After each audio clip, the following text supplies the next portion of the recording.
All right, I am back with Shigesato Itoi's #1 bass fishing. I look at the title every time I say that to make sure I don't mess up his name, which I probably already am to some degree. Let's see, we lost our file, our progress, but we actually pretty much made most of it back. I still don't have the best fishing line again, but I've actually made progress in an area I never made progress before, so that's good. Today will almost certainly be a day of exclusively going fishing for the big fish, because it takes like, what, an hour and 20 on average? And I have 3 left to catch. That's literally the 3 today. So, should be fun. You guys ready to watch me catch a lot of fish? Or, no, opposite. To go fishing for a long time and only catch a couple of fish?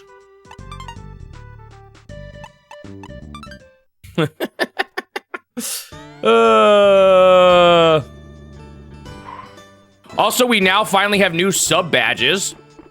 For anyone who that even currently affects, I don't know how many that does. We added, what, 6 more?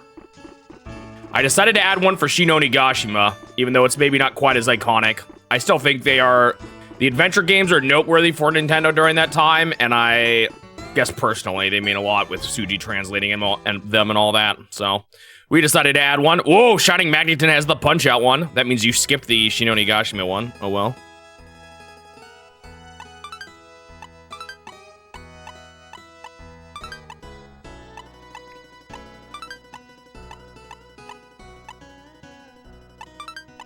I'll be honest, I forgot who Marigold was already. You're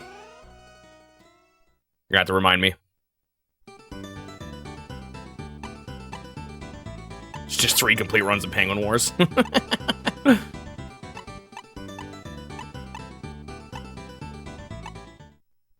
Okay. Hopefully the fish get easier to catch once my gear gets better, but we shall see.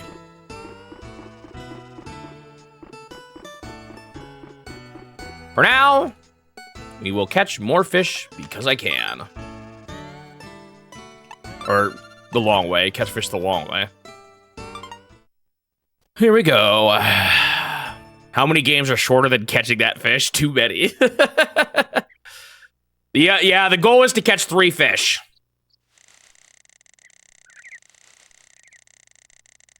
That is the main objective. Yes, Shinonigashima will be after Samus. Was that a bite there while I was talking? I'm not even sure.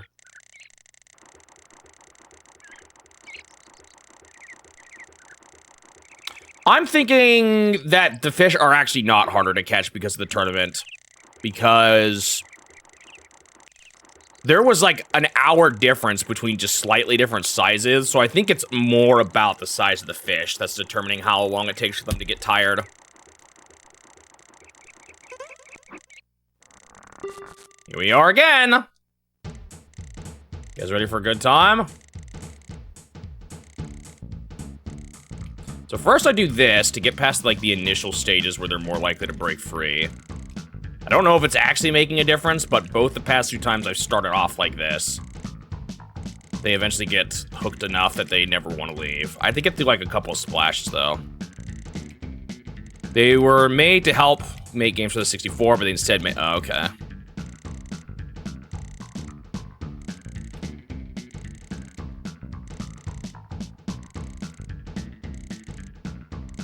The new badge, yeah, it's been Samus for so long. It'll be changing too, there's more than just Punch-Out. We have 6 new ones. After Punch-Out would be what? Is that the Tetris one already? I think so. No, wait, maybe not.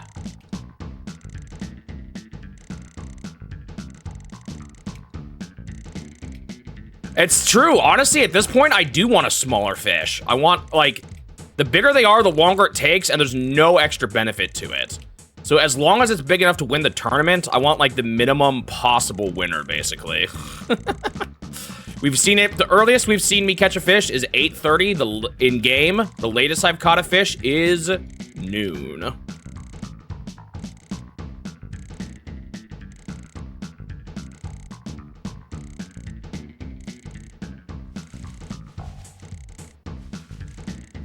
Ribbit King, nope, never heard of it.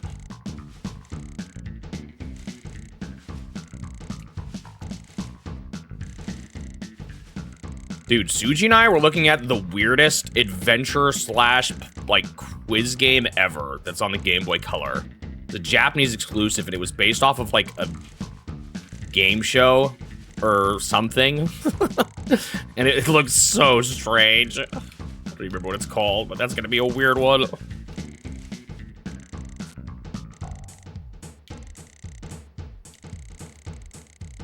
Okay, hold on. He's not jumping out at all.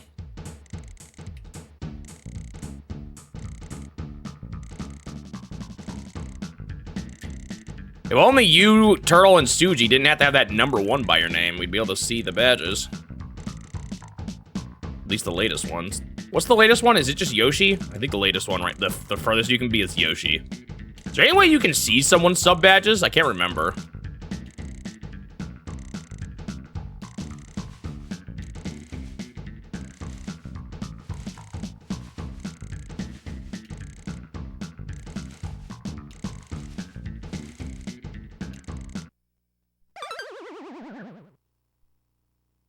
Why did I lose him? Well, I assume that might just mean I didn't hook him good enough. It's frustrating. I haven't had that happen yet while I was doing that strat. So maybe that strat has nothing to do with my success and it's just luck on how I hook. Kind of a bad sign, because it could mean if it takes me too long to get started, we might not catch 3 today. It's just a matter of luck.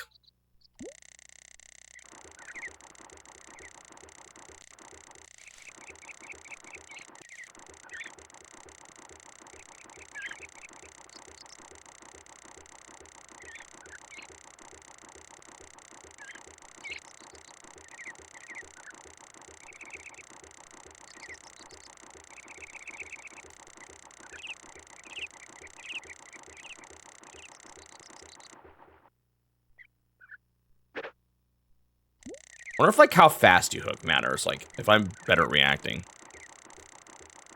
I wonder if the soft baits are better at hooking, too. I've wondered that. Ah, see, that was really late. I don't have super high hopes here, but I'll try. Are the new sub badges still all... I don't know. I can't remember how Twitch does it.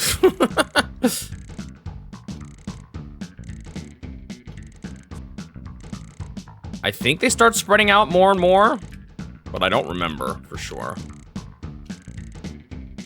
Take a look real quick. Well, I don't really want to while I'm doing this part of the fish. This part of the fish is the scariest part.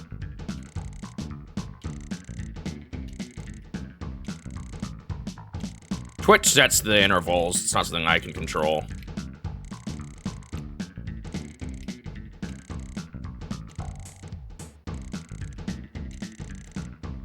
So I do think some of this has to do with how good my initial hook is. Let's hope I wasn't just extremely lucky yesterday and it's actually way harder to permanently hook a fish.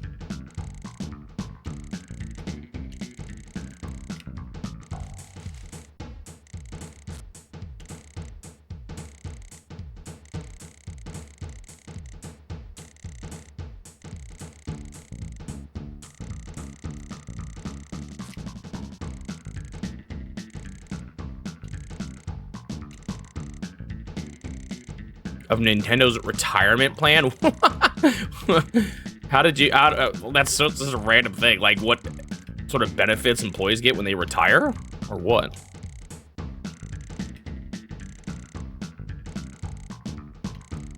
And how does that make things make sense?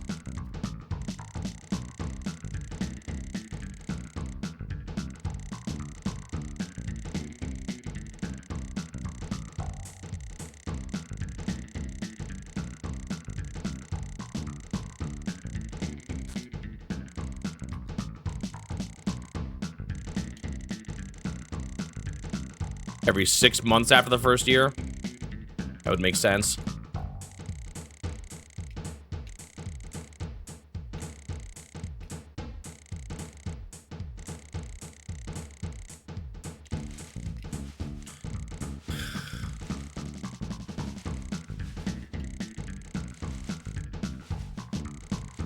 The Game Boy Color game that would have linked to the Dreamcast? Is that what you're saying?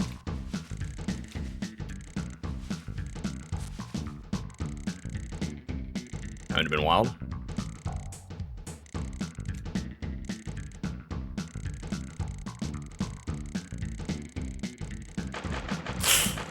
Push the wrong button, but I got lucky. Oh, you just missed the Shigesato one, sorry. Should have made these sooner, but just didn't happen until recently.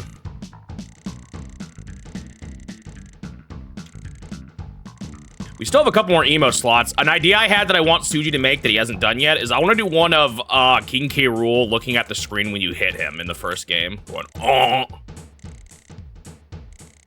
wonder if that'll make for a good animated emote.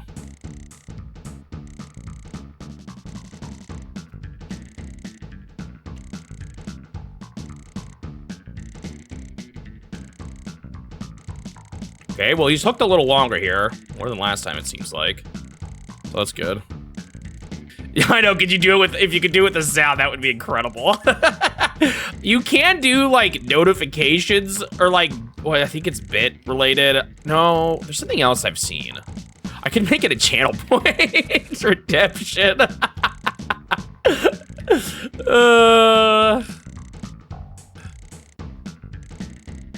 I wouldn't want, I'm a little nervous about people being able to make sounds whenever they want, though. I'm a little apprehensive about it.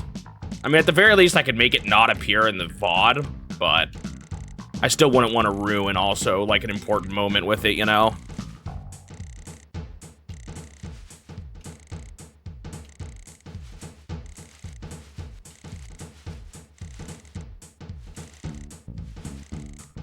Japan law is 65.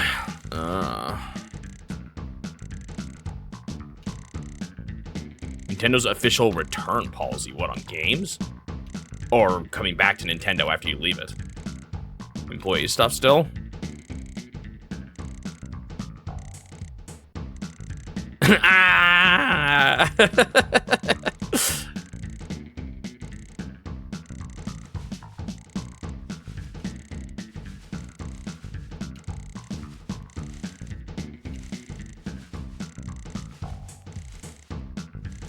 Company histories are complex, man. What's funny too is like how often it's not always like the I don't know how to describe this, but like the logistics side of why companies become subsidiaries versus replacements versus like when companies were founded but then eventually change it. It's like there's so much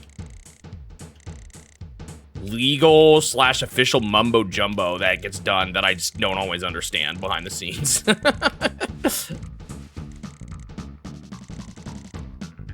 It happens all the time with a lot of those old companies trying to like understand them and stuff. Got it, you meant retirement. So what's their retirement policy? What do they just not hire? What do they not contract people after 65 usually? How old was Tanabe? He just retired, right? And then also, how old is Sakamoto? When is he gonna go out the door? He's gotta be close.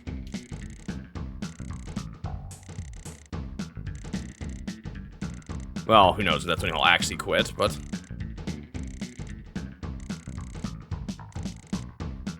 if that's like a sweet spot for a lot of developers.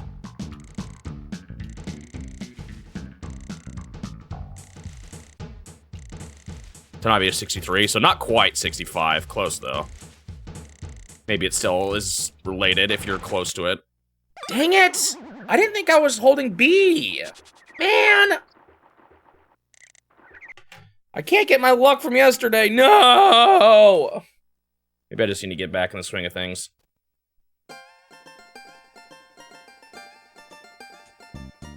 Ugh, this is frustrating. Sometimes they take forever to splash out, and then sometimes they do it instantly. It's really unfortunate. It's making me... I was worried there was more luck to this, but after getting so consistent at it yesterday, I was hoping it would be that easy, but... wow, so Sakamoto is still there at 67. Wow.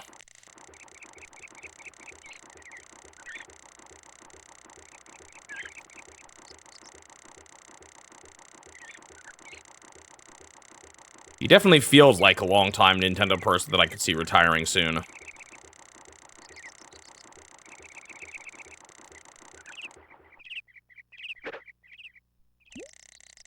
Maybe he just still likes his position there too much.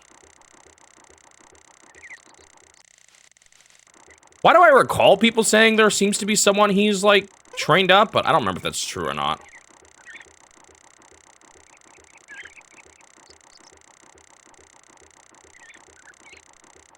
Wonder who's gonna deal with Paper Mario now. Who's gonna be, like, the Nintendo person working with intelligent systems? If at all. If there is gonna be anyone.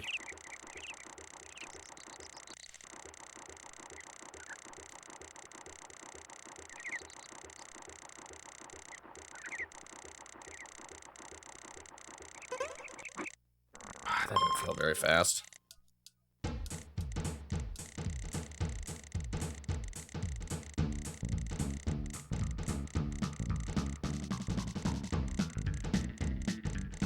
Oh, so he might actually already be retired. Interesting.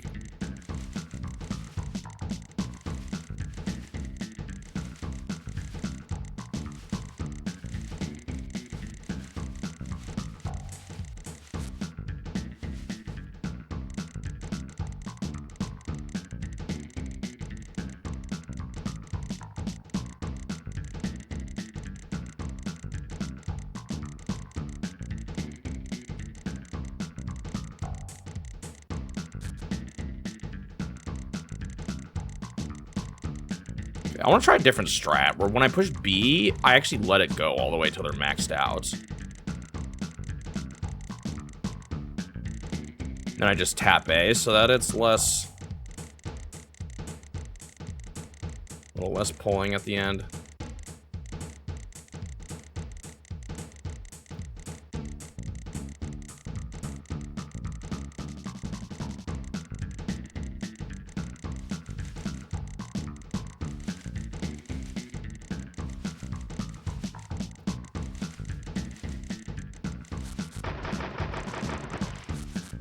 I don't know why I didn't lose him there. Maybe it's a chance thing. Or maybe it's the act of pushing B. Like, I already had B pushed when he was doing that for a while. I don't know why I got away with that, if I'm being honest. Maybe it's a good sign that I've actually got him hooked pretty good.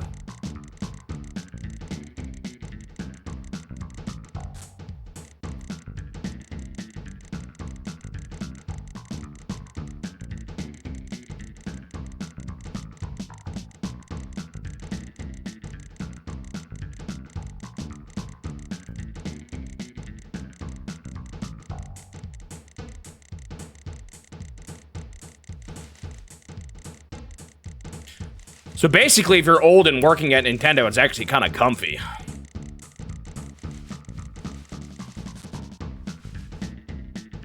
That's what you're saying.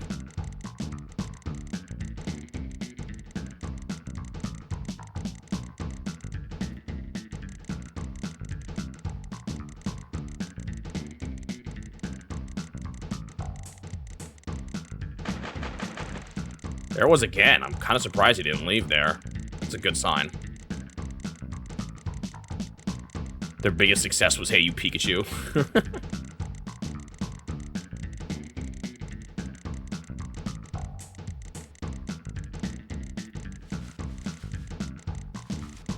Did Pax Sofnica ever have a success as big as volleyball?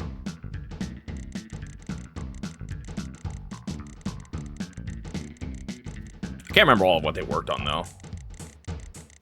It's just funny, like small developers, sometimes they'll be around for a while, but they won't necessarily have, you know, the biggest resume ever.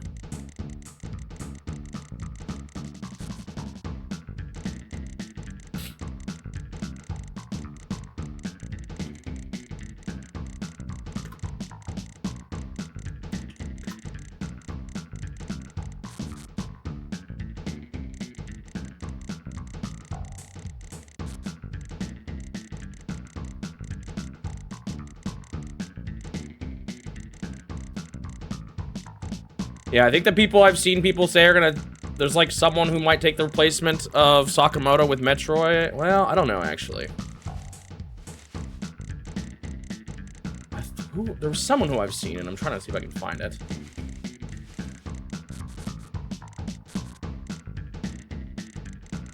A guy named Fumi, maybe? I'm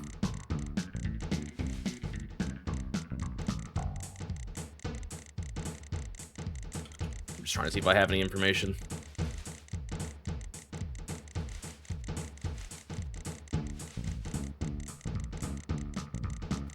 Yeah, Fumi Hayashi directed Dread and Samus Returns. And Sakamoto specifically said that Fumi Hayashi share a lot of taste in literature and movies.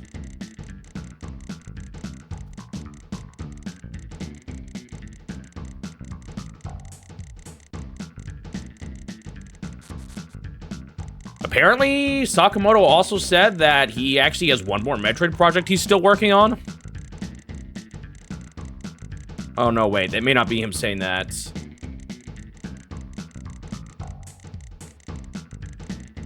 Wait, it may be just him saying there's another one already in the works. It doesn't necessarily mean he's leading it. So never mind.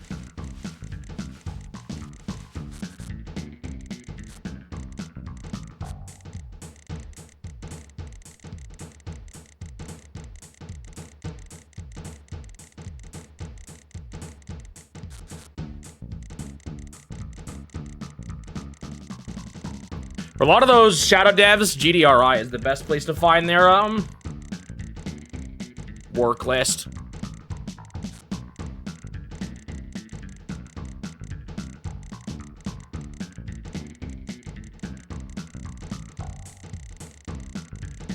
He remembers that he was looking for someone for MEL. Interesting. I wonder if it'll be like the same person to take on all his projects, or if it'll be like different people for different ones. Like, if there's more Famicom Detective Club, will it be the same person doing Metroid, producing Metroid games, the Metroids?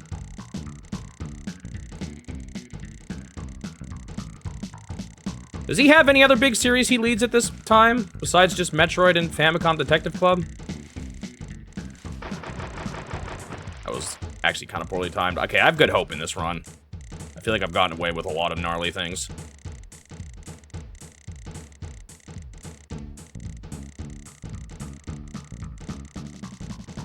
I know, he's just still there.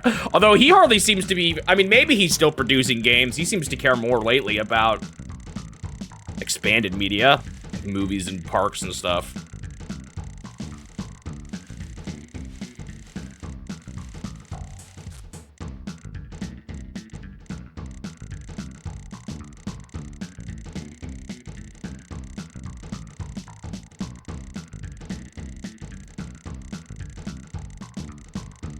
Oh, Tomodachi Life. Yeah, we were just talking about it.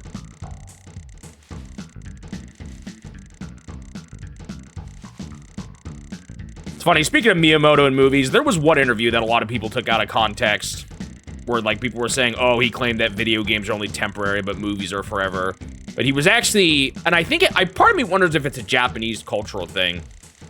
Because he was more lamenting that he felt like young people don't play older video games as much, which, I don't know. That doesn't totally seem true to me, but maybe it is in Japan more. And he was saying, he was more just saying he feels like movies tend to preserve longer or be more prominent in culture for long periods of times than games are.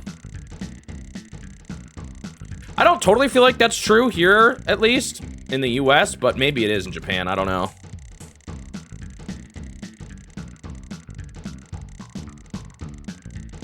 In some ways, I tend to think people forget older movies more than they forget older games.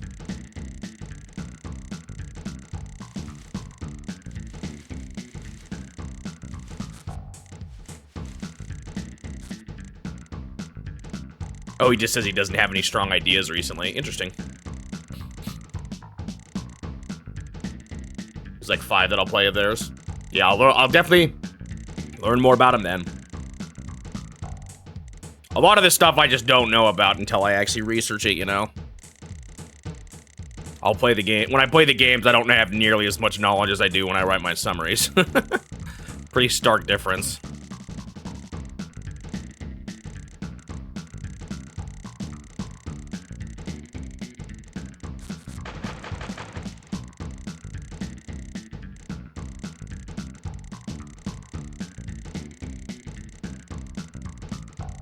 He actually recently made comments on remakes in a similar way, saying that he thinks remakes are valuable because it's a way to get younger people to play classics.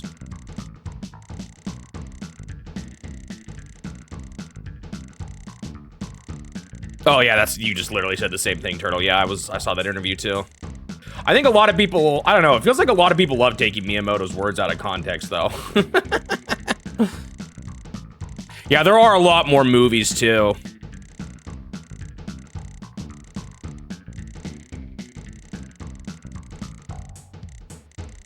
But to me, I feel like, but maybe that's just because I play older games, but to me it feels like older games have more cultural relevance than older movies do, but I don't know. Maybe not. Maybe I'm just, again, it's the history thing, where movies have just been around longer.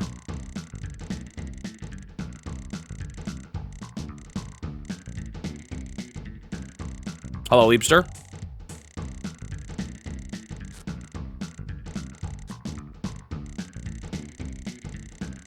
All right, do we have a real hook here? That's gonna last.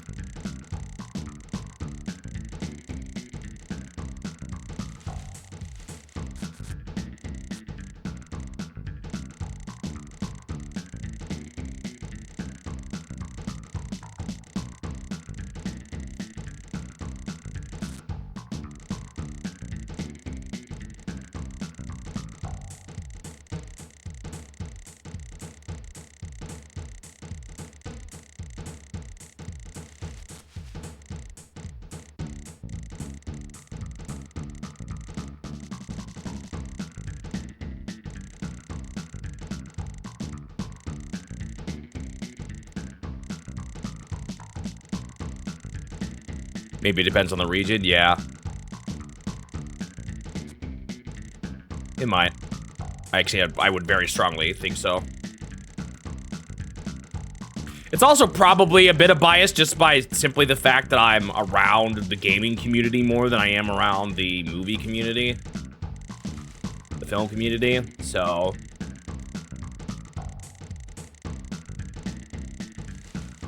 I probably inherently hear more about older games than than older movies.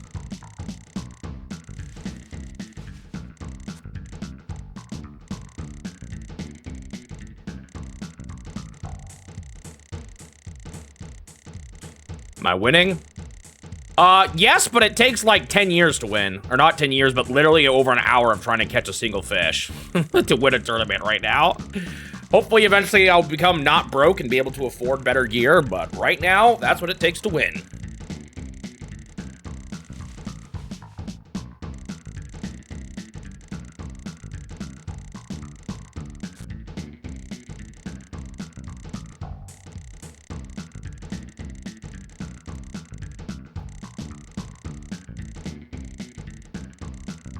Hello, Bank Link. Yeah, it is kind of crazy how long it takes, but I'm still giving the game the benefit of the doubt, and it's possible it just wanted me to get better gear first before going for fish like this. Like, you don't have to win the tournaments to rank up. You can get away with getting 3rd or 4th or 5th, and it wouldn't take you too long. So, it's partly my own fault for targeting at this point in the progression. I just don't have enough knowledge on where to catch the next tier down bass consistently. To still do good. Plus, I don't want to go through the grind of catching fish to make money. I'd rather just win this tournament, take an hour. Like, I think if you compare, what day was it? Tuesday? When I was just wandering the lake, catching fish, making some money that way, trying to find bass to win the tournaments. This is still better than that, I think. I was not making much money. By the end of the stream, I had like 15 fish points, and by the end of yesterday's stream, I had 40 fish points, so. There's other ways to do it, but right now, this is my, like, most clear path to victory that I am good at detecting.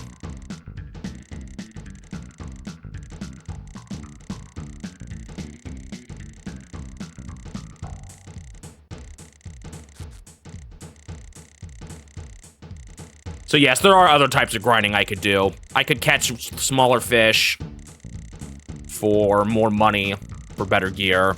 I could also not try to win tournaments. I could just try to do good enough in tournaments, and that would be sufficient as well.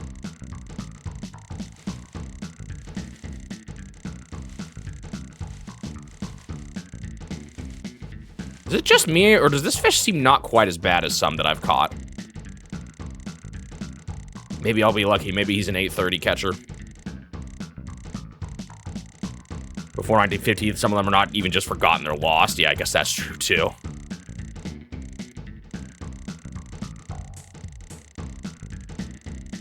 Yeah, a Pokemon theme park would make a lot of sense.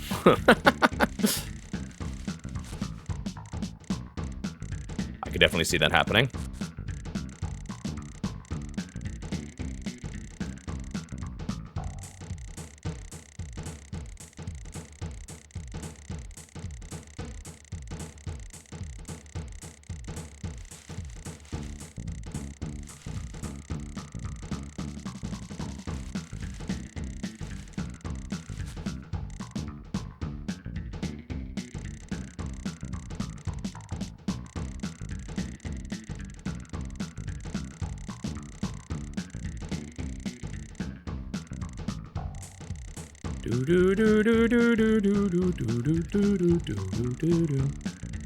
Yeah, it'll be interesting to see as time goes on.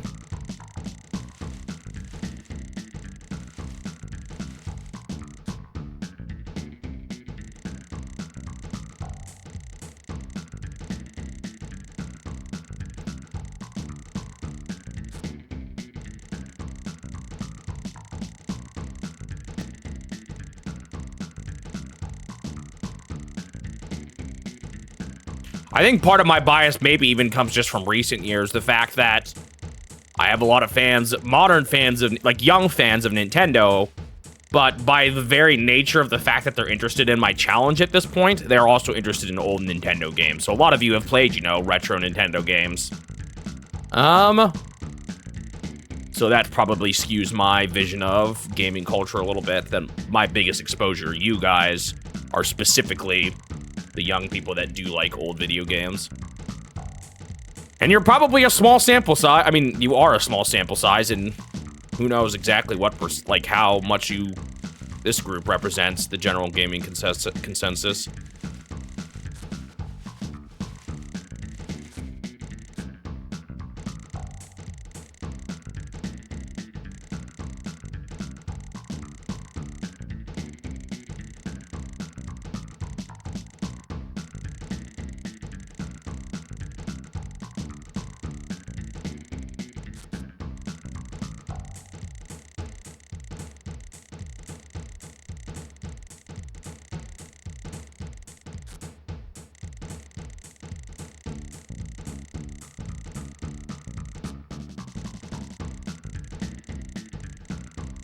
I'm glad I have this group, though. Because honestly, growing up, like, I had some friends that liked Nintendo stuff, but, like, I don't know. I never totally had a group. And I've kind of said this before, like, even during the Wii, sometimes if you were a Nintendo fan at my age, you were kind of mocked, so I never had a great friend group for it, so it's kind of cool having this connection. Even if it's not quite the same, you know, as like a real life group that I play games with. It's part of the reason why, like, I don't know, I tend to try to not get too uptight about things. Felt like I want a place where people could connect with similar interests, you know, and I don't want to just push people out.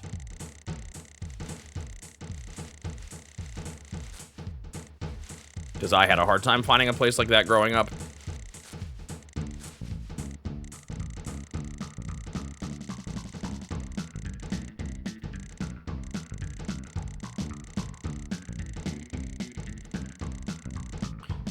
Bought Game Bookworm, a classic PopCap game, huh?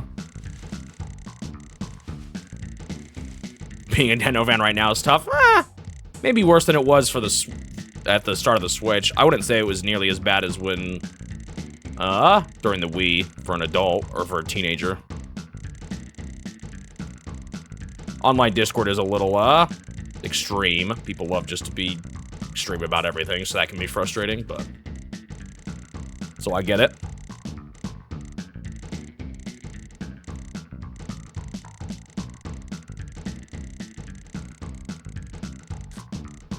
I already feel like some of it's subsiding, though.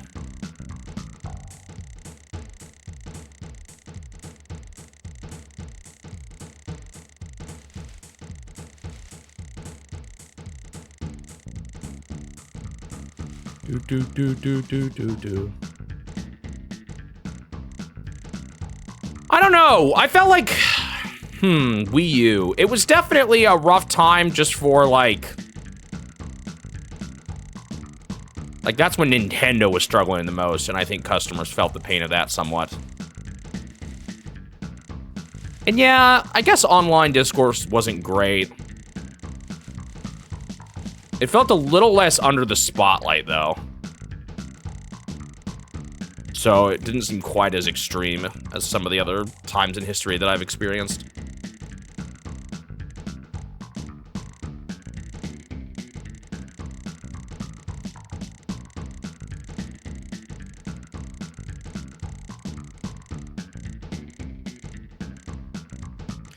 And it's not that, like, I don't want to ignore, like, you know, there's choices Nintendo makes that I don't always like, but it's more like I just want to have a community that isn't just always being mad. Or at the very least, that's not how I want to be. Because then it pushes people out who just want to kind of enjoy the games. If you're not mad about it, then there's something wrong. That's just not the kind of attitude I want to have, at least.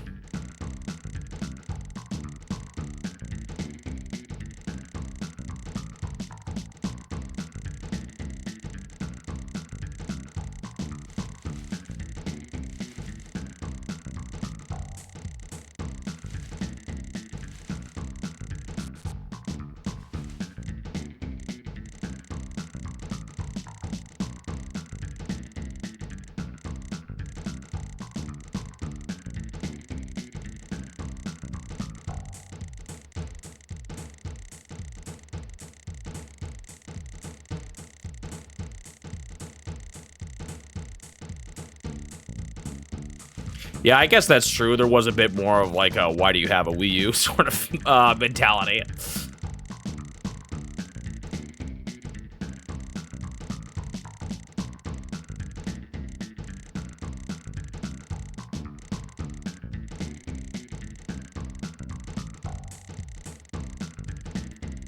One Piece could be another one they do.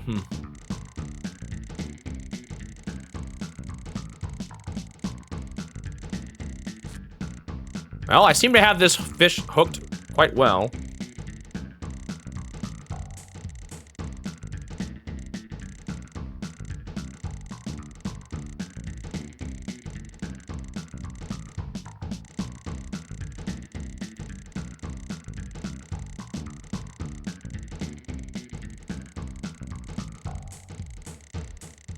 And you know, fanboy wars and all that will always exist. They have for a very long time. But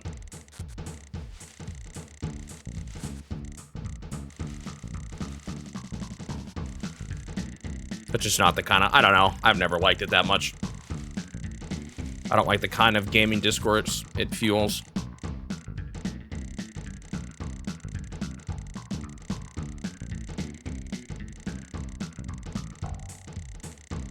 Universal Japan is basically One Piece world already.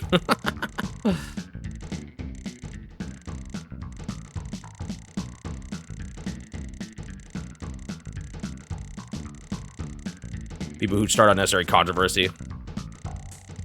Yeah, I don't know. Maybe I'm too conflict averse at times. And it's not to say, you know, you're all people. Just different qualities that can be more. Like, everyone's different. And it's going to feel different about everyone. So it's not like I expect everyone to always perfectly get along, but.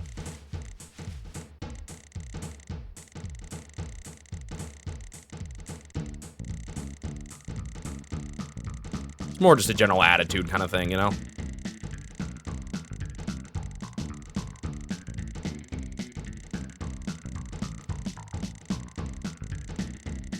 You'd like to be more just Nintendo in general because it's mostly Mario? Yeah.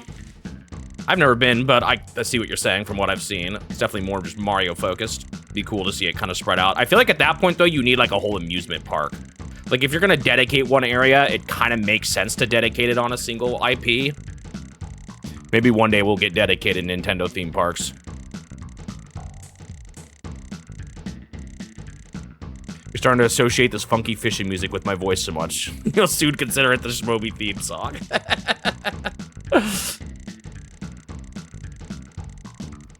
We have heard this quite a bit lately, haven't we?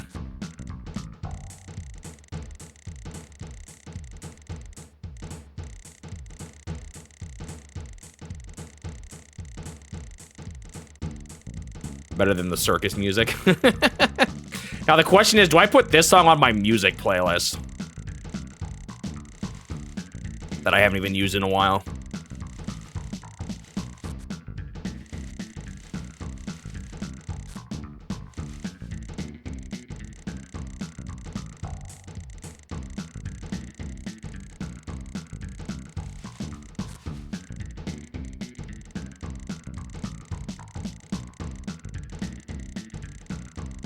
Well, we're about to make it to 8.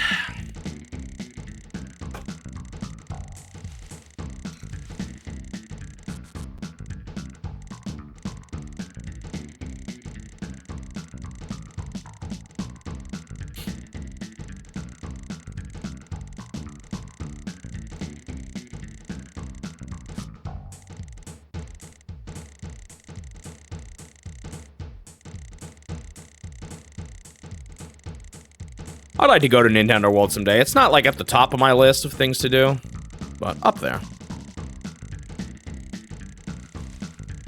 I think my dream right now, if I had to visit anywhere, I'd like to go to Japan and see like the Nintendo Museum.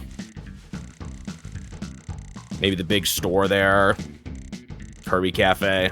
That would be, although I know it'd be hard to schedule all that. That would probably be my biggest Nintendo place I'd like to go to. And then, weirdly enough, the UK to play that one guy's computer TV game. That's kind of up there, too, of things I want to do. If you'd even let me. Copy of Splatoon Raiders was delayed. Have I caught anything at all? Not today, but yesterday I caught 2 of these bad boys. They take like over an hour to catch, though, so that's just how it goes.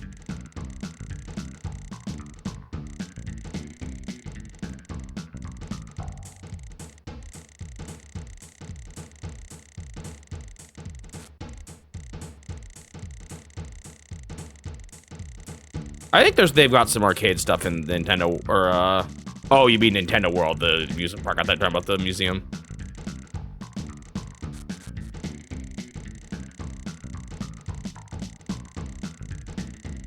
My copy of Splatoon Raiders should be getting here today. I might actually have time to start it tonight. I've been busy, but I actually kind of aced last night and this morning. I'm actually looking good. I still got to record another 4 pages. So that'll take a couple hours. But I might actually have some time for Splatoon today.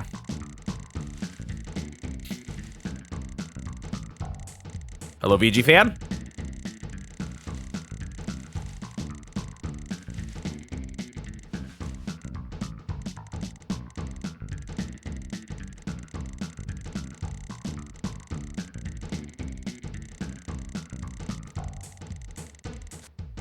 Failed to get a reservation, but you can still get takeaway. Well, bummer, but also cool that you still got to try stuff from it. How have I been? Yesterday was a little rough because my file got erased, but luckily it honestly only took about a stream to get caught up, so more or less. It's complicated. I don't have quite as much in one area, but I have more in another, so it kind of balances out. I've also been pretty busy lately. And that was, yesterday was kind of the worst of it, but I'm actually doing okay now. Thanks to the 1-2 punch of Nintendo Awards video and Fire Emblem Shadow Dragon and the Blade of Light, one right after the other.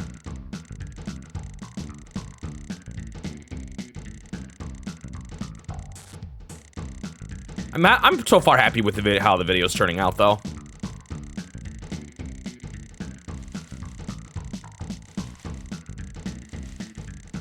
Hopefully the inclusion of me showing Marth traveling along the world map will help. Tastes like food coloring. Yeah, I've always wondered that, looking at some of those meals. I guess that's why it is too bad you didn't get to make it in, because it does partly seem like you go there for the vibes more than anything.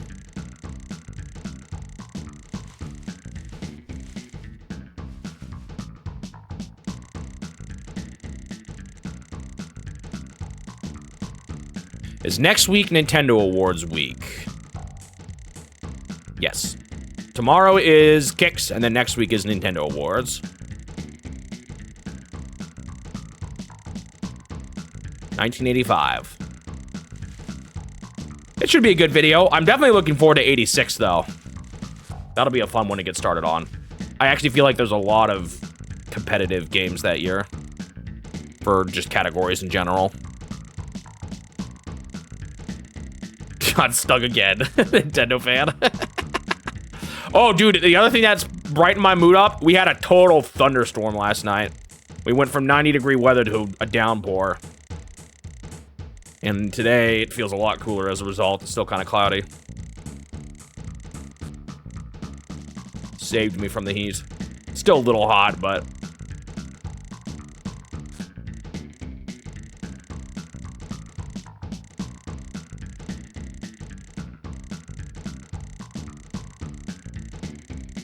They didn't use a real Kirby? Oh, that's terrible. Bank Link, you're a fan of the Nintendo Awards videos, right? I think you've said so in the past. I enjoy making them. They're fun. They're hard, but they're fun.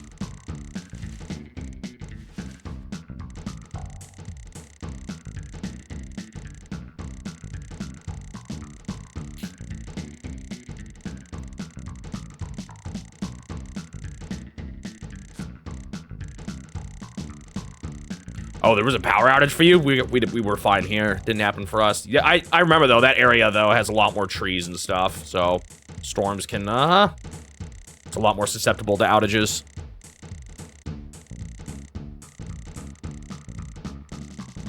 You bought a SeaWorld shovelware game. Sounds like a great time. Burgers came in a cool plastic container. That's cute.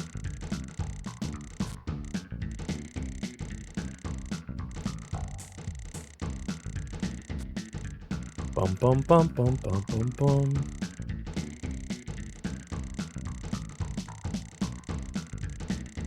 Oh, it was just a 1-second one. I see. A flicker.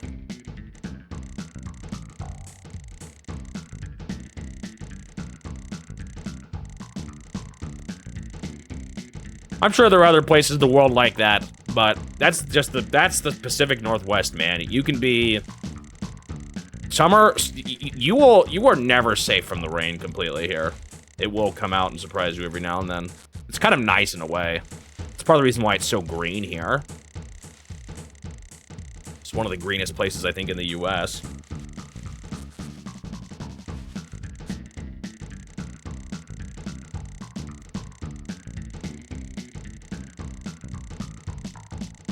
Why is this fish so stubborn? Because I'm punching above my weight class, to put it simply. I'm catching a fish that I do not have the gear for.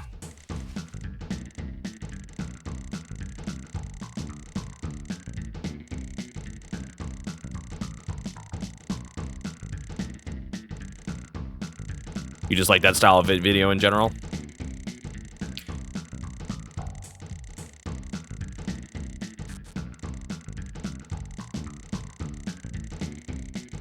Aspects of games that I don't get to talk about in a summary. Yeah, it's a little more about my opinions, which in some ways I'm like, I don't necessarily see my opinions as particularly valuable, but it's still fun. A fun chance to look at certain aspects of games and stuff like that.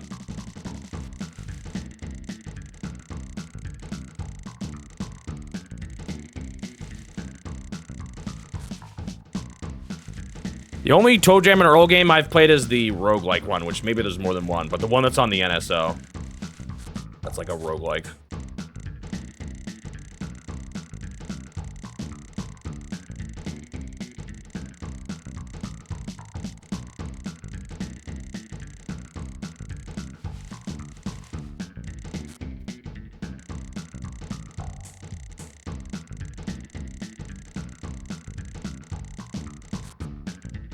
Why am I doing it? Because this fish will win me a tournament, which gives me big FP points to help me rank up, and it will give me big money to help me buy better gear. It's probably not the fastest way to progress in this game, but it's the best way I know how to progress. And I'd rather spend doing something I know how to do than trying to discover something that could take hours to finally find. So I'm just sticking with what I know works. Even if it means I have to catch 3 more of these bad boys, including this one. So I guess 2 more.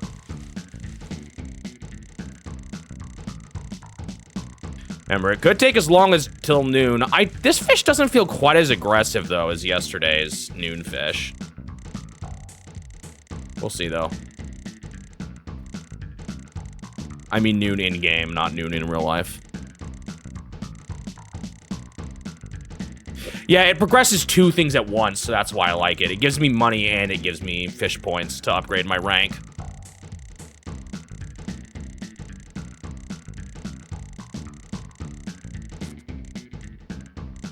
We need to evaluate, make my opinions valuable, so Kong 64 reevaluation can happen.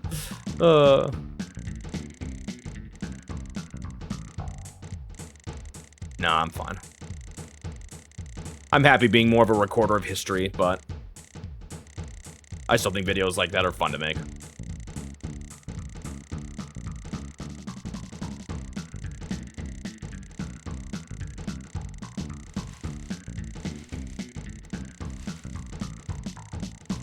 The DK rap. I would maybe more qualify it as funny than good, but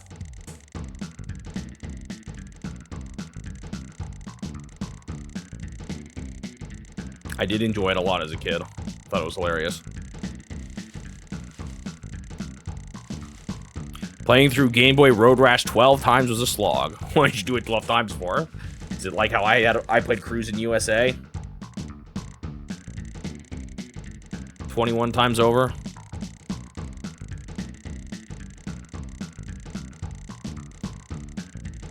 Funny, a good RPG exclusive? I guess, fair enough, fair enough.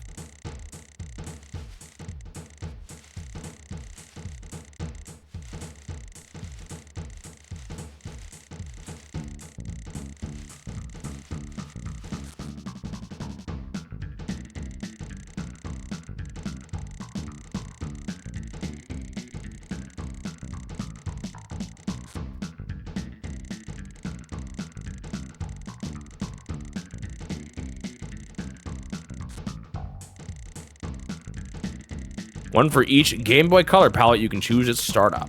Now that's dedication.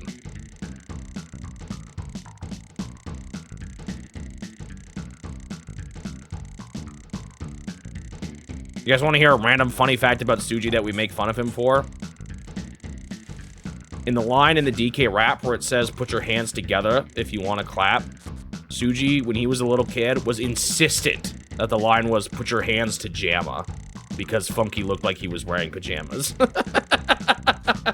When he's wearing, like, the disco getup at the beginning. It was, "Put your hands to Jamma," like, as in pajama. Sorry, Chunky, not Funky. Right. I was thinking about the fact that he looked funky.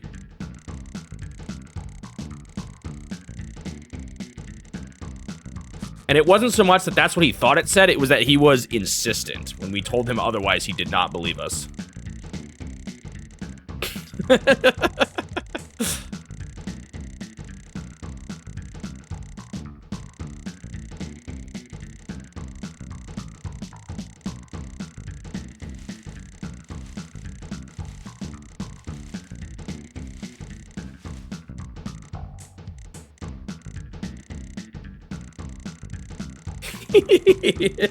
Sorry, Suji, I'm just exposing you now. He also insisted that the line in Madagascar where they said where the penguins say we killed them and ate their livers, he was insistent that they said slivers and not livers. No idea why. I don't know why you would eat someone's sliver, but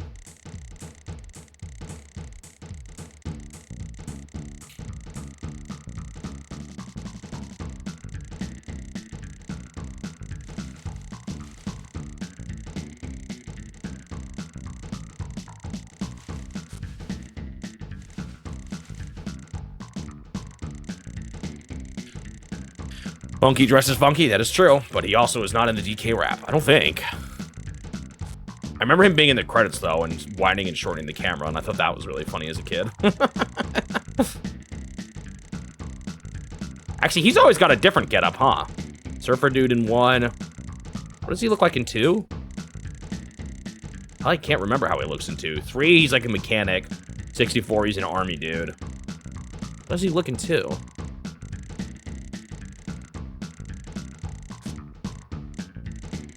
Man, I just can't remember Funky's like, building and what it looks like in that game. He's still just a surfer dude? Maybe I'm just getting it mixed up with the first game then. What is the context of them saying that? I don't totally remember. It was not serious, though. They were wondering where someone went, and they just said that as, like, a joke.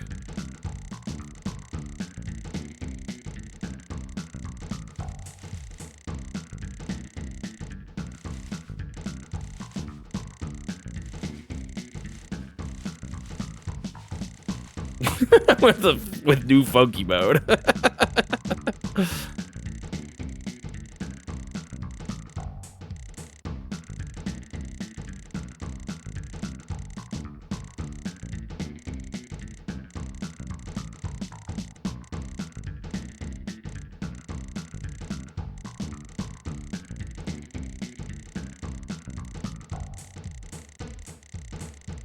Let me look this up. I just can't remember what DK or what his hut looked like in DKC2.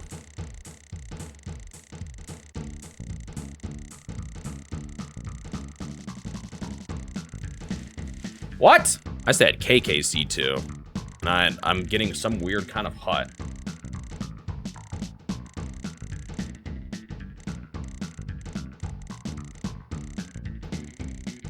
What? I'm not getting it. Oh, I just said hut. I didn't say funky. Is it even a hut? Oh, it is really similar in 1 and 2. I actually was thinking of 2 when I was thinking of 1s. It is a hut in 1, though. In 2, it's... not sure what you would call that.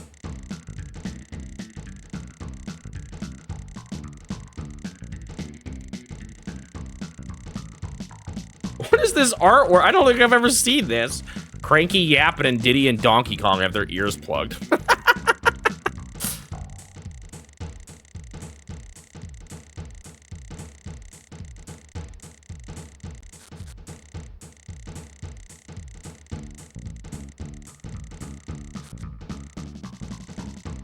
Well, it looks like this was not an 8:30 fish, like I was hoping. Place your bets. What time will this fish be caught? Yo, straight up, we could do a prediction. 8 to 9, 9 to 10, 11 to 12.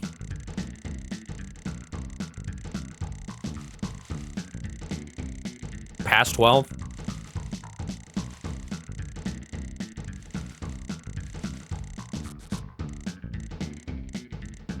You can't even be in this late till midnight. You can only be here till 6.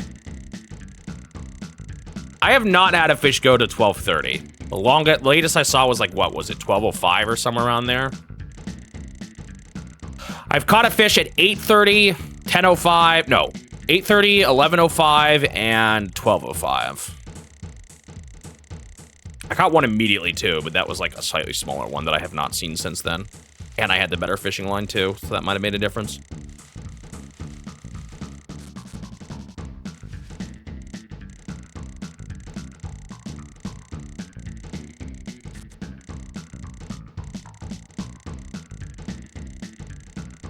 I don't know, maybe this guy isn't calming down. I guess he does still look pretty crazy over there, doesn't he?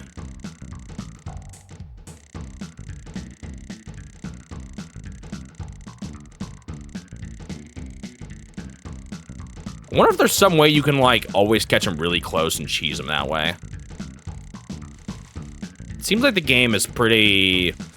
For, like, this fish, for example, if he's like, always starts out really taut and wants you to go away. So I don't know if you could... Even if you caught him at, like, 1 meter away, I don't know if you could catch him instantly or not.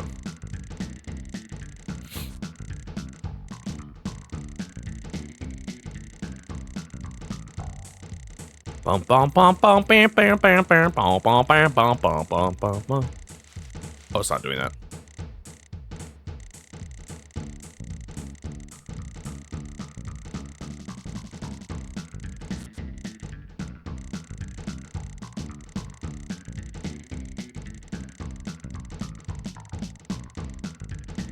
Like, that kind of looks like the tired animation right there. But maybe it's not. Maybe it's just that he always slows down and certain things look like he's tired.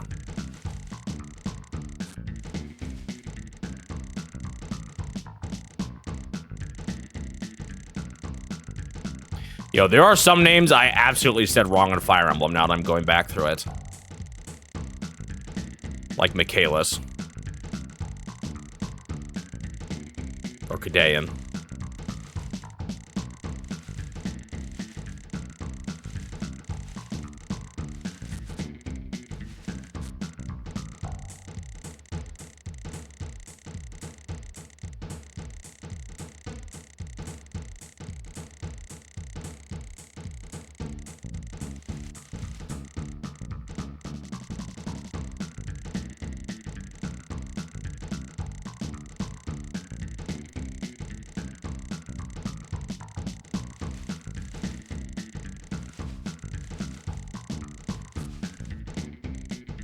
What other names did I not say right? Like, notable ones? I think I said Miloa as Milo, but it's Miloa.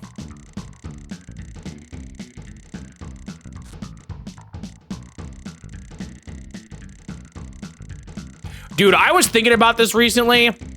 The DLC characters for the Fire Emblem Warriors for the original Fire Emblem were definitely based on popularity. I mean, everyone knew that. But, like, I was thinking of who I would have picked if it was more for story relevance. I think for Navarre, I would do Hardin. Because Hardin is a very relevant Fire Emblem character. And he's just not in it at all. Lind is okay. Minerva's obviously fine. She works. Lind is okay.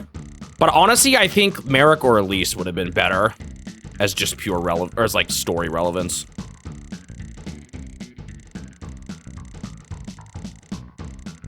It's funny that Navarre is there. He's actually so minor in the story. But he's like pretty popular.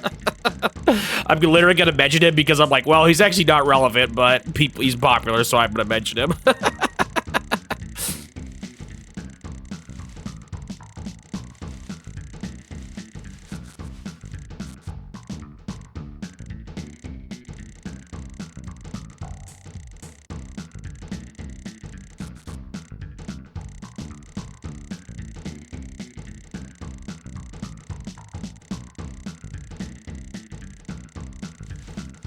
What game is it, Hatter?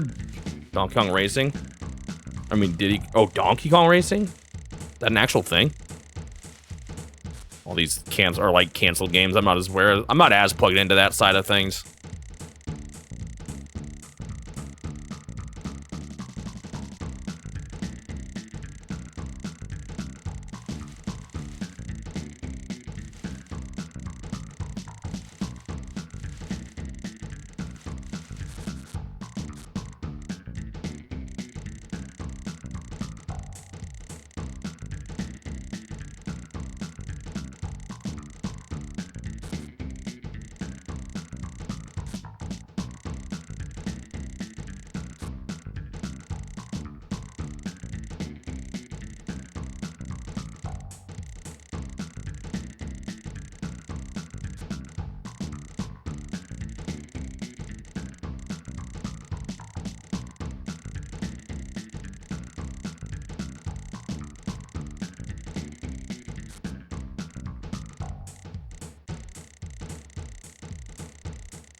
Create a whole class so he gets... I guess that's true. There were other mercenaries in that game, but I guess they just weren't as fast and skilled as he was, right? Like Ogma or... a couple of those others.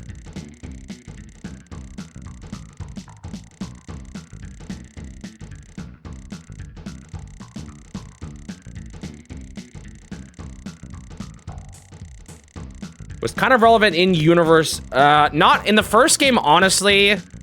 Not really. At least maybe in later games they might have given him more attention, but in the first game, he is not much more relevant than... a lot of the other generic dudes you recruit. Like, maybe more than, you know, more than maybe Bars, Board, and Cord, but not more than, like, Ogma.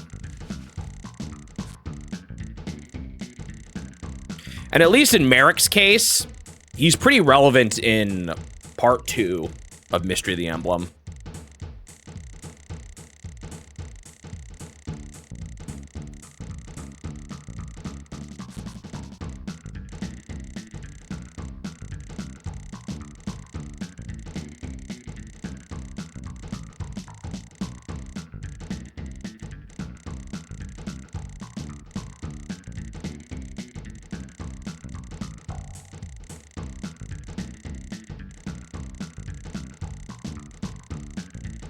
Yeah, Marth and Cedar are relevant. I think any royalty in that game is pretty relevant. So Hardin, Minerva, even Maria to some degree. Nina, obviously, even though she's not playable, she's a very relevant character. Elise is kind of important too, especially late game.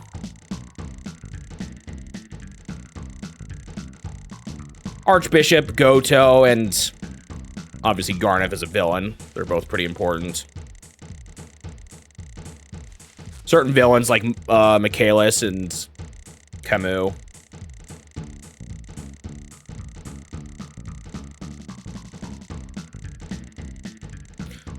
But story-wise, I would kind of put Navarre on the less relevant side. He doesn't do anything outside of just his... Which, I guess, to be fair, is true for a lot of characters, but... He doesn't have that interesting of a recruitment process either.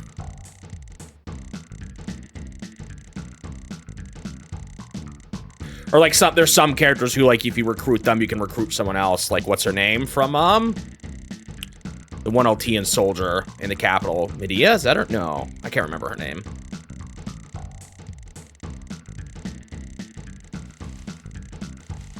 Like, even, you know, there's some characters, or like Bantu, for example. On his own, he's not that impressive, but he's connected to Tiki, so he gets elevated a little bit, story-wise.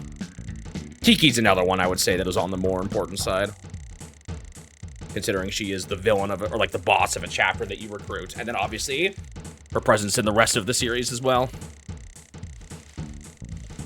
Navarre just feel like, Navarre is... He's one that feels definitely a little bit more propped up by his legacy as opposed to his actual role in the game.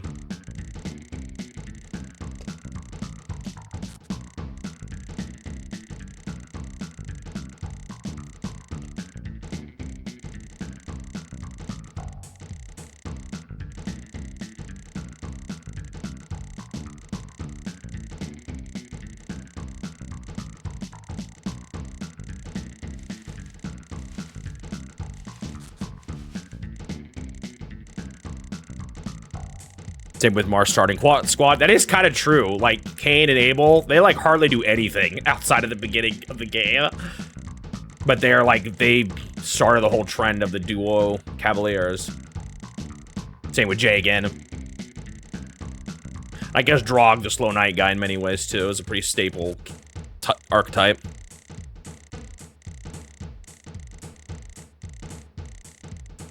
Oh yeah, I don't think I was saying Medius' name right either. I was saying like Medeus, but it's Medius.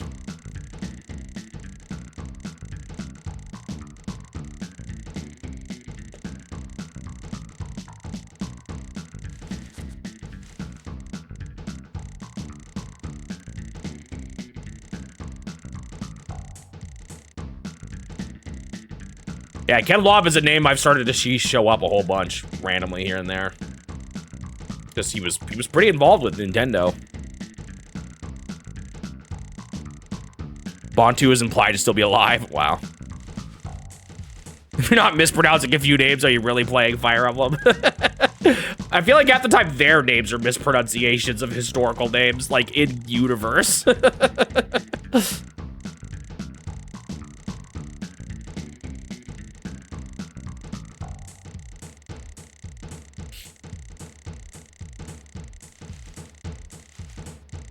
Dude, you know, while we're talking Fire Emblem,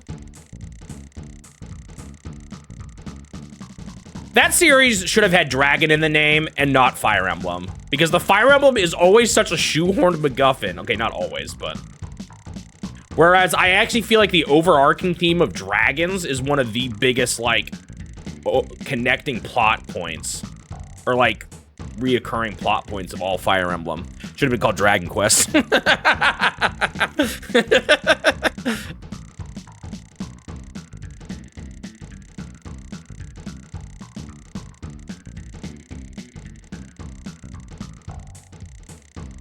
Like, in the first game, the Fire Emblem is honestly so irrelevant. You get it in one chapter, and she's like, well, now Marth can open up chests like a thief. Yay! And then it's just, like, not mentioned anymore. They made, in Mystery of the Emblem, they made it more relevant, absolutely, but... in the first game, it's, like, kind of, it's so dumb that it's even in the game, and that's what it's named after.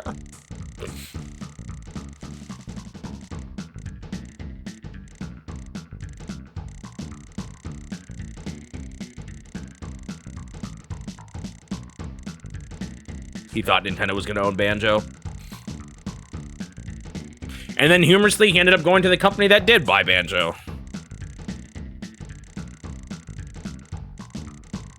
Favorite fantasy trope is how all the worlds are permanently stuck in medieval type civilization for 1,000 years and never develop new technology. Hey, have you played Three Houses? Yeah, the Crest of the Flames. Suji did not realize that that was the Fire Emblem for like the whole game. I had to tell him and it blew his mind.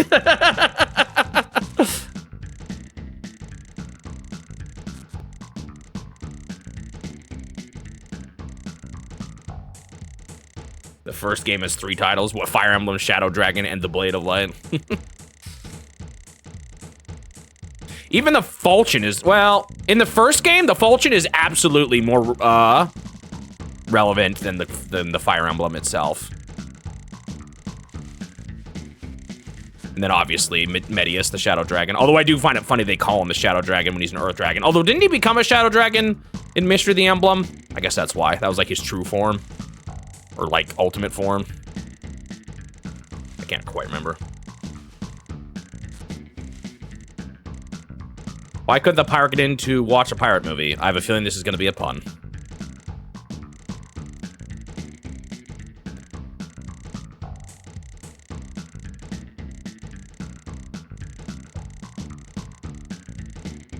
Yeah, Gaiden is a side story.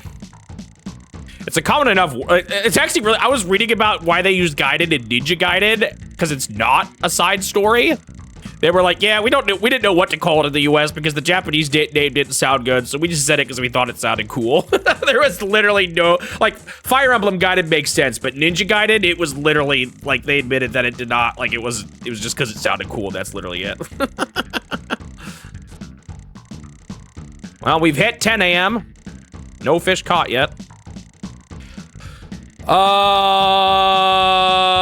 Ninja Ryukenden, I think, which is the dragon sword.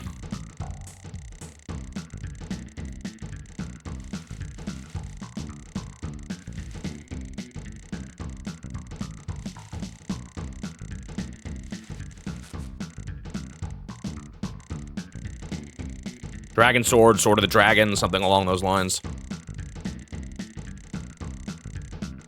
No, that's his last name. What was the actual name of the game? Was it Ninja Ryukenden? No, wait. I might be getting things mixed up. That might not actually be right. I'm just saying his first name. It's something along those lines. I actually might be. I'm getting mixed up with the fact that his name is Ryukenden. What do they actually call it in Japan? No, yeah, it is Ninja Ryukenden. Legend of the Ninja Dragon Sword. Basically, is how people say it. Right, Ryo Hayabusa. No, wait, you're right. Hayabusa is his name. I was correct then. I was just getting things mixed up.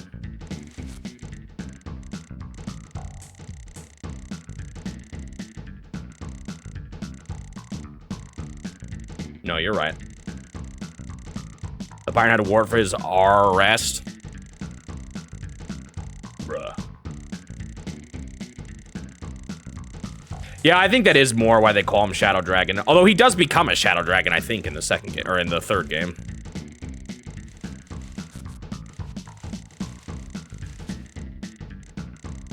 I can't quite remember. And I think some people think Loptis was also a Shadow Dragon. The one mentioned in Gaiden. No. Gaiden? Was it Gaiden? Naga fought with a dragon called Loptis or something. Is that the two dragon clans in Gaiden? I think so.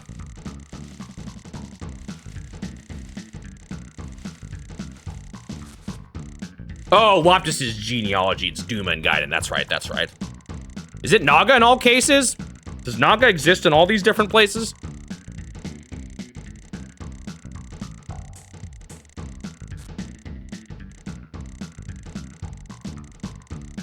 It's the same Naga, the connecting thread. I'm telling you, man. And like, I think you're a divine dragon in Engage. Obviously, I mean, it's kind of spoilers, but there's definitely dragons are very relevant to the overarching plot of Three Houses. Awakening. It's also spoilers, but dragons are very relevant. In Fates, you're a dragon.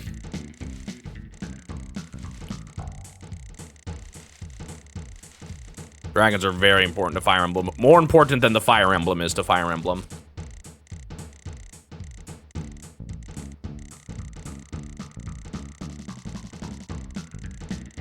Oh, was Duma retconned into a Shadow Dragon in the remake? I forgot about that. Naga, man, fighting Shadow Dragons on every turn, huh? Actually, no, wait. Did Naga actually fight Medius?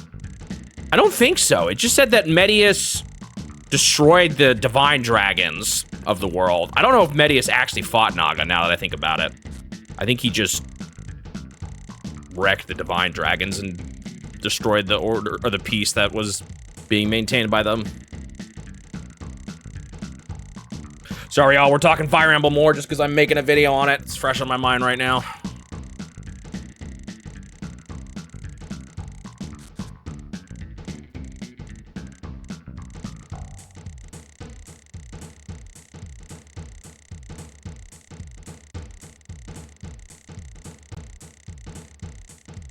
Medius was actually an ally of Naga until he became disgruntled by humanity. The first game doesn't explore all that, but I think this Mystery did, right? It's kind of cool the way that Mystery the Emblem expanded on the Fire Emblem universe. Like, I don't even think the original game didn't talk about how Michaelis had gotten his dad assassinated. Didn't really explain the history of the dragons. Nina's curse isn't explained very well. She alludes to it. But that's expanded on. I really like Mystery the Emblem. It's my favorite Fire Emblem so far. I liked it more than Genealogy.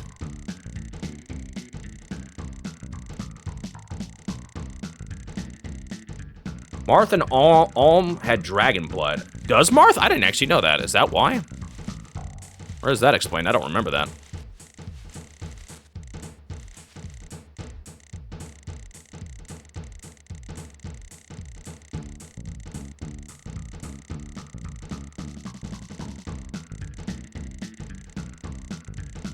Yeah, I think because Martha's just a descendant of Altea.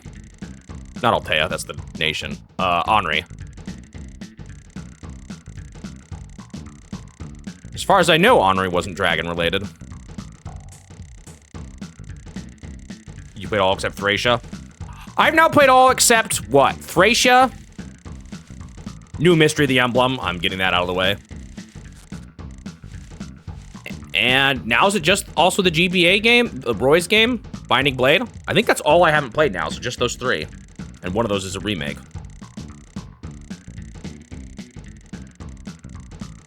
Surprisingly close already.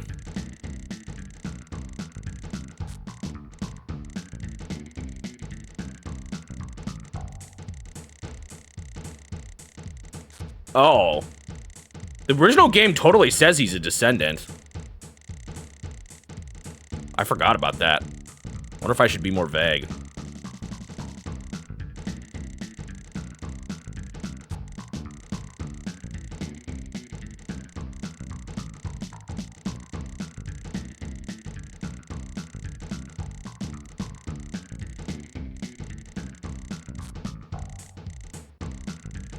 Maybe I doesn't it say, maybe it just says like the blood or something and I forgot about that. I'm glad I said something. Let me just see this.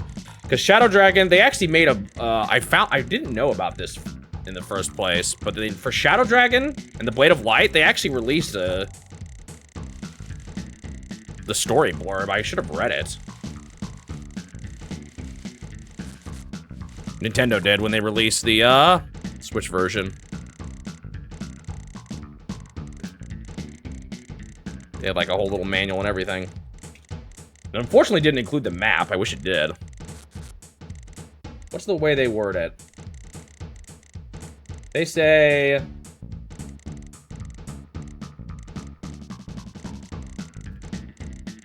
King Cornelius himself, being a direct descendant of the hero Henri. They explicitly say he is. I guess they retconned it.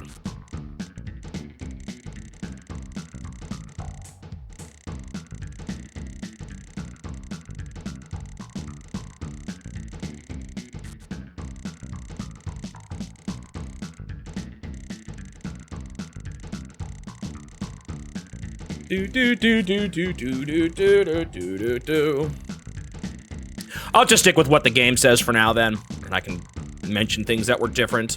I think that's what I'm actually really not sure what I want to do for Mystery of the Emblem. Like, how much do I want to talk about the first game again? Or do I just literally say, here's the differences with no context? That doesn't seem like a good idea either, but maybe I don't need to actually talk about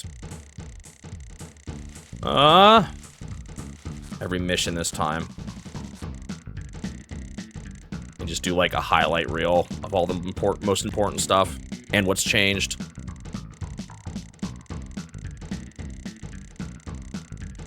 But it's half the game in Mystery, you know? I spent half my playtime on the first story. It's just gonna get way too long.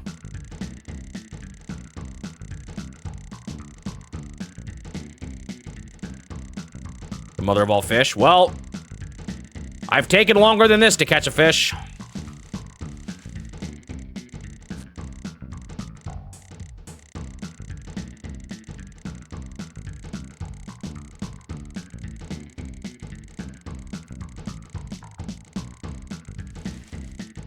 We know he's getting close when he stops shaking vertically. He has not started doing that yet.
Yeah, I don't know. It's interesting. Like, I was reading about Navarre, and he had a whole lot more story expanded on why he was with the Soothsayers in expanded media. I wonder how much of that is direct stuff they were, like, lore they were allowed to work with, or stuff they just made up. I guess it's always kind of the case with adaptions. It's probably different, depending on the adaption and how strict the original creators are. And how involved they are.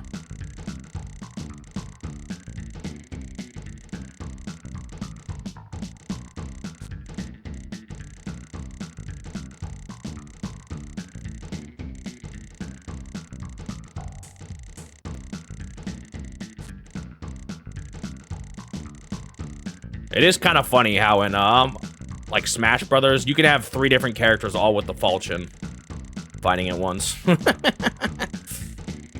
course, it just looked different during the Shadow Dragon days.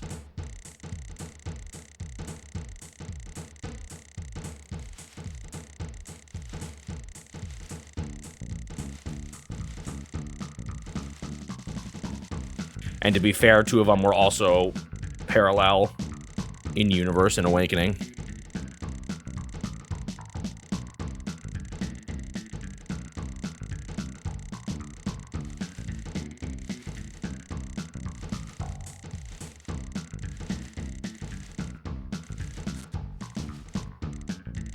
I know it's the blood that lets them wield the falchion, but does it explicitly say it's because they have the blood of a dragon in them? I just don't remember that, but maybe it says that somewhere.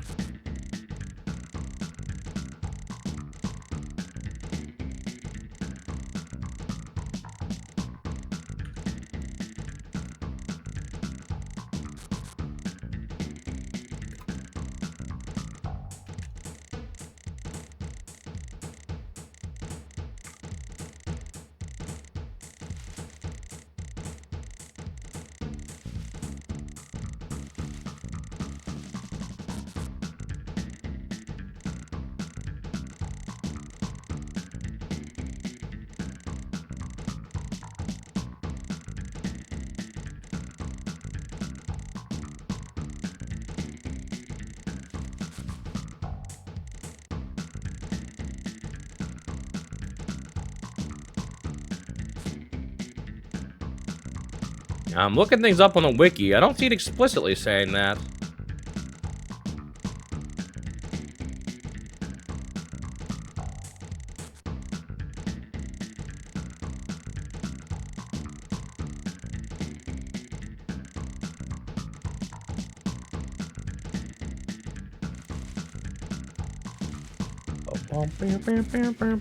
But maybe there's a piece of lore somewhere there I'm missing.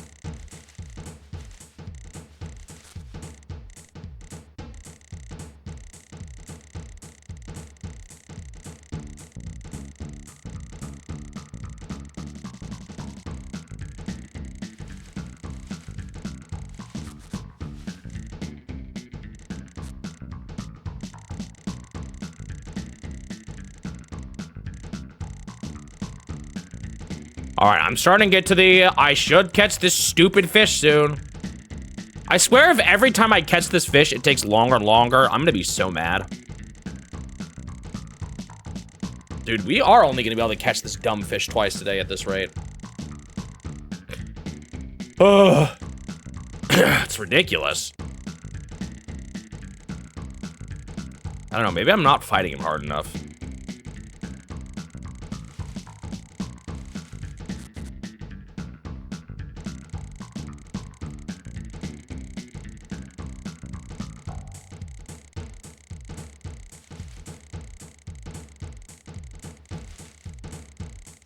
Ever see the movie Gone Fishing? No.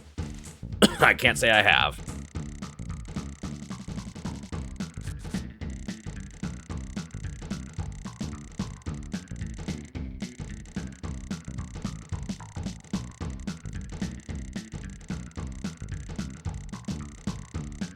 That's what I want to know. How does this fish have so much darn stamina?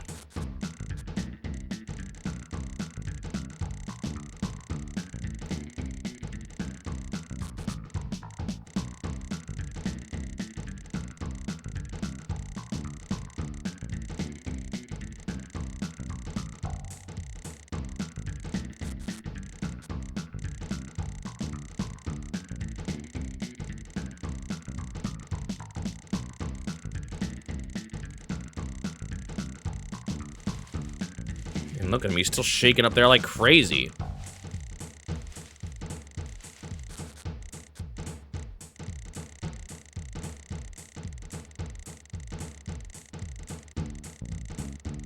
Should I try upgrading my fishing rod first? Would that be a mistake? I just wonder if that actually helps you catch fish faster, as opposed to the fishing line. Like, once I get the fish hooked, I'm not losing my line, like, at all.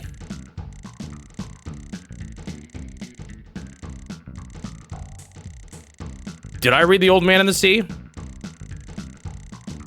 I do not remember. I honestly don't remember a lot of the books I read in school. I was kind of forgetful. With books, in particular. I liked books, but man, is it hard for me to remember what I actually read.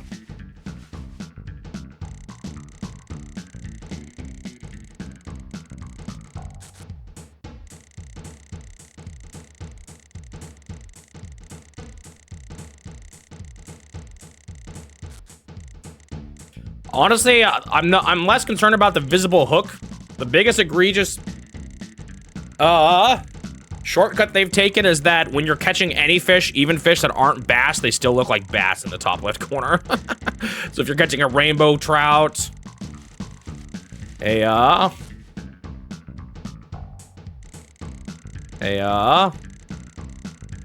the other fish? A bluegill, catfish. It looks like a sea bass.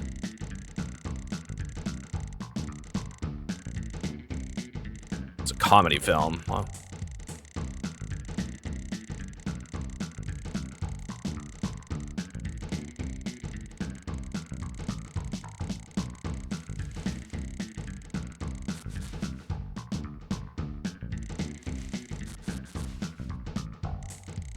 Bro, can you get tired? Yeah, the hook I think you can excuse is... Oh, it's just thin and you can't see it.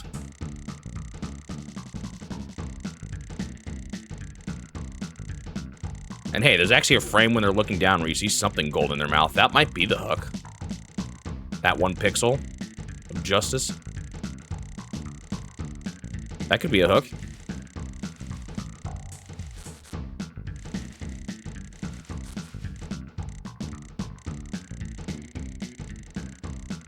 You can see it when he looks down.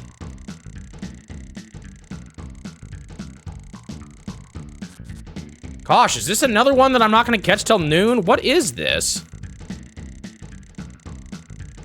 I swear if it takes even longer.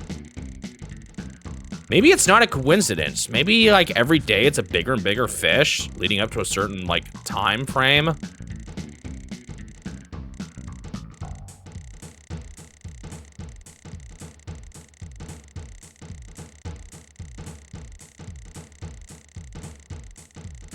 There's something gold in his mouth. Maybe that is supposed to be the hook.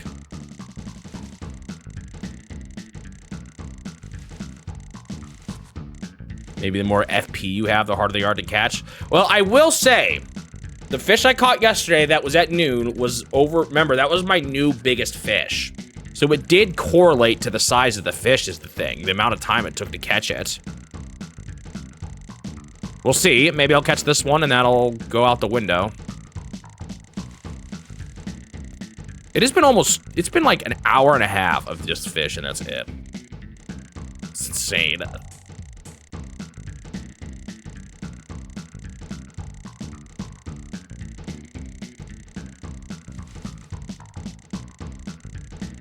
I guess I did have some bad pulls at the beginning though, so maybe not quite.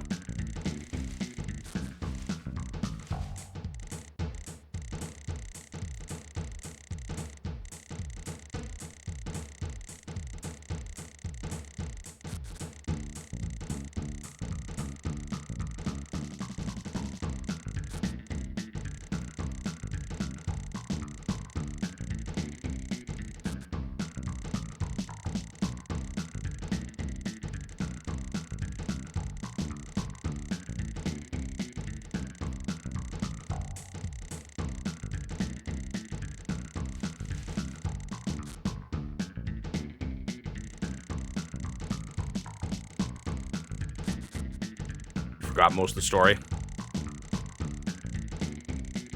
Is it a game you've come back and forth to? Because I could definitely see it being hard to remember.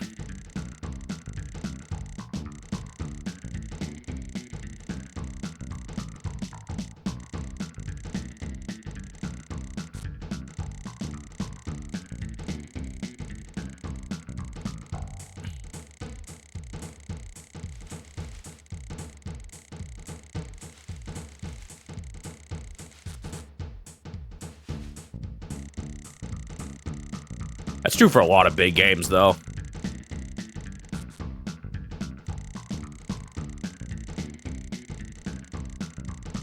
One year I'll catch this fish.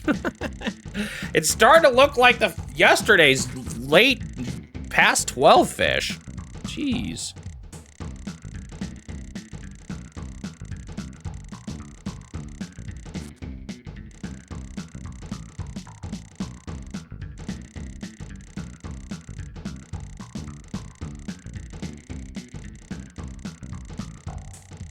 He's still shaking pretty violently up there. Man, I thought maybe this one would be smaller.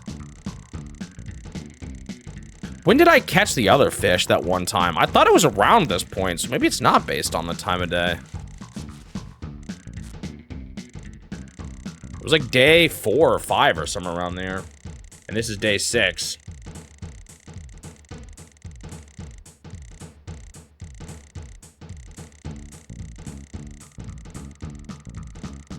It's been a while since I played Sacred Stones. It was my first Fire Emblem, though. It's the one that got me hooked. No pun intended.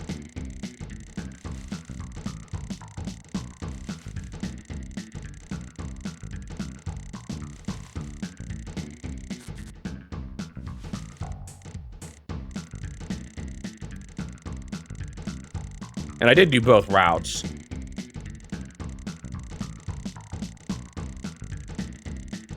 Path of Radiance was a late one for me because it was so expensive by the time I was getting into it.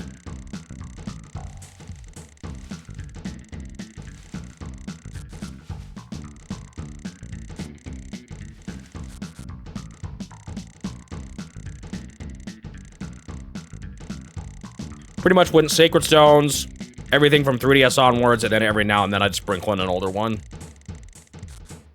I got it on the 3DS as part of the Ambassador program. So I didn't start the series until 3DS, just before Awakening. I don't remember when I first played some of the others, though. Like I said, it was kind of just sprinkled in randomly.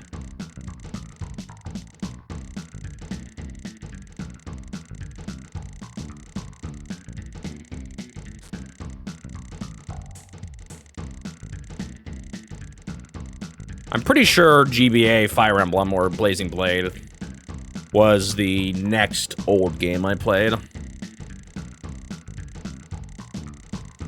And I don't remember when Path of Radiance and Radiant Dawn when I played those.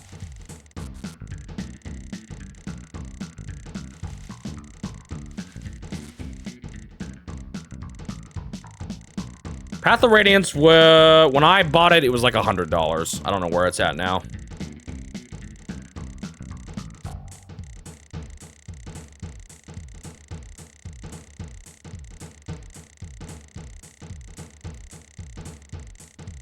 Radiant Dawn wasn't quite as bad, but it was still pretty pricey.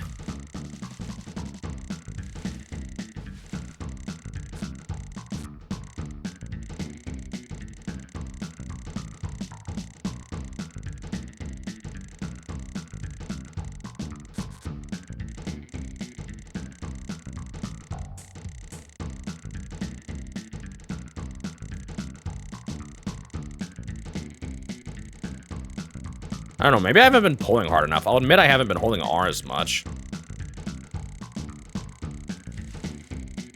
I just felt like it... If it is just a time thing, it's not worth taking the risk, but maybe it's not just a time thing. What's the end goal for this game? Ultimately, there is a big tournament I want to win, but how I get there is complicated.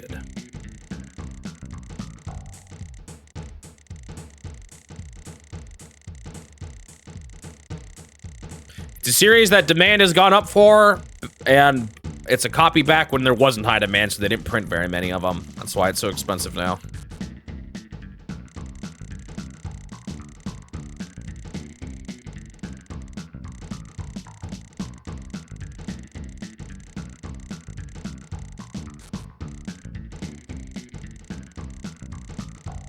Basically, the idea is that as you win more tournaments, you increase in rank and you're able to go to more tournaments. And right now, I'm still at the lowest level tournaments. But I'm also at the lowest level gear, so hopefully getting more gear fixes that.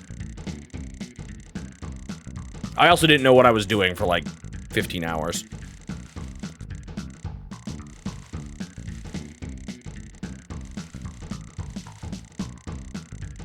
Although you might argue I still don't totally know what I'm doing.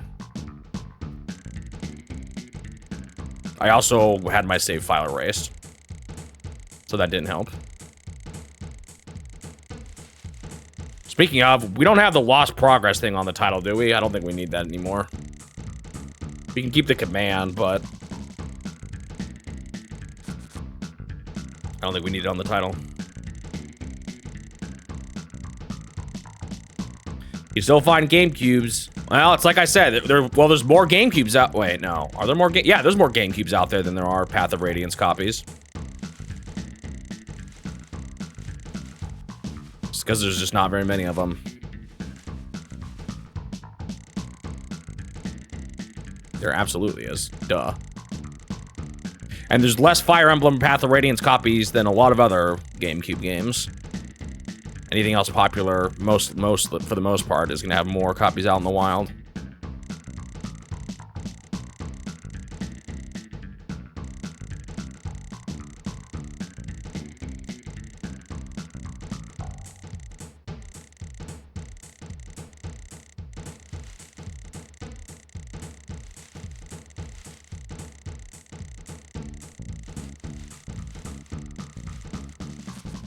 Yeah, I'm looking forward to the new Fire Emblem.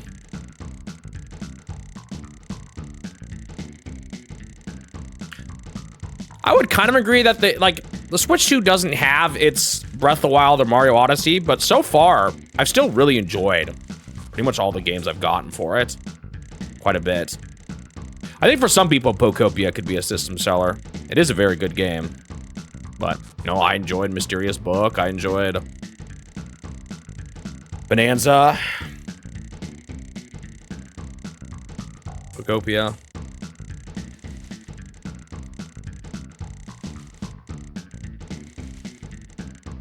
Pokemon games are another story. Those ones are quite high. Those ones I find a little weirder too. But demand, I think part of it is that demand is high, and I don't think people sell them very much. Those are games people hold on to more. I think that's a big part of it. Especially now that they have that pristine status. It's only made it worse. I think that's why Pokemon is so high.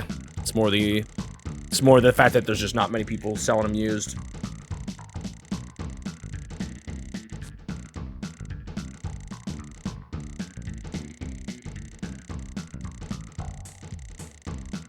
Do I have a goal? Yep, it's just gonna be a while.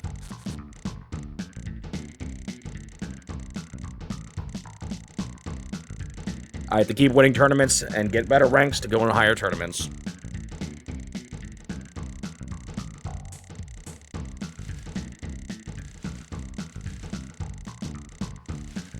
All right, see you later, VG fan. Thanks for tuning in.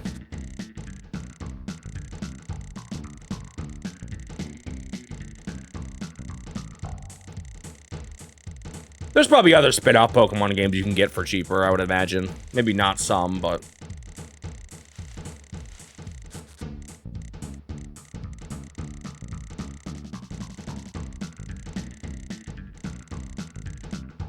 Is Picross 2 length the game or Game Boy Wars? Definitely not Game Boy Wars. I don't even know if it'll hit Picross 2 length. We'll see.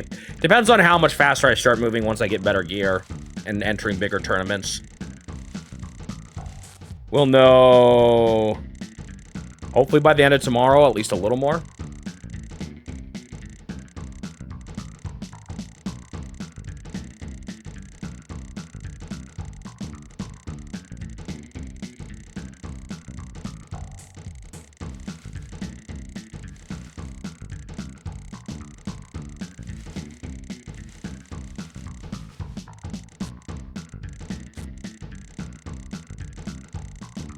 I better catch this guy soon, because if I don't, I'm not going to be happy. I swear, if they keep making each fish harder to catch than the last.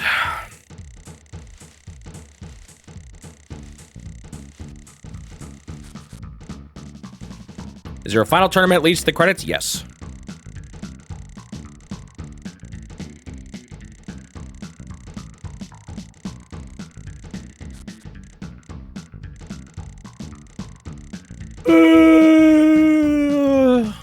I have a lot of games I still want to get for Nintendo published stuff. I mean, it's everything I have is like my childhood collection. Yeah, no, I got a bunch on the NES. I got a bunch of the third-party stuff, but There's a lot I would want to get. I just don't exactly have high funds right now.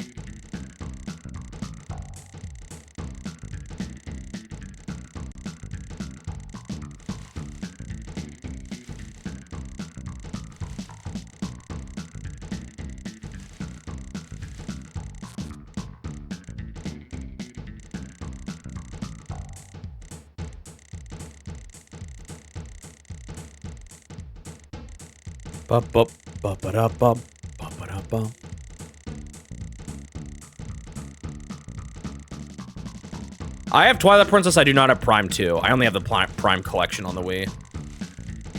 I've never played the OGs, actually. That'll be a first in the challenge. Actually, technically, I've played Prime Hack, which is a modded version of 1 with the mouse controllers. But even then, that's randomizers. So that doesn't really count anyway.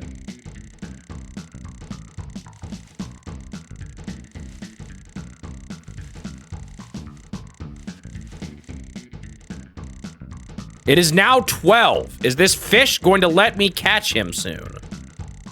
Look at him still shaking up there. Dude, I swear if we hit a new hour record here, I'm gonna be so salty.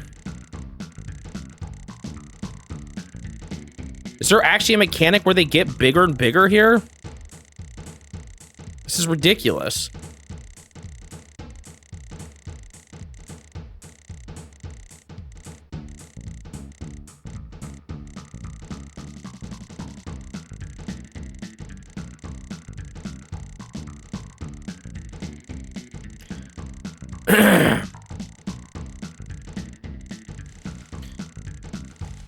I'm kind of ignoring you, Magic Joy Nerd, because I don't really want to argue about Pal World, but I don't see why it has to be an alternative. I don't know why both can't just coexist.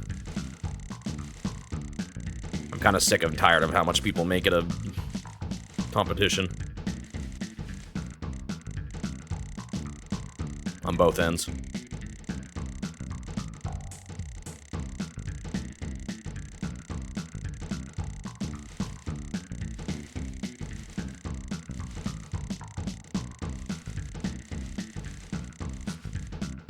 Still need our blue and silver plus Japanese Gen 1s. Yeah, I'll be honest, that's a big hole for me. I don't have any of old Pokemon stuff.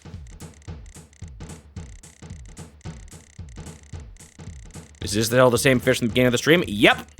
Welcome to Shigesato Itoi's #1 bass fishing.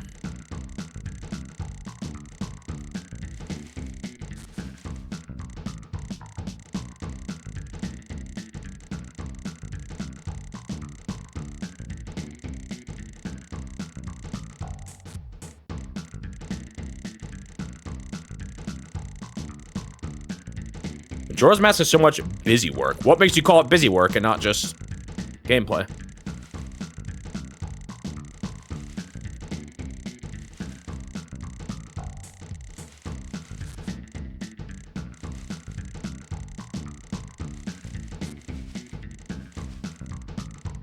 I would agree that Ocarina of Time is more dungeon forward than Majora's Mask, and might be why I ultimately like Ocarina of Time more, but I wouldn't necessarily call it busy work. Have I won any tournaments? Yes, I've won 2.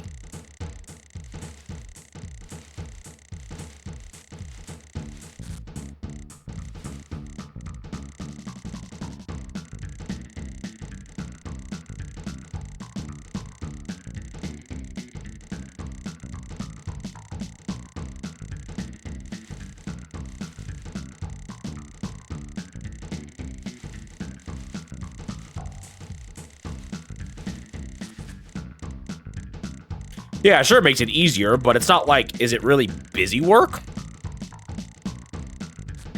Like, it's still gameplay. You're still playing the game. You're doing stuff. You're completing challenges. You're exploring. I value dungeons in Zelda, but it's not the only part of the game that matters. That I enjoy. It's not the only part I enjoy. Can I catch this stupid fish? How long is this gonna take? Oh my goodness. I can't believe each fish keeps being worse than the last. It's abysmal.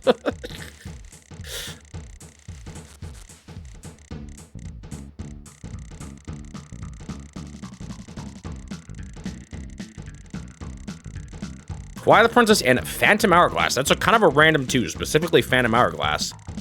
Seems odd to play Spirit Tracks, but not Phantom Hourglass. Despite that, I actually think I prefer Spirit Tracks over Phantom Hourglass, but it's still funny to me. It has been a while since I played either, though. Maybe my opinion will change on replays.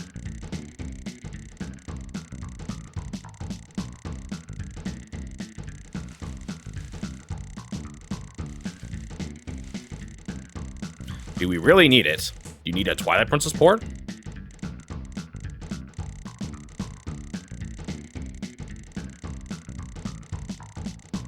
I guess it's not on the Switch yet, huh? It'll be soon, though.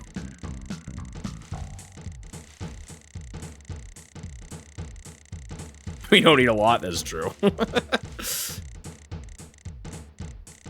Despite how we feel. Yeah, maybe I don't want to go that far.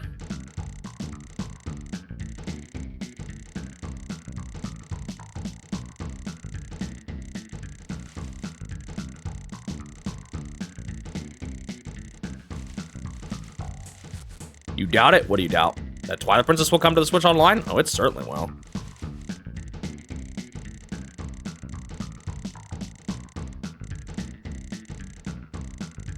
Ever played any Zelda? Don't know if you should play the first games. I, at this point, probably would not recommend Zelda 1 or 2 as your first Zelda experience.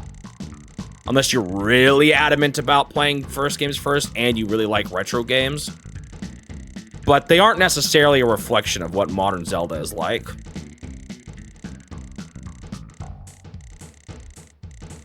Zelda 2 is awful. I do not agree. I do like Zelda 2 a lot, but it is a very different kind of game. You have to like action more, and you have to like hard games.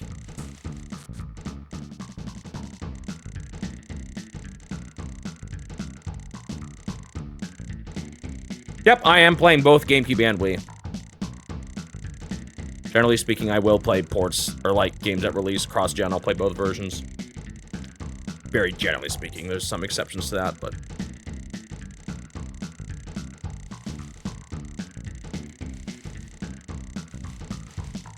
What would I recommend as a first Zelda game? I'll be 100% honest. I honestly think any 3D game, Ocarina of Time Further, is not a bad place to start.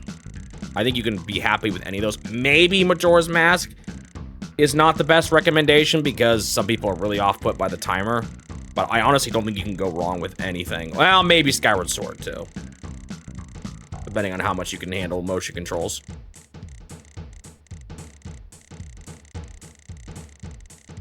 Link to the Past is really good. I think as far as 2D games go, Link to the Past is a really good start, too.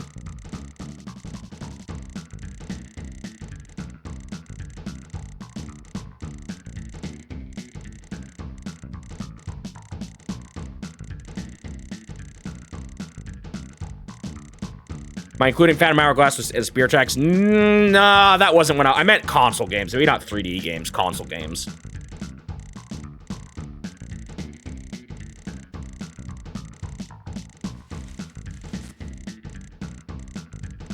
Wind Waker is the best starter game, Zelda game. I do like Wind Waker a lot. It's pretty, I would say it's a good starting point. As any. Yeah, if you want to start old, if you're a purist about playing original and you like old games, you don't mind hard games, Zelda 1 is fine. You may want to use a map, though. If you like older games still, in some ways, but don't necessarily want hard, Link to the Past and Ocarina of Time both are really good. They're still a little cryptic in some areas, which might be off-putting, but... And then Breath of the Wild is a very fun game in its own right. It's very different than most Zelda games, but it is also a game that you can pick up and play and enjoy as a first title. It's just gonna be, just don't go back into past Zelda games expecting Breath of the Wild, but also don't go into Breath of the Wild necessarily expecting past Zelda games. It's just kind of different.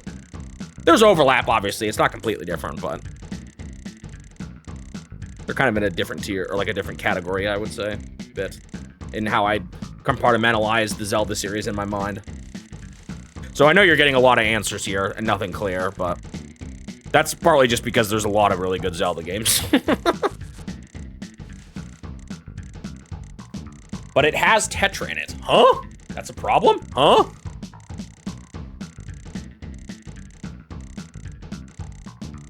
You wish you got more linear Zelda? I don't really agree. I like Zelda to be open.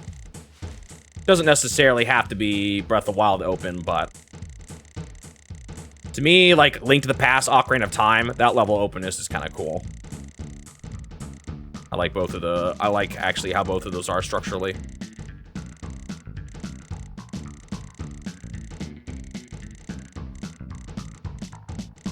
Link's Awakening is very good too. Yeah, Link's Awakening would be fine. Switch version too.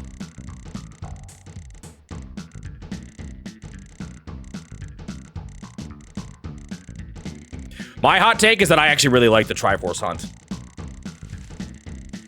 But I also really like side content in games in general, so the Triforce pieces come naturally to me while I'm playing the game. I don't ever feel like I'm forcing myself to do it.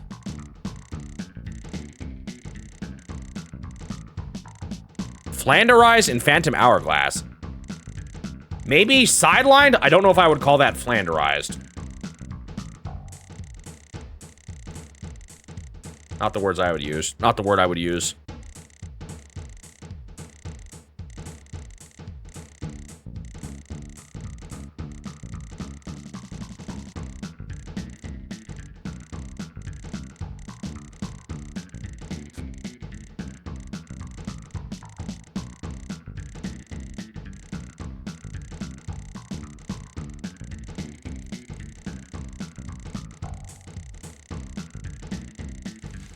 Ocarina of Time's your least favorite?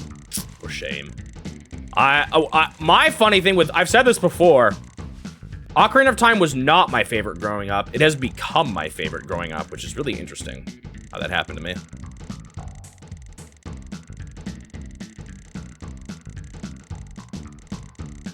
I've only grown to appreciate it more and more as I've gotten older.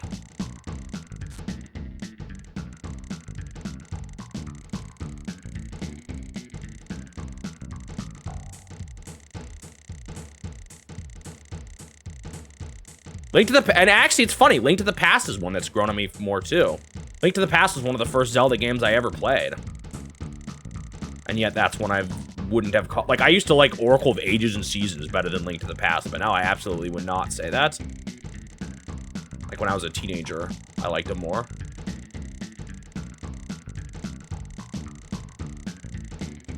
But my opinion on that has actually morphed quite a bit over the years.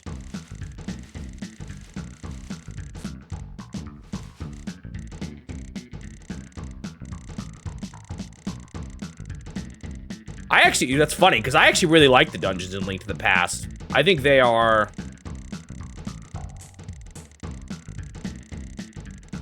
I like how not linear they are.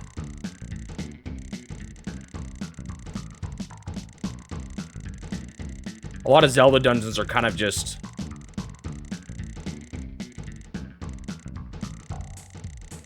But it's also not open. They're mazy. They're mazy, but not linear. It depends on the dungeon, I guess, a little bit. Some are more linear than others. I guess I'm thinking some late game ones like Misery Mire or... So I guess it really does depend on the dungeon. Dark Palace or something like that.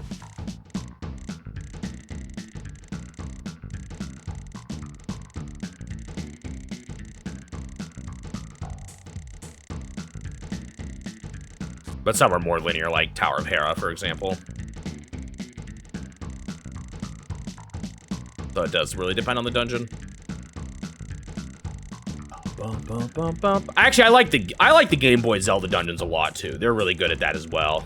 Now that I think about it, they're all pretty good at being a nice mix of linear and not linear. Favorite 3D dungeon and favorite 2D Zelda dungeon. Oh, gosh. I don't know if I can pick just one.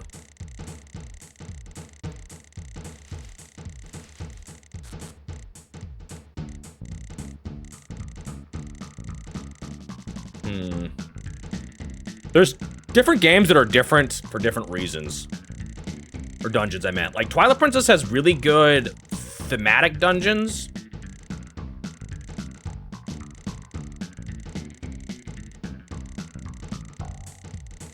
But not necessarily my favorite structural, like, puzzles and structure, like maze structure and stuff.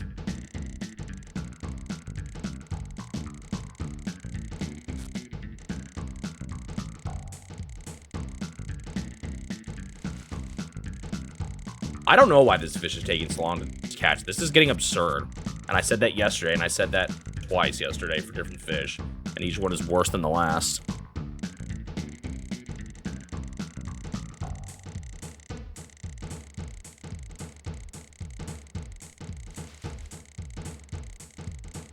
I like Forest Temple a lot in Ocarina of Time.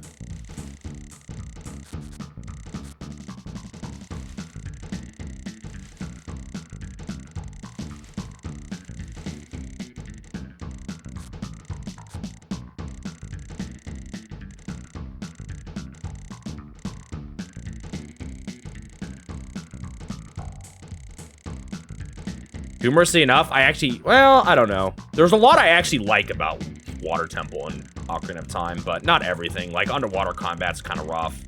And then obviously switching boots is annoying. I think structurally it's pretty cool, though.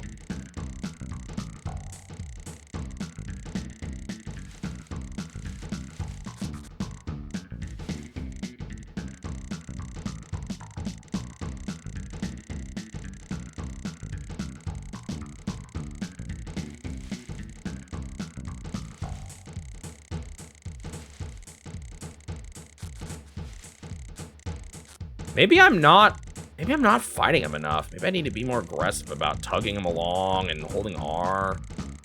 We'll see. Yesterday, the fact that the fish was so big made me think it didn't matter, but I guess we'll have to check again once I catch this guy, what the size is. Spirit Temple actually is pretty good, too.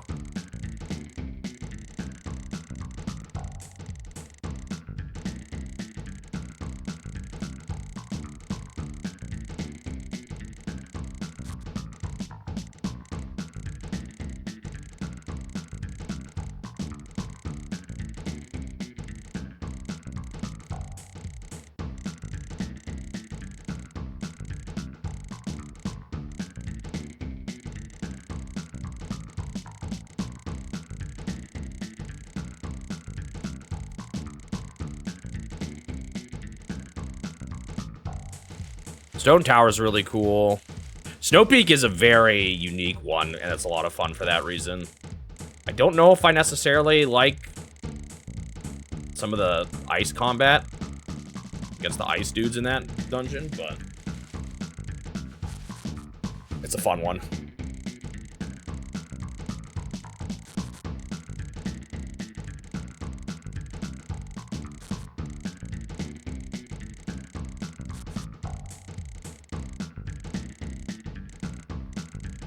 There's a lot. The thing is, anytime I talk about favorites, things I like more than others in Zelda, we're talking about a series I just love all around, so.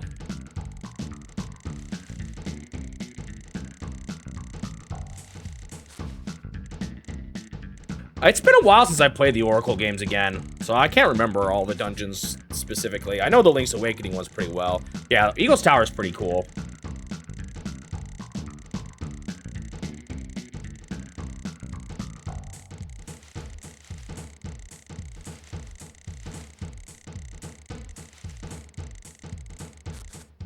Actually, Link's Awakening does have dungeons I like a lot, I think, in general.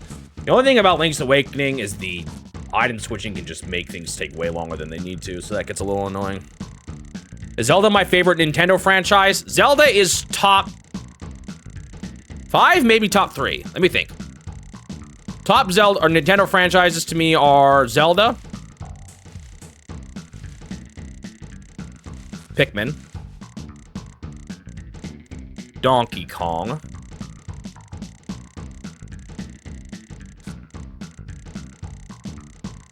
what are the ones that I put up there? Maybe Smash Brothers? Probably Smash Brothers.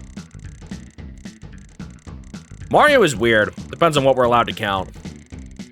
Mario has some of my favorites, but depending on what we're counting, it could be dragged down. Minish Cap I liked a lot when I was younger. I haven't played it in a while. The seashell and kinstone thing setups make me a little bit, like, not always wanting to go back to it.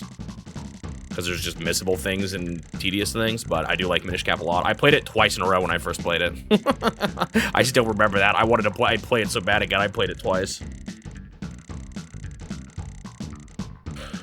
Oh, Metroid. That's another top one. That's a big one I'm missing. Metroid is definitely top 3.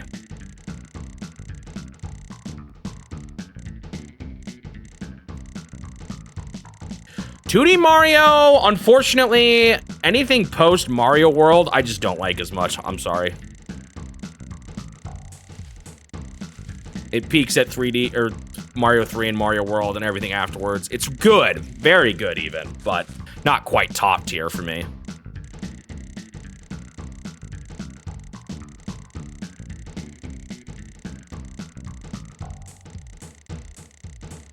Top 3, would I say Zelda, Metroid, and Pikmin? Might be. Fire Emblem is like second tier.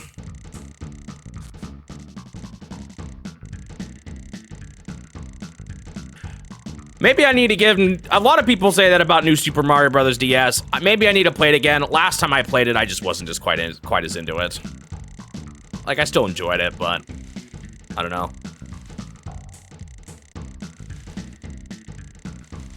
For some reason, the New Super Mario Bros. Series are all just in this kind of category of really good, but not my favorites.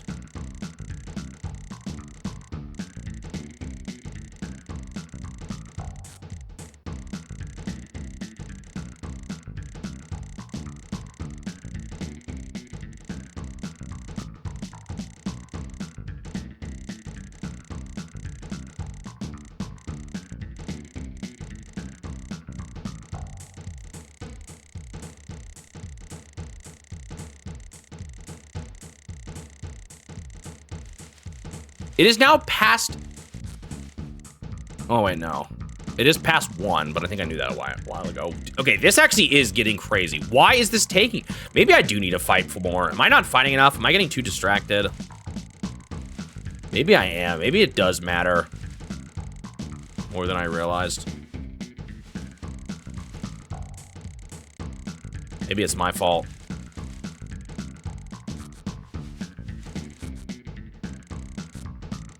I'm just scared about losing him. Like, I was thinking, why risk it?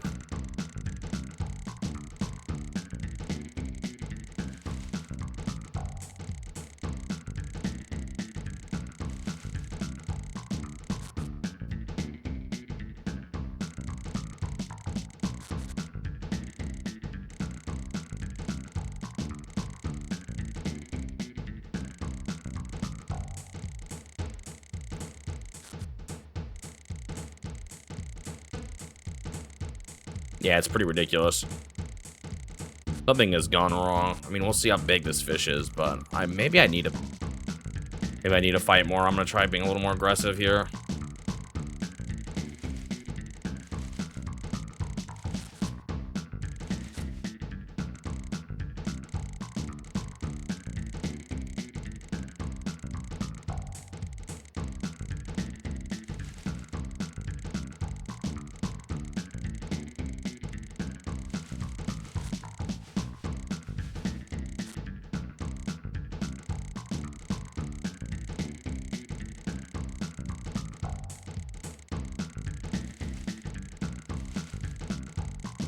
You had more fun playing them for retro achievements than casually. Interesting.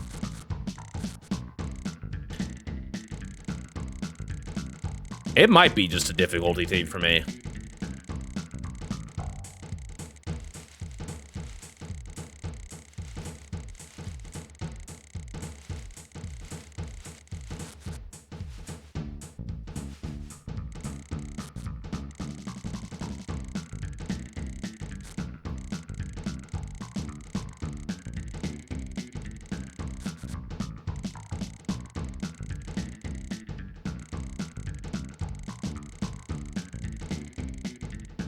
Yeah, especially if it takes as long as it does, like, in-game time. It has been literally over 6 hours in-game.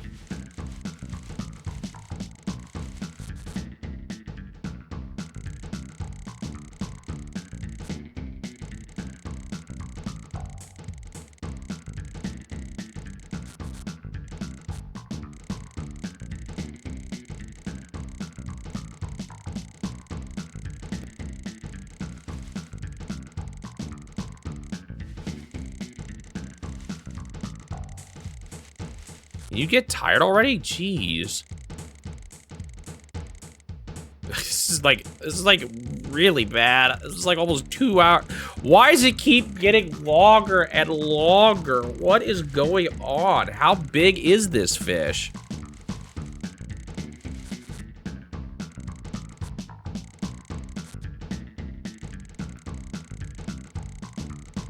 Is the game trying to punish me for not buying better gear?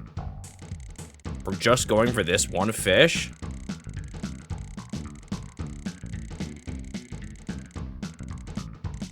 It's starting to not become worth it. Spending 2 hours, half the stream on one fish. It's just crazy. I'm gonna actually get penalized at this rate, because if you go too late, they start taking money away from you. For being too late to the tournament. But like, what am I supposed to do about it, huh? This fish took forever. I was out here 6 a.m. trying to reel this thing in.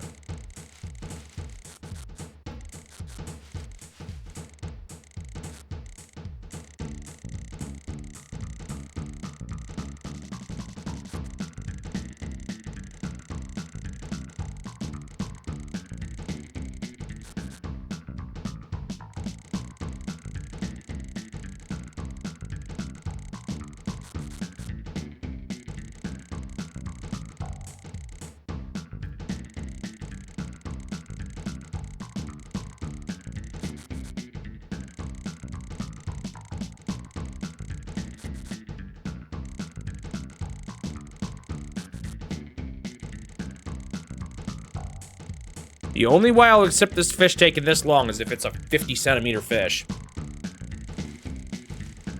Otherwise, I've been ripped off.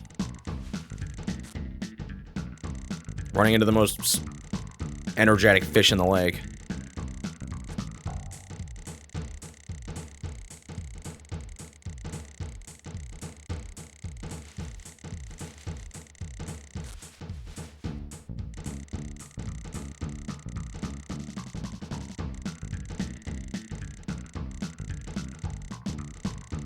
Maybe if I knew what actually got them tired, I could be faster.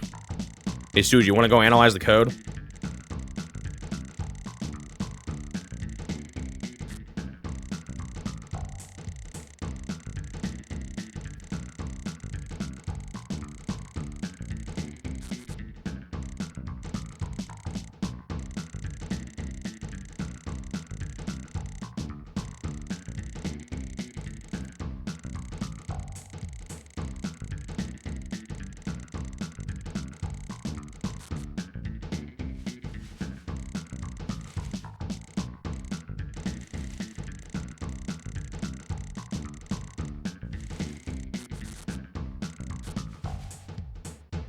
Maybe I need to relook at how exactly they described the pumping strat. Or need to watch that video. I still haven't watched it yet. Maybe he reveals all the secrets.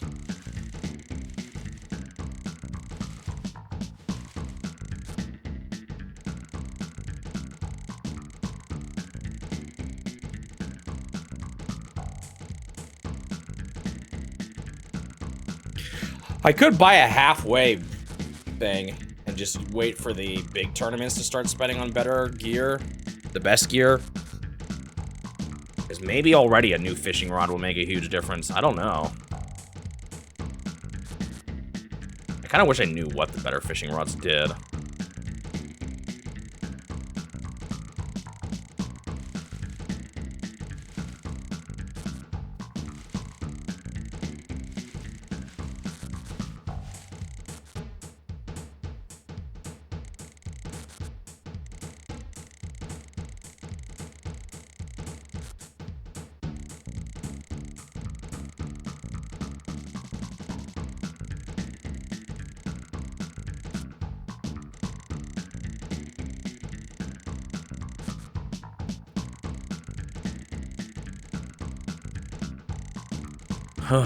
This is getting pretty ridiculous.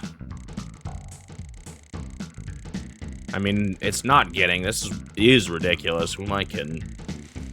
When will this fish get tired?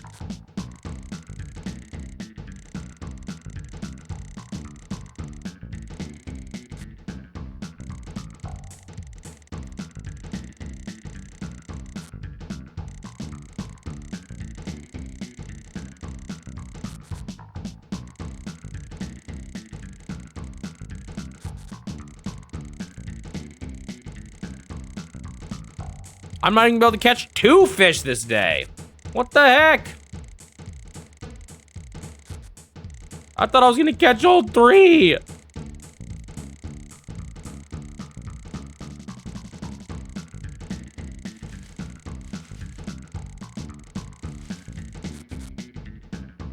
It's just awful.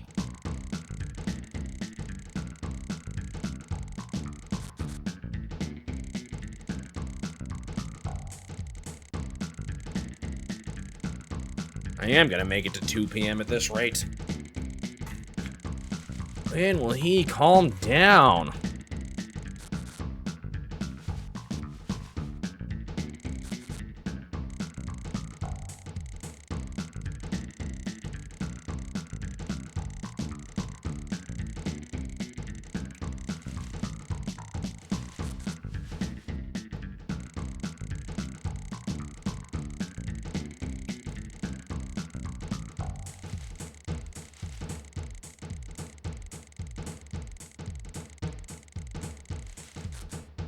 What if the problem is that I'm actually playing too casually for, like, the first bit, and it's not until I start freaking out that I start playing aggressive, and that's why I keep not catching him until later and later.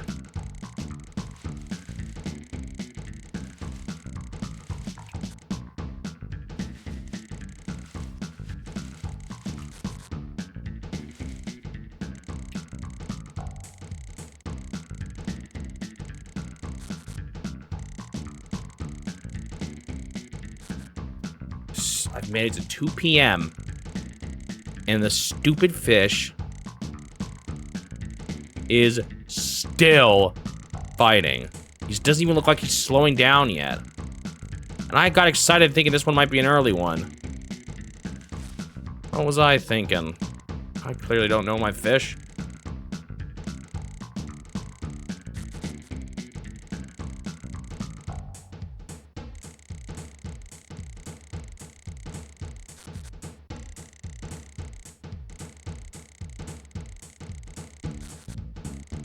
This is just, like, ridiculous. Now I am starting to rethink my strategy. The other good thing about this is that it lets me, going back to why I'm doing this, though, still, is that it does let me, like, get ranks the fastest, and there is a time limit on in-game year for when I can rank up. So this helps me to guarantee that I'll get it in a year.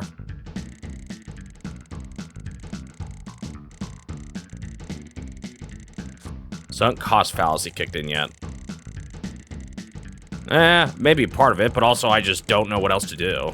It's still my only route. My only clear route.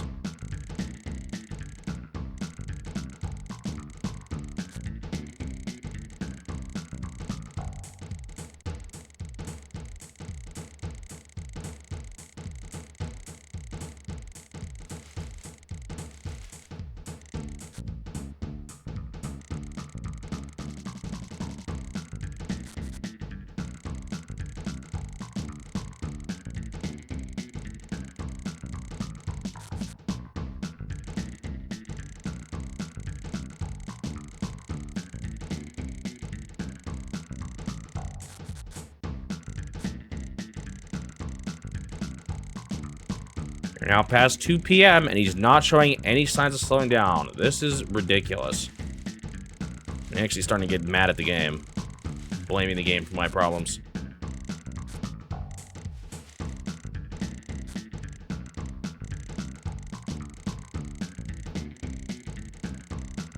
I don't care how underleveled I am, it should not take this long.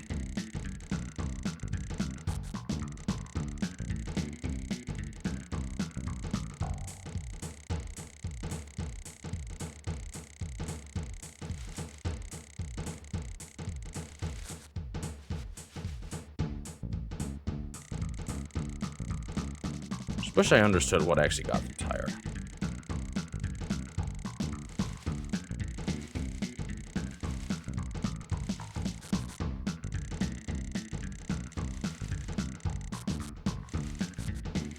Alright, see you later, Fear Navigator. Couldn't even catch one fish before Fear Navigator left. What is my life coming to? The sign that's close to being exhausted, the first thing I've noticed is that you'll see him only shake left to right, not up to down. And then once he's actually exhausted, it'll stop shaking entirely. But it's still shaking, like, up and left and right. So that's a sign that he's not even quite there yet. Maybe the shaking is gets less frequent. I don't know about that, though, because it still looks pretty aggressive right now. I'm not sure that's changed at all since the beginning.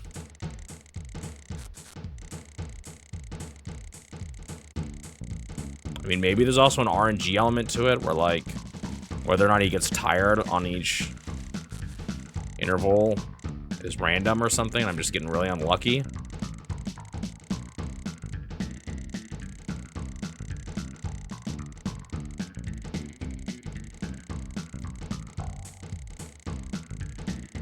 This is just ridiculous. Genuinely insane. Cannot believe I've actually managed to sit here for this long. A single fish.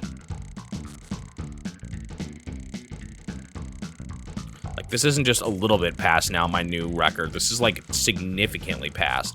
I went from 8:30 to 11. That was a pretty big jump. That was like a 2.5-hour jump. Then we went from 11 to 12, a 1-hour jump, and now we're almost about to do another 2.5-hour jump. Why do they just keep getting harder and harder to catch? I don't understand.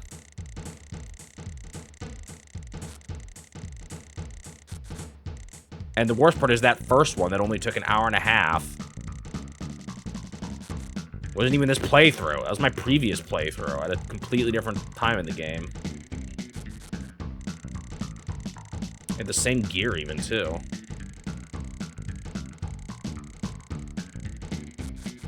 I think it was like yesterday of in-game time. You can't quite remember, though. I spent like a couple days goofing around. And then it was... Actually, no, it might have been earlier than that, because it was before I entered my first tournament. So it might have been day 2 or 3. Although I can't remember how much time I wasted trying to get the stupid trash things. Maybe it was... Maybe it was a little later. This is day 6.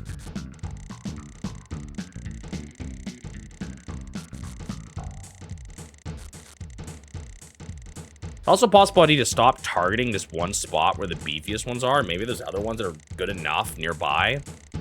Oh, it's going left to right. I think we're finally close. Nope, never mind. Dang, damn it! Fish, you doing that just to make me excited for nothing?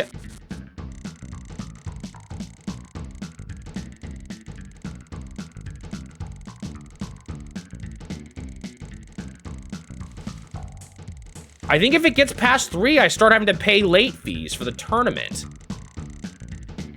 Which is not good. I do not want to get late fees. I want to buy the best fishing rod.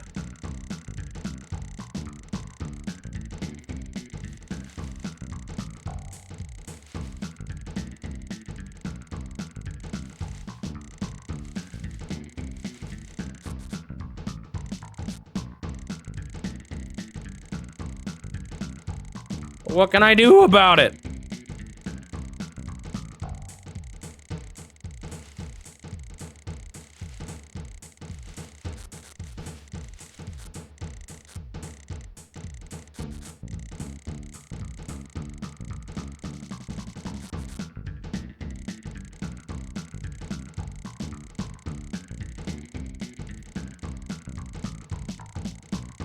It's horizontal again.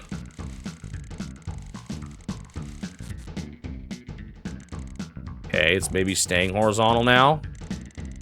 Might finally be getting close.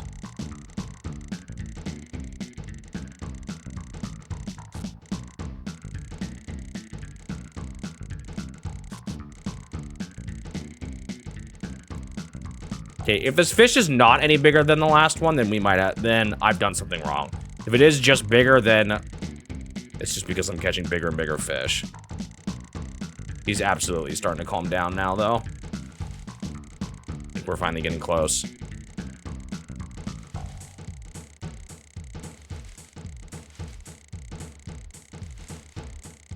Oh, he's letting me catch him. Oh, not quite.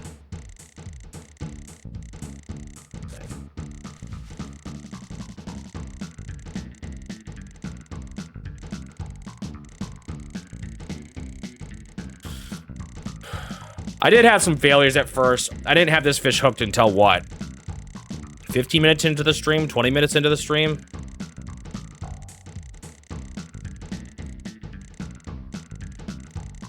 Still really bad, but...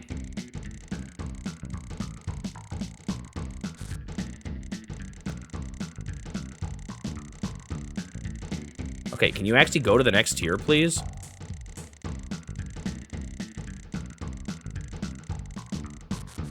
I'm gonna have late fees you're gonna make me pay.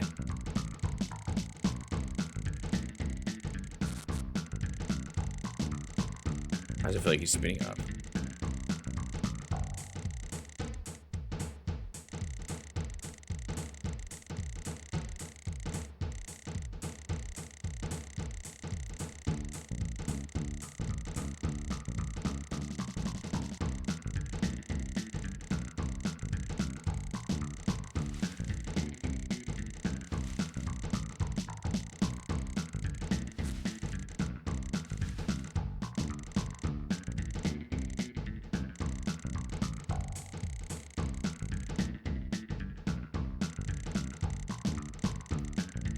Please, Mr. Fishy. Please.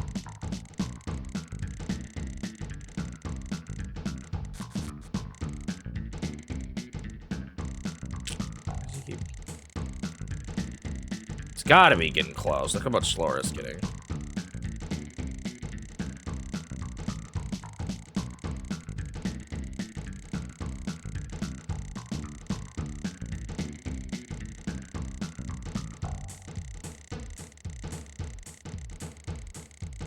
Okay, there we go.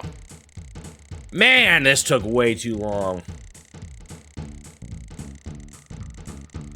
Holy moly.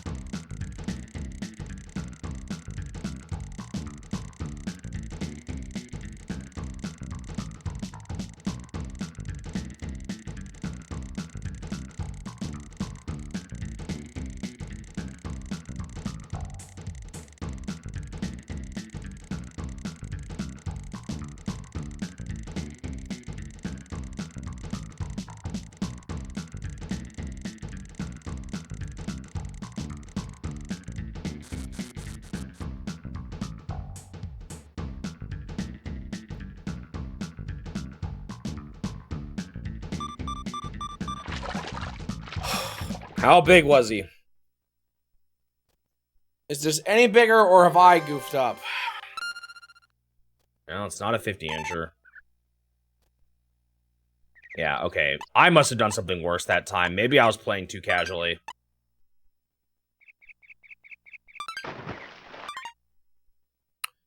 I'll try being more aggressive next time.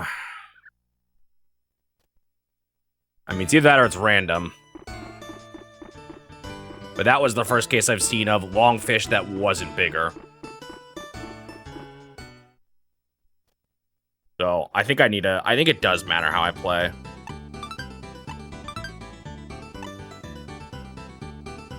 This will still win, obviously. But it's smaller than the last couple I think I've even caught. So it must have been a me problem.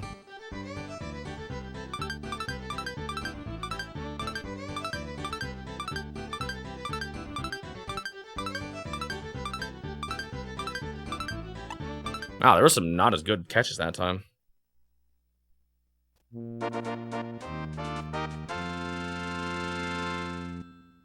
But was it worth it?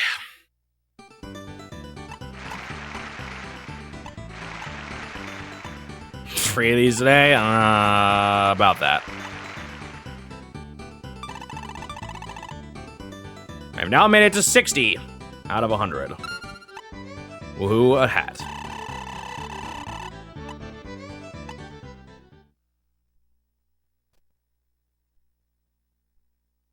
Yeah, there's only one at 1,200 that time. Quite a bit at 1,100, though, so it probably wouldn't have mattered much to me in the end. We are absolutely saving.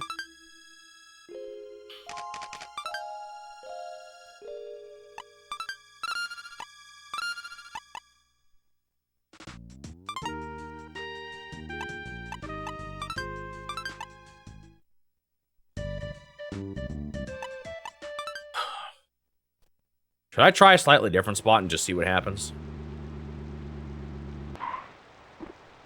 Let me look at this again. Well, hopefully I've learned my lesson and I'll be a better fisherman next time. Like, I could buy this bad boy here. And maybe it makes a difference at how fast I catch fish. But if I just win 2 more tournaments, I can get the best one. So, I don't know.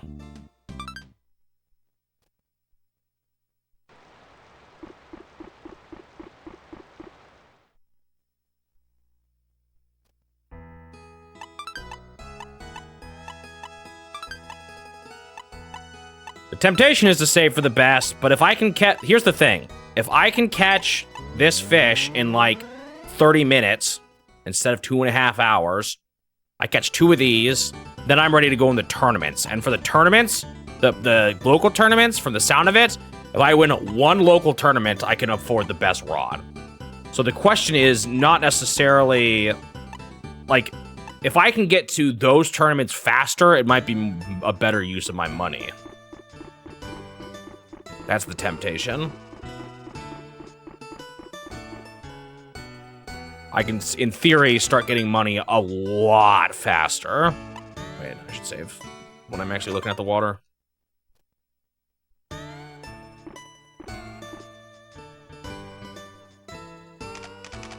Like, it's possible getting a better rod now would make me much faster in the long run.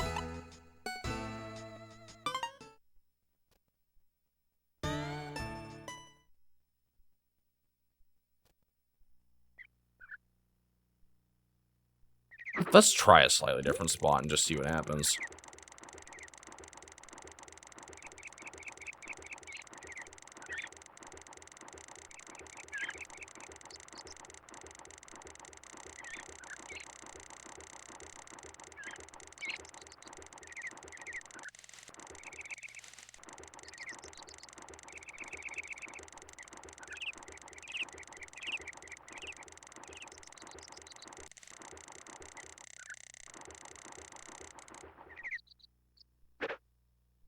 Holy win.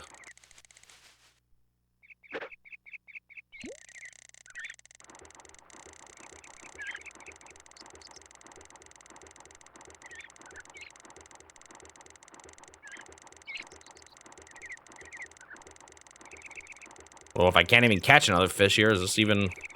Alright, Strat.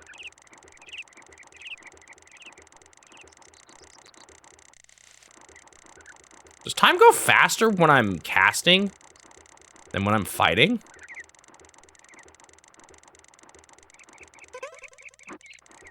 That was probably just me on the weeds. And now I'm starting to just say whatever. I should just catch the one in the bushes.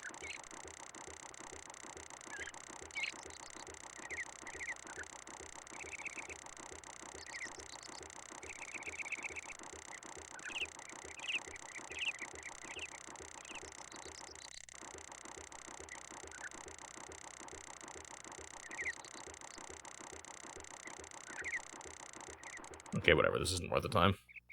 We're going back to Big Daddy.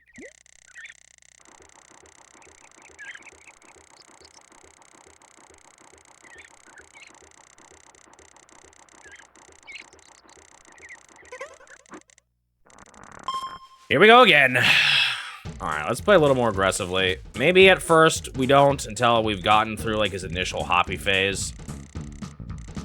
What do we say? 2 hops? 3 hops?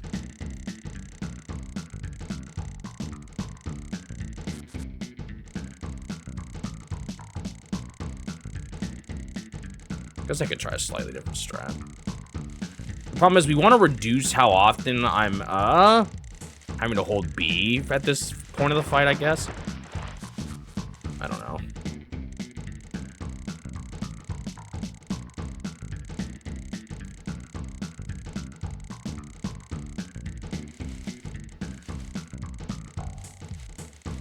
I wish these guides told you how to actually do the fight.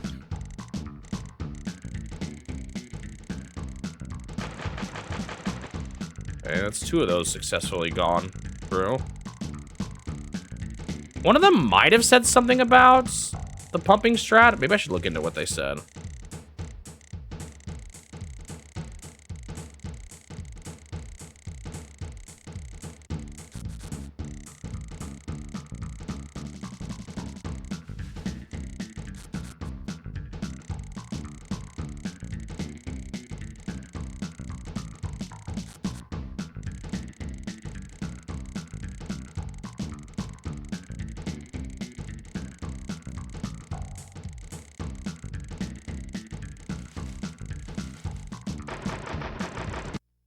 Yeah, I pushed B. That was my bad. I panicked. I need to not do that.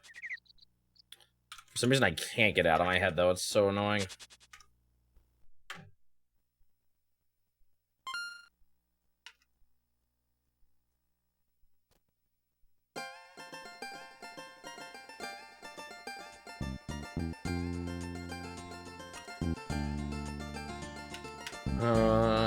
I talked about this.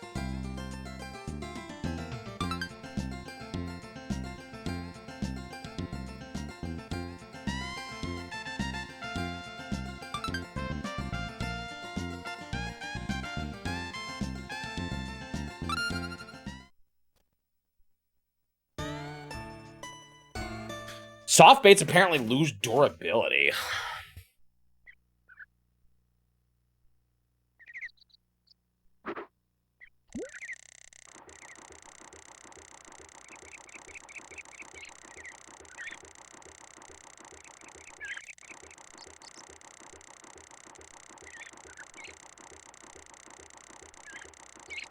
Okay, that one does not say much about.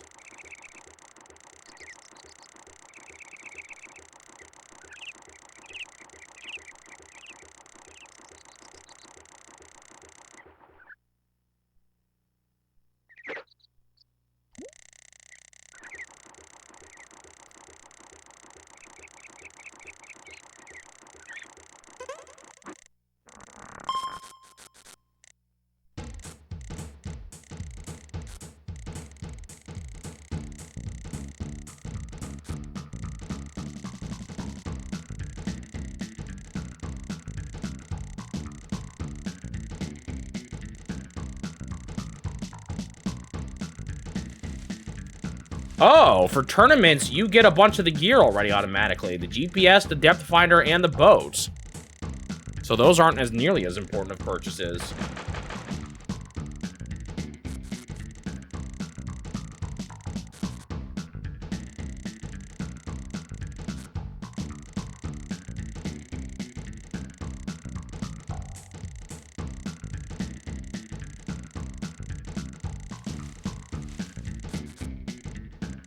Uh-oh, and local tournaments are annoying because you have to have a teammate and they can kind of screw you over.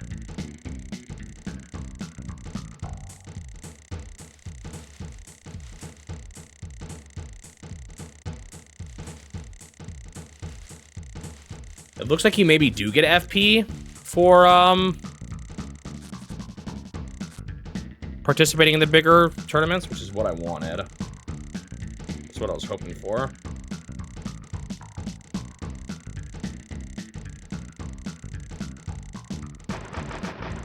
I pushed B again. I need to stop doing that. It's such a bad problem I have. Ugh.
But this guy seems to suggest it's when they go swimming away, that's what tires it. So I guess you, at least holding R is better, because that makes them make the line tighter more often.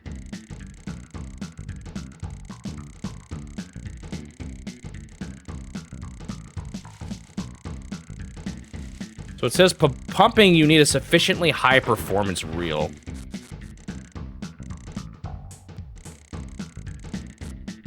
So I guess I just can't even do it. Whilst raising the rod to pull the fish in, and then lowering the rod to reel in the line, while keeping the power button pressed down. What I don't know is do you push power for both? I don't think I can do pumping strat right now. It looks like getting him tired might be this right here. So you want... I almost pushed B there. I need to pay attention, though. Later on, he doesn't do that as much, so it's not a problem, but...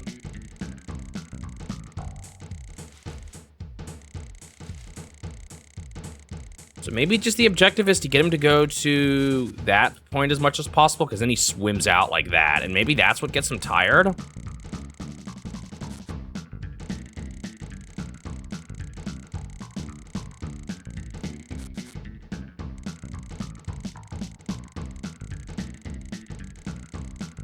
The objective is to, like, get him tight as much as possible. Maybe that's why this strat works, actually. I don't know.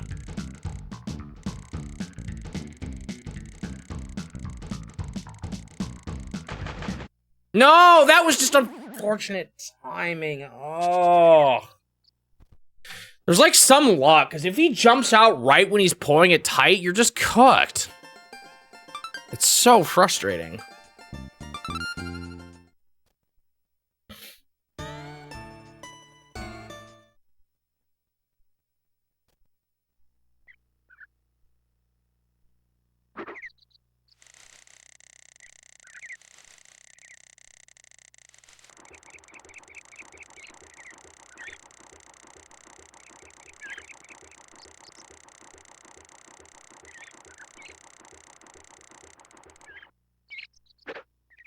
So frustrating.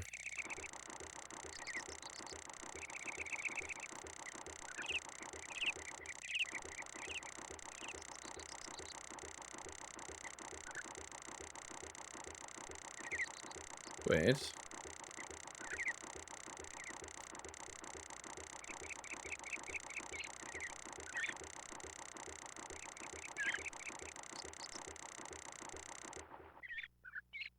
Maybe there's better ways to hook it?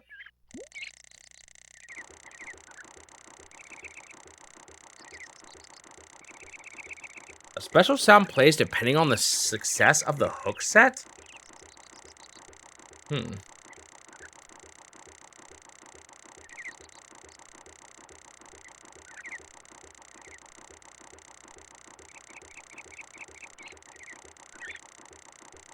Maybe talking about soft bait here, though.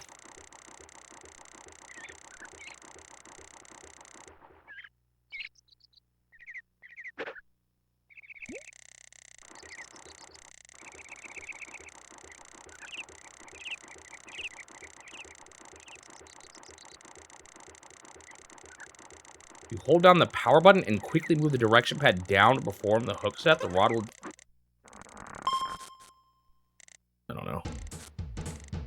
I was in the middle of reading that, so I don't quite know what it does. I'm not sure.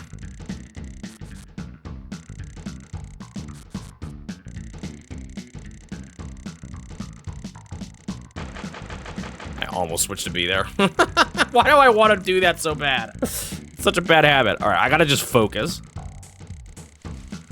Okay, for starters, maybe I'll move my rod left and right more later on to change the tension levels. But for starters, until we get at least like 3 or 4 jumps, I'm just gonna focus on just watching carefully. Only holding B when the rod goes up, not when he starts jumping.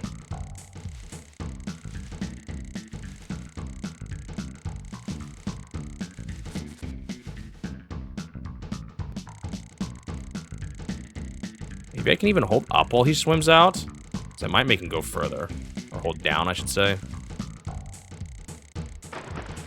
Holding A. No, he goes even not as far. Weird.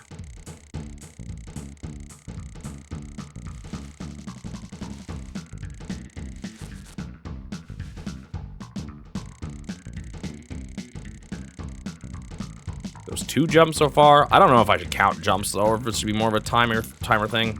Maybe I should look at the clock and try to study when he generally stops jumping. Like, is it at 7? Is that when I can start playing differently?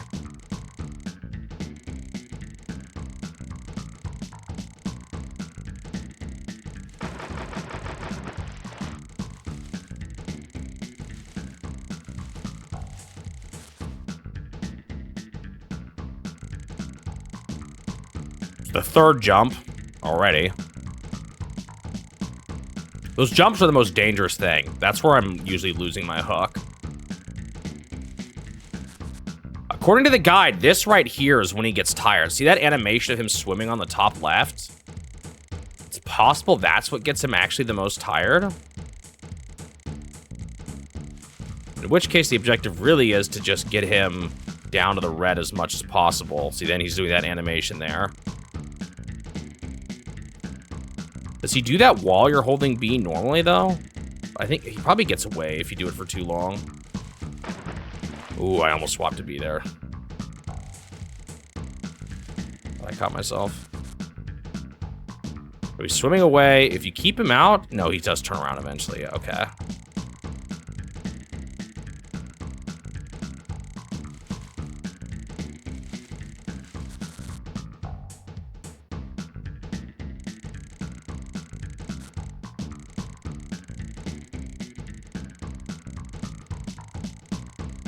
We jumped out 4 times now by 640 already. There's a 5th.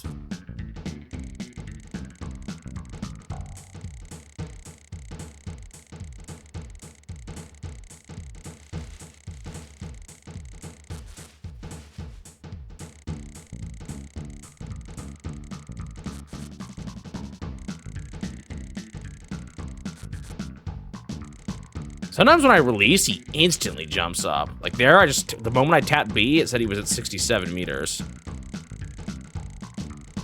Not sure what the deal with that is. Like that seems like it might not be tiring him out because he's not spending time in the swimming away animation like he does here.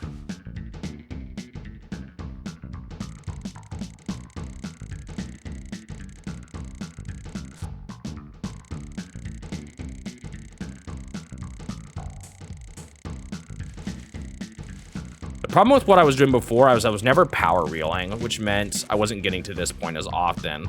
So I was thinking, oh, it's just safer the less I have to deal with the taut line, but that might be exactly what made it take so long. Okay, we haven't seen anything since 640. Also, keep in mind, though, when I hooked him, it did take a while to hook him this time. I should more look at the time frame from when I hooked to when he stops jumping. So maybe I might watch the video for this one.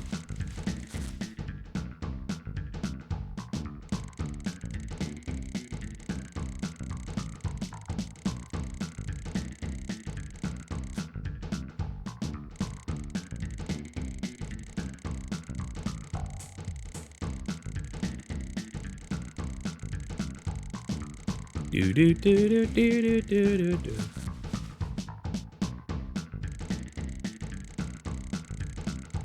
do have to focus like a little more. So is he done jumping already now? I was at 640. When did I actually set this guy though? It was kind of late.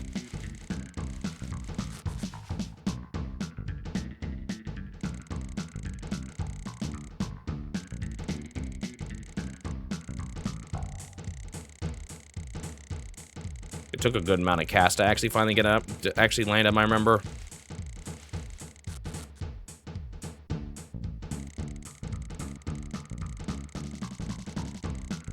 It is interesting how he stopped jumping eventually, though.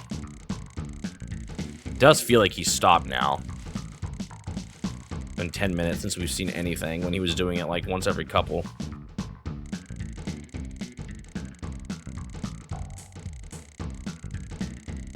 Question is, when did I actually hook him?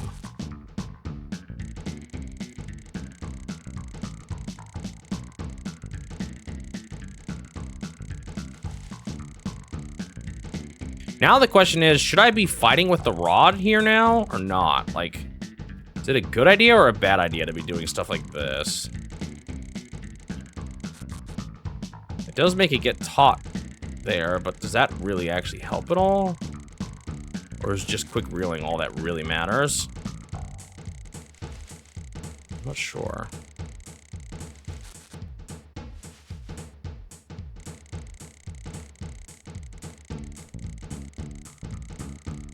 Well, I don't think he's dumping anymore. I seem to have gotten past the hard part.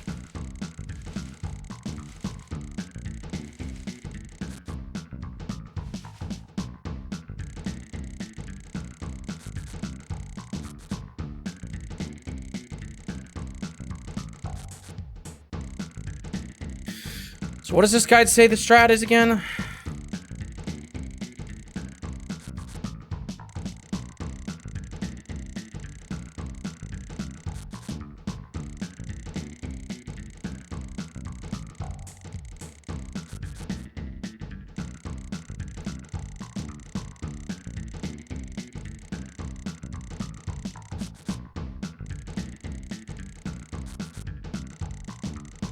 Doesn't really say. It just talks about, all it really talks about is releasing the spool once it reaches the limit.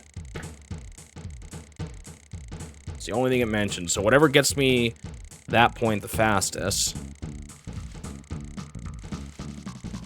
Assuming this guide is even saying the right thing. Who knows if it is.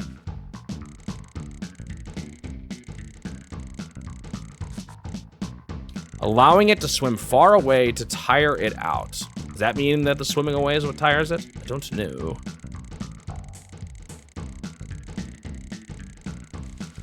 I guess maybe you could kind of make sense. It's less about how long they're doing it, more how many times did they get close.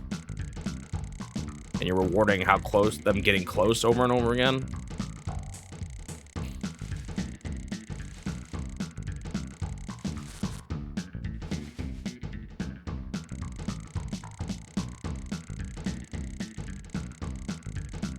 I'm curious about the best fishing rod and what it actually does. I wish any of these guides said. Maybe the manual does? Anyone seen the manual for this game, actually? Does that thing even exist? Because that could be something that's just explained in the manual.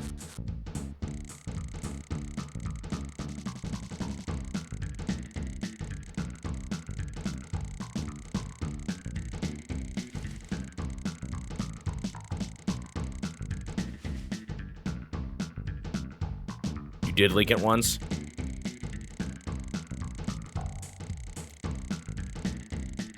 So it has been found. I've probably lost that link, but I can find it again, I'm sure. I can't exactly scan it right now, though, while I'm doing this. Maybe afterwards. I wonder if it says what the purpose of better rods is or not. In-game, it says, like, generic things, like it's sturdier, but doesn't really practically say what that means, but I don't know, maybe there isn't anything practically that it means.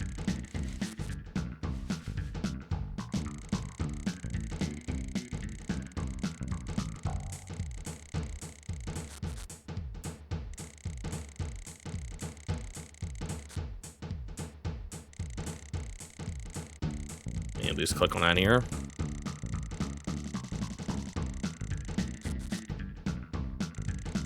Oh, it's a text dump. Does this say anything about rods?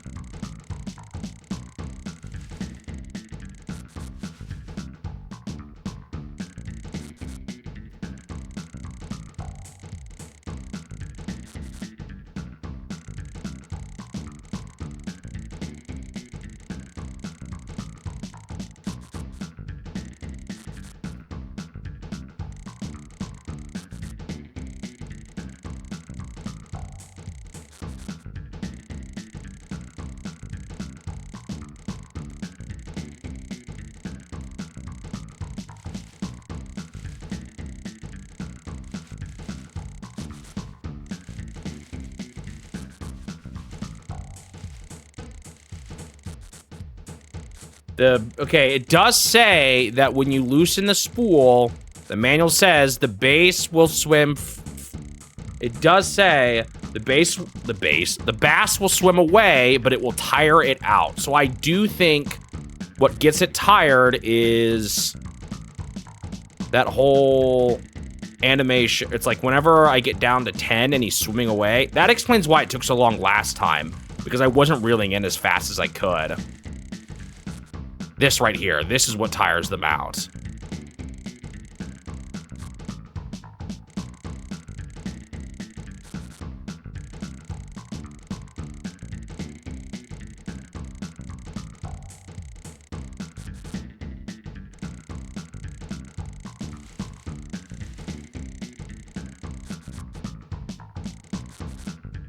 Wait, you can pause? Oh.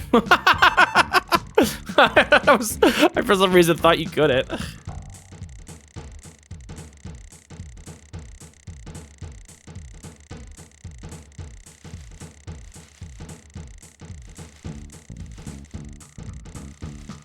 Okay, does this instruction manual say anything about what reels and rods actually do? Oh, I'm pushing the wrong button. Wow, that was really bad. I can't believe it. I was pushing X. I'm surprised he didn't get away from that. That was so bad.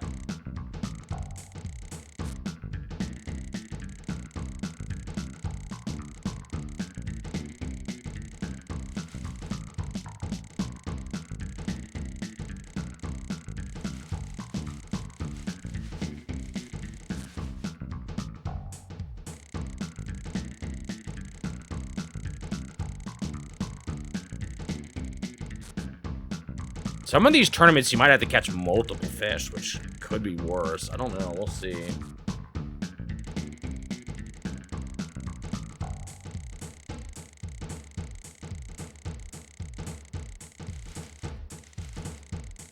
The depth finder is like a way to find good fish, though, so maybe it won't be so bad.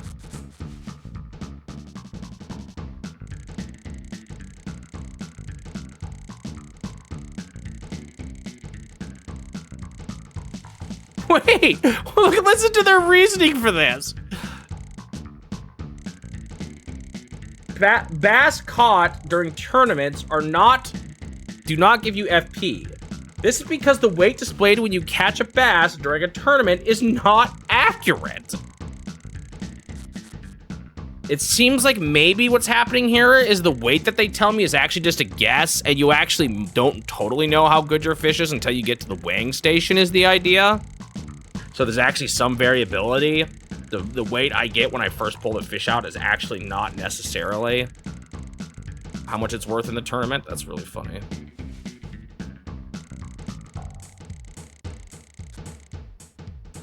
Oh, sweet. It says how much fish points you get for each tournament. Wait, there's multiple big tournaments? There's 3? No, it's just first, second, or third. Never mind.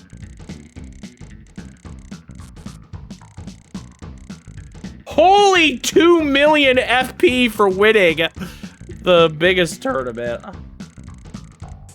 Yeah, it's 50,000 for local, 500,000 for pro,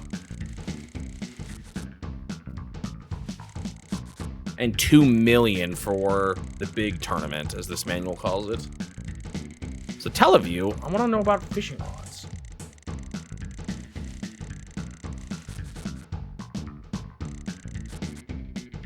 Wait, does this not talk about the rods at all?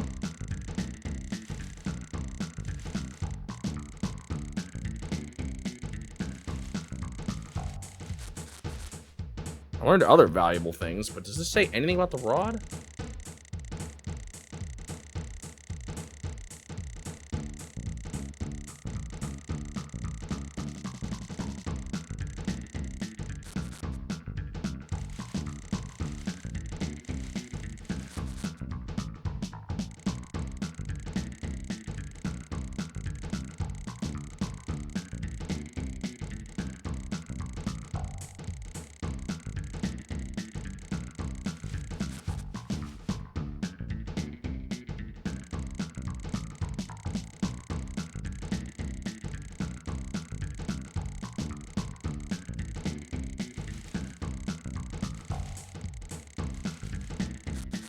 There's no difference between holding just L and R in both, right? I don't think so.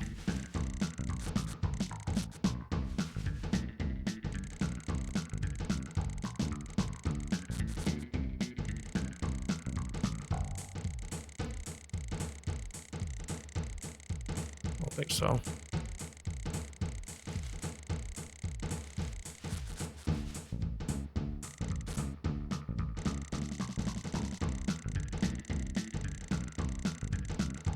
Wait, bass aren't native to Japan? They were brought there for academic research purpose?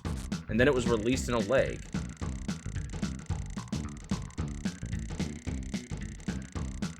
Huh. Or at least the largemouth bass.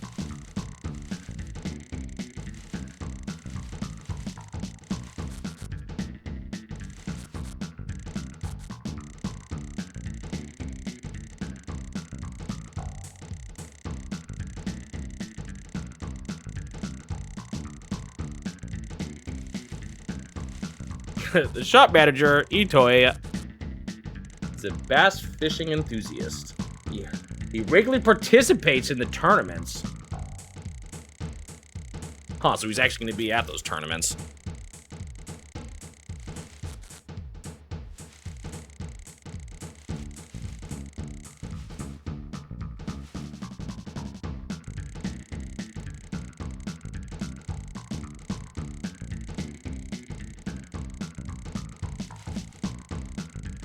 Man, it doesn't say anything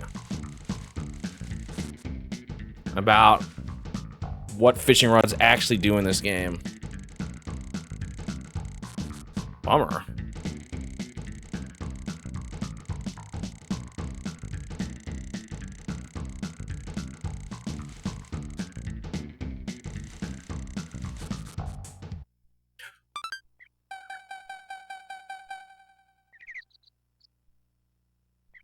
I pushed the wrong button again and got confused. Do I have time to play this?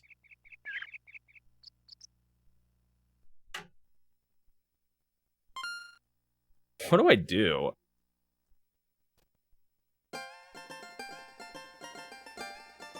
Should I just catch some fish and make some money?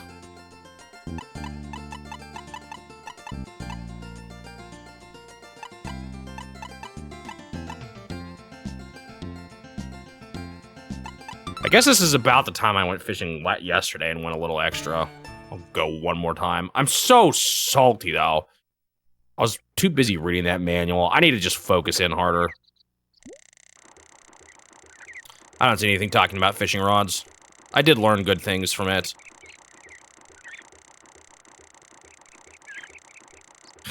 I'm so bad at myself, though. It's such a long time to have to focus on one stupid thing. Can you really blame me? That stupid raging kitty Kong. Why do I feel like I'm gonna see that one a lot now?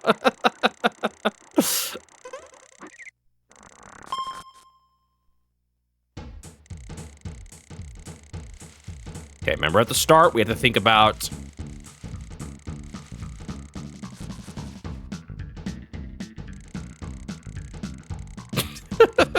That doesn't help me either. I guess it does sort of... Ah! Shining magnet, did I blame you? Stupid penguin. My life's a mess.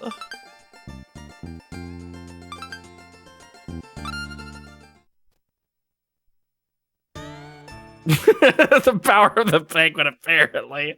Use that emote once and I fall apart. Oh, it's game, man. It's torture. Torture.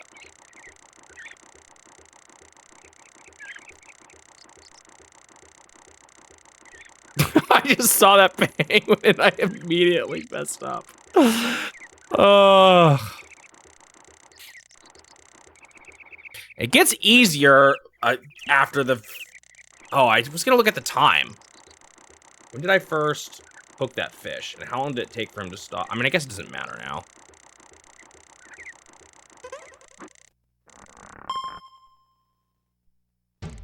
Okay. We're not pushing B whenever he jumps out like a stupid. Like a stupid.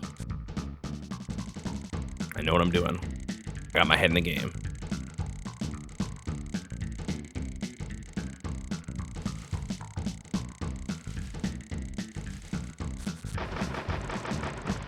That was some poor timing, but somehow I didn't lose. I don't know how, honestly. I should have lost him there.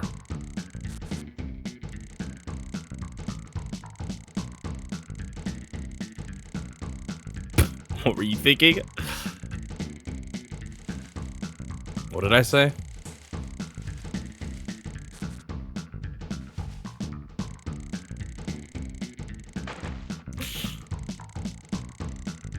I'm surprised I didn't lose him there either. I hate it when he jumps out when the line is taut. That's like the worst.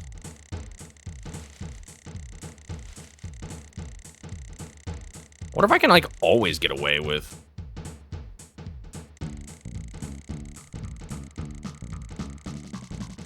I think about torture and misery. Okay, never mind. That was an experiment. I know I'm wasting time that I shouldn't be, but now I know.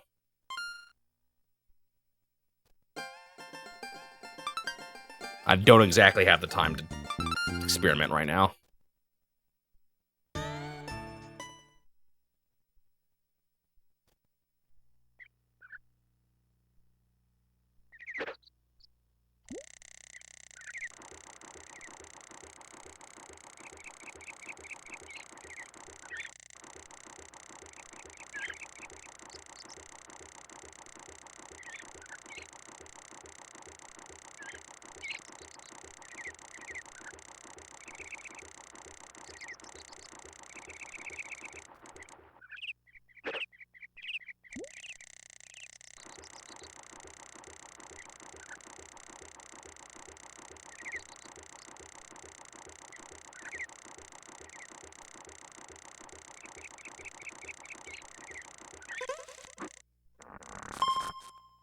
Okay. No more experimenting. This is the time I catch it. And we catch it fast. I know exactly what I'm doing.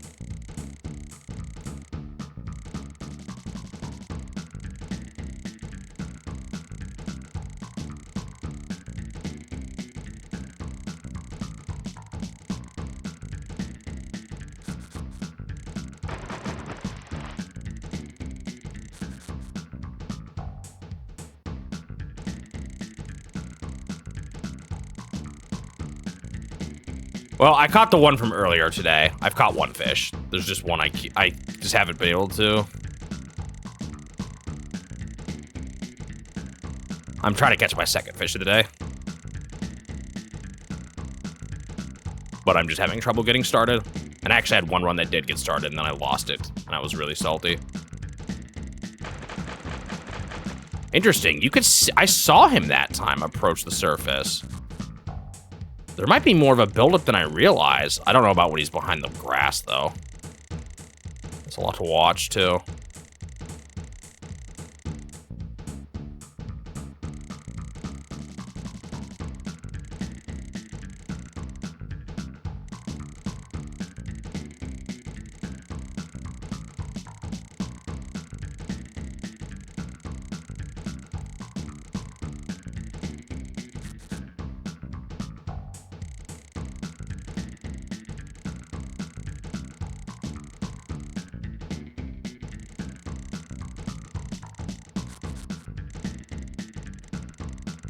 Dude, I keep getting lucky, though. Or, like, he keeps giving me 10 years warning. I don't know why, but it's super useful.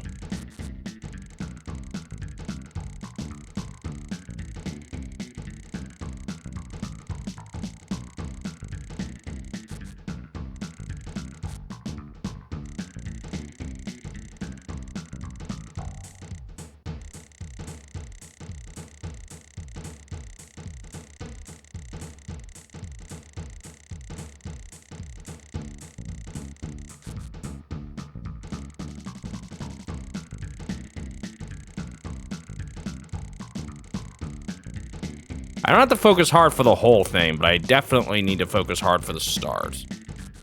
It gets I mean, I still want to, like, pay good attention to get maximum tiredness out of it, but... Look how much warning he's giving me. It is so nice. I don't know why they're doing that.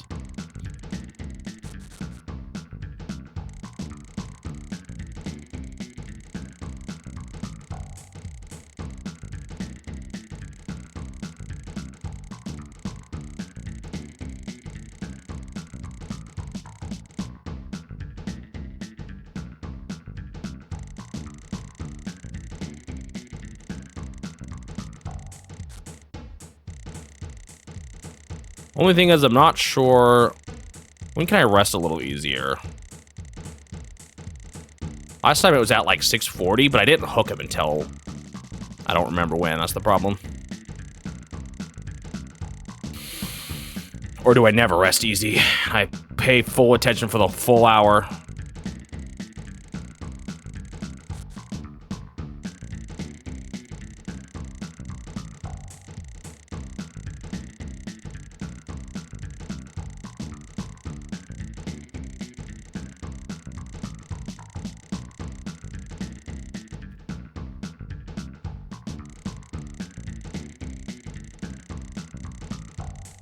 I really thought I'd be done with this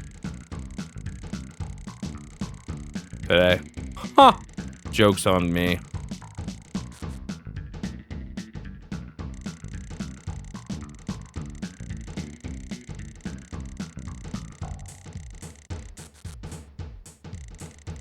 Thank goodness for the 10-year warning.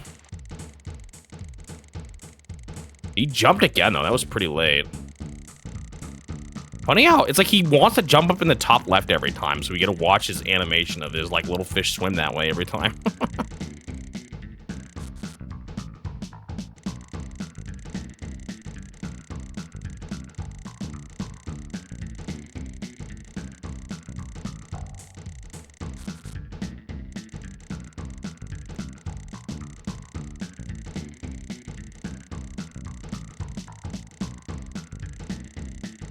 Wonder how big the first one I caught of this. The one that only went till like 8:30. No, was it 8:30 or 9:30? Can't remember now.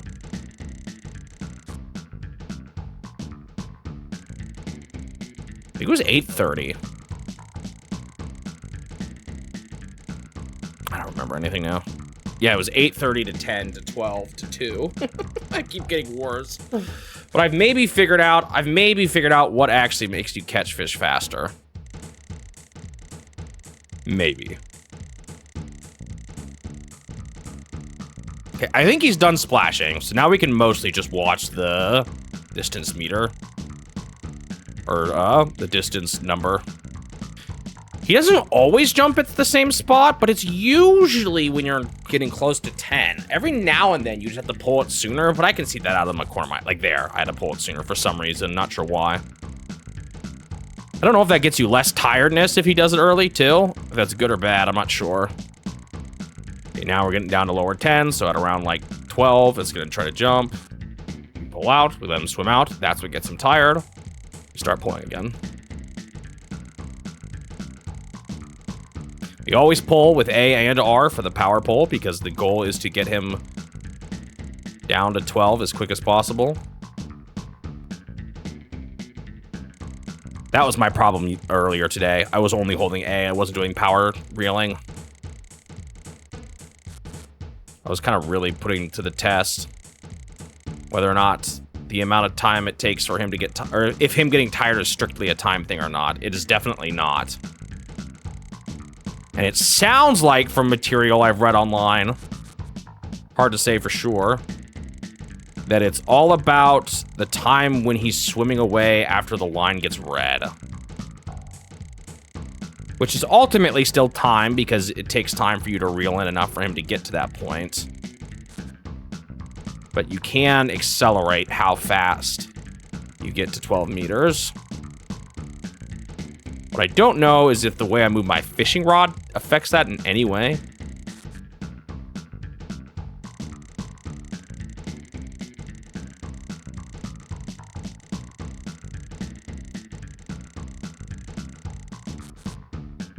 I don't know why sometimes he just pulls early.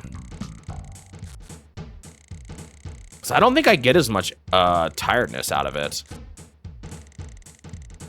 I'm tempted to try to like hold it a little bit there because maybe it'll go back down, but that's just risking him breaking free and eating my lure.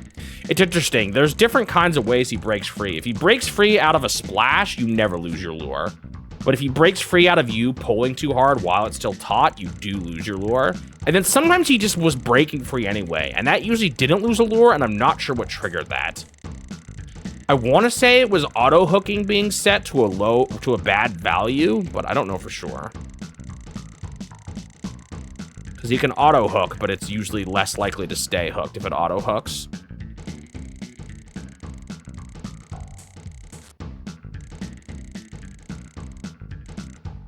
That's the one nice thing about soft bait is that you don't have to worry about auto hooking at all.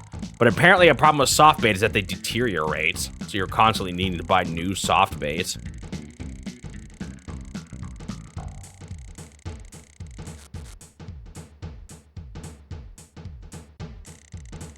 I also just don't have the gear for soft bait fishing. It requires an entirely different rod and reel setup. It might be better for tournaments, though.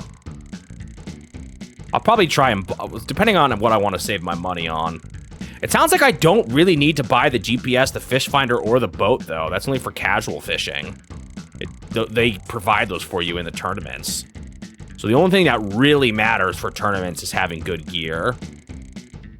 And by gear, I mean like fishing rod specific.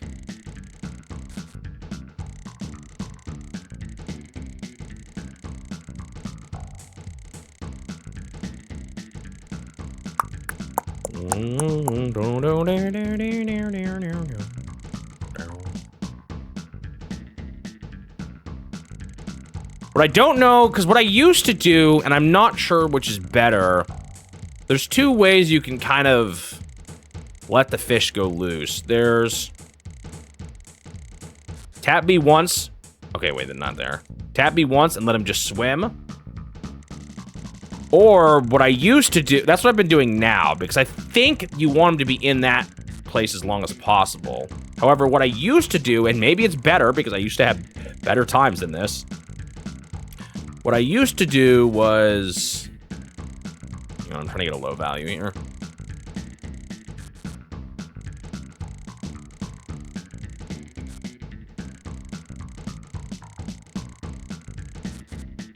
Come on, let me get to a low value.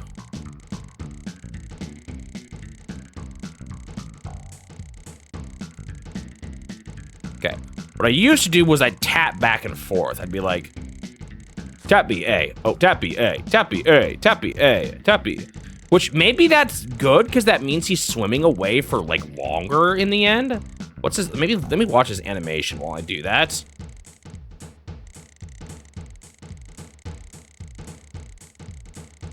Maybe it's unconventionally better because you're actually keeping him in the pool for a little longer.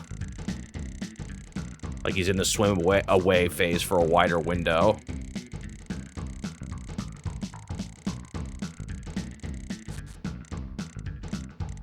It kind of is, no? Maybe that's better? Maybe it is better to go back and forth?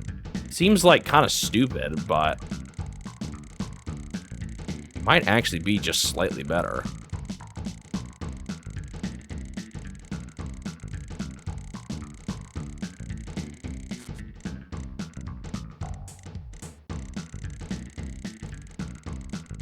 Huh.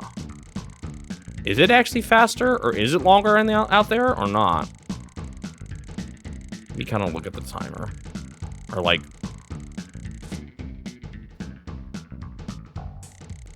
like 4 seconds.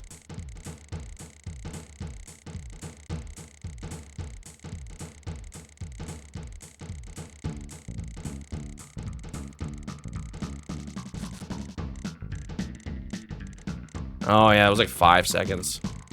I don't know if that's actually better or not, though. That's the problem. Part of me wants to test both out. Like, do one run where I only do one and one run where I only do the other.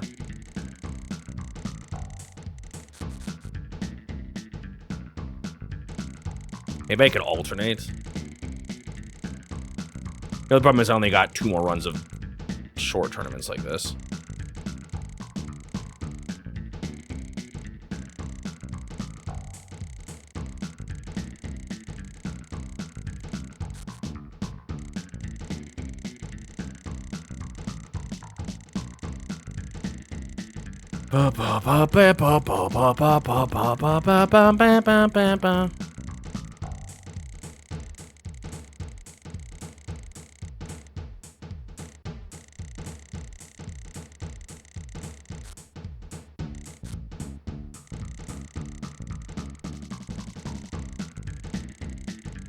I don't know which is better of the two.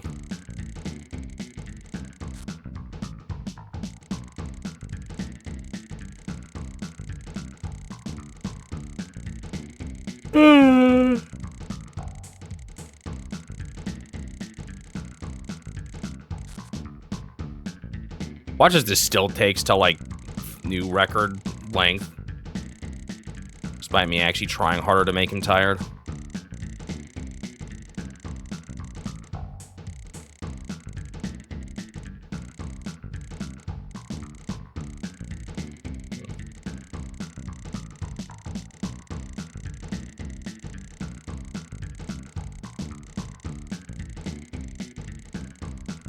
Come on.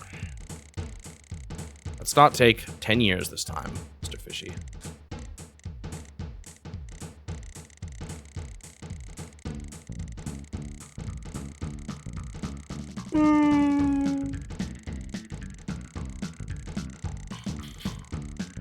Well, he's not jumping out anymore. That much is for sure, at least.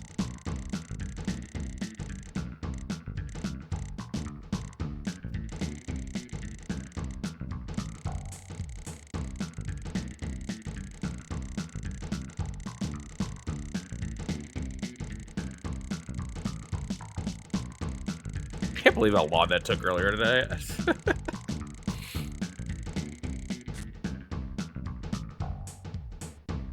I feel like it doesn't actually take that much. Because the thing is, I think when you're mashing B, every time you hit B, I think he jumps a sizable amount, so it might actually be about the same in the end. Yeah, notice how it goes like instant every time I push B. Like it's jumping it. It's not just climbing up with pauses. It's actual increments. Let me look at that again more closely. Yeah, every time you do it, it makes a big jump. So it might not be better in the end to mash A and B like that. I'm not convinced it is better.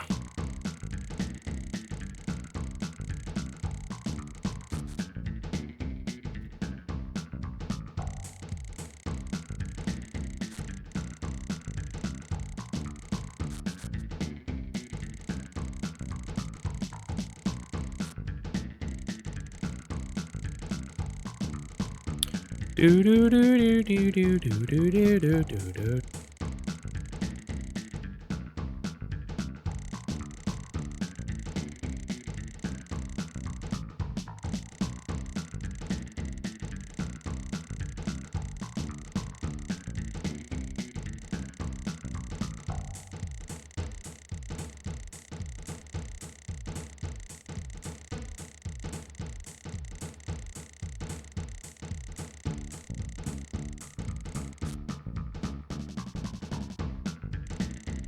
Question is, how long does it still take if I'm doing this more optimally? Still got so long to go.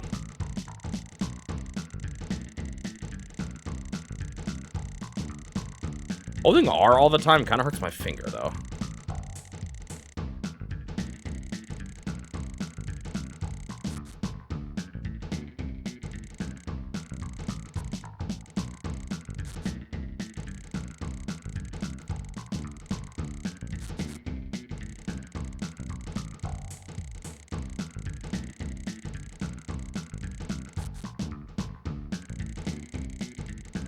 Ba ba ba ba.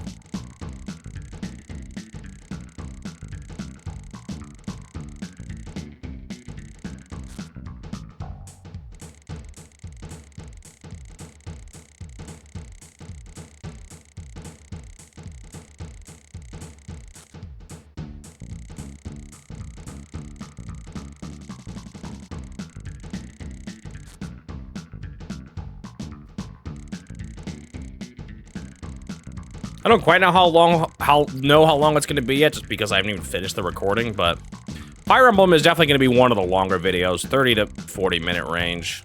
What's the longest I have? Was it Yu Yuki? Is Yu Yuki my longest video?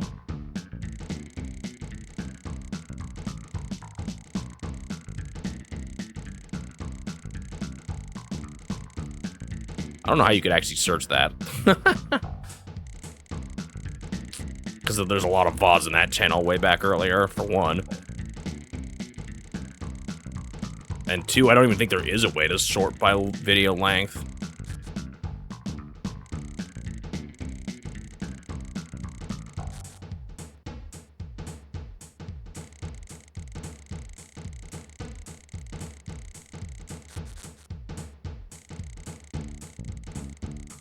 Did Yuki get over 40 minutes? It might have.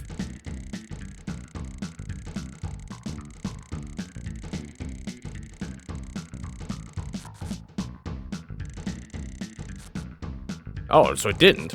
Do I have a longer video then? Am I getting confused at what my breaking? Maybe Yuki's not the long one. How long was the girl who stands behind? Oh, Shinori Gashima was 37. Wow. How long was Final Fantasy? I feel like that was a decent one.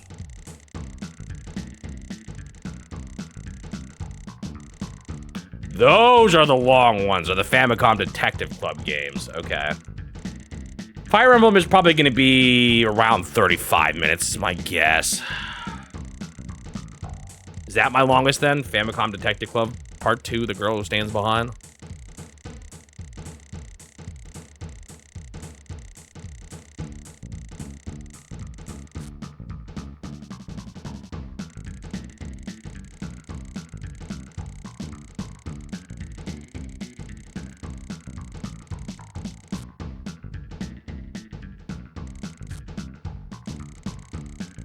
It's the Famicom Detective Club games that I was thinking of.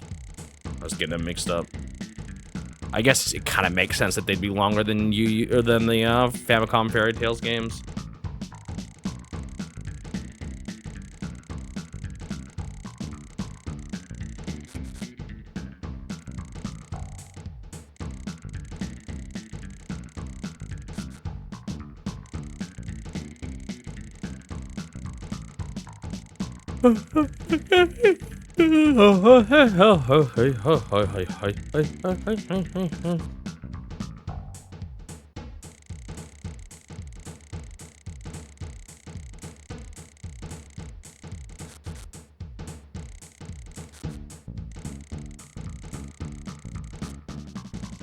How long was True of the Galaxy back in the day?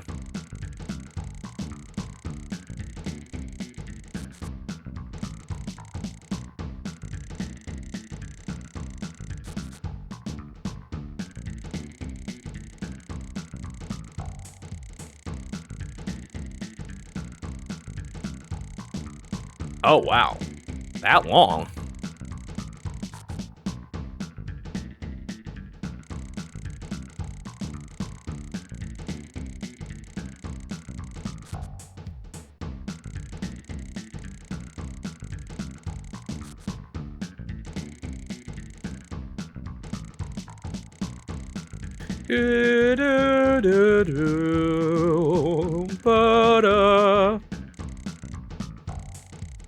Dude, honest to God, if they announced a remake of Trio of the Galaxy, Ginga no Sanin, I'd like probably get it just out of like, I just feel like I'd be so curious.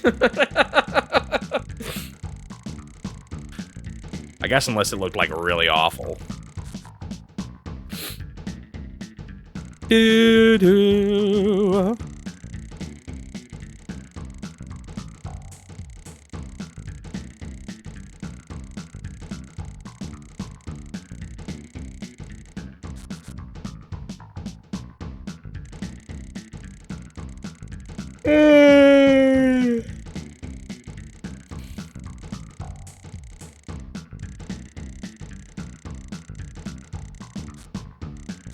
All right.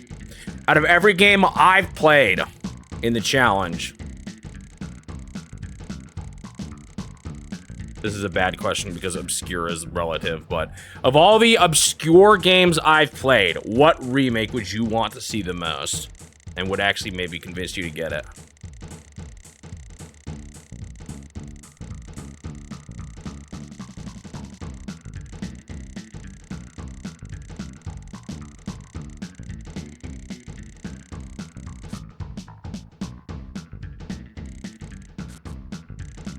Game Boy Wars. Why would you remake Game Boy Wars and not... Well, I mean, I guess they redid Advance Wars. Never mind.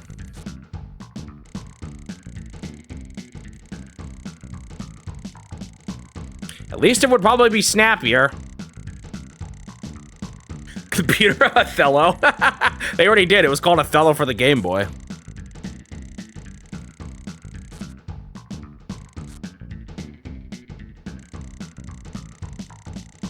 Most of those I would want sequels instead, but something like Trio of the Galaxy could be a cool remake, actually, of all of them. Like, for example, I really like, you know, I would love to see another Famicom Fairy Tales or another, like, Mysterious Murasame Castle. I don't think I would want remakes of those, though. Maybe remake of the Shinonigashima games similar to the Famicom Detective Club games would be cool, actually. I'm more thinking of Mysterious Murasame Castle. Like, that's a game I don't feel like I would want a remake of. I just want a new game in that setting, in that style. But Trio of the Galaxy is one that I think would be cool. Like, there was a lot of really cool stuff in it, just really held back by certain design decisions and probably some NES limitations. Give Game Boy Wars a turbo version? Yeah, that might work. What's funny is I don't really want a Lolo collection. I mean, a Lolo remake. I want a Lolo collection. I just want a big collection of all the Lolo games, and you can select the versions. I would totally buy that.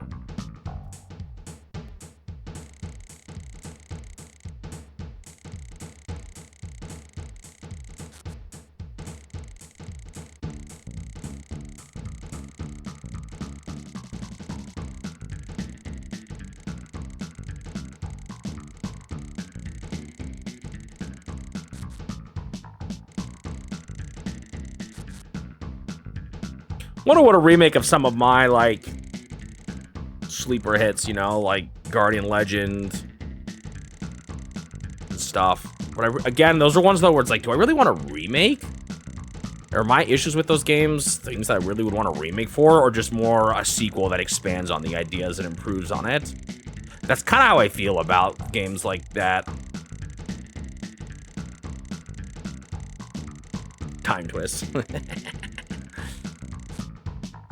I said games I've played.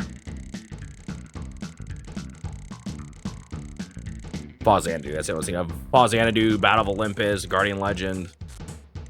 The three Broderbund games... Wait, no, Broderbund didn't do Pause Xanadu.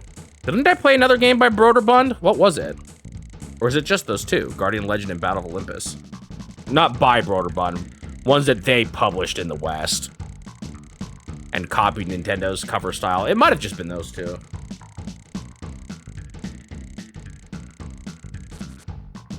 Trio of the Galaxy is definitely up there for me, though, now I think about it. That might be my top pick. I did play Bungling Bay. That is true. That's not quite the ones I was thinking of. Did they publish it originally? I don't remember.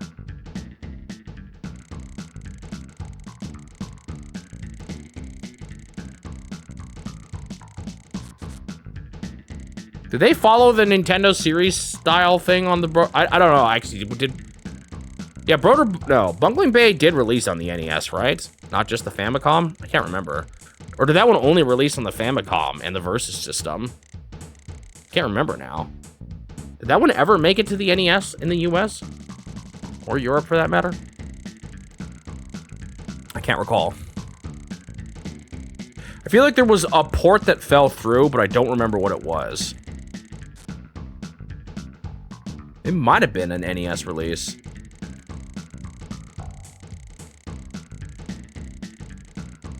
Because if that's the case, then I don't think they used their Nintendo ripoff covers with, like, Action Series.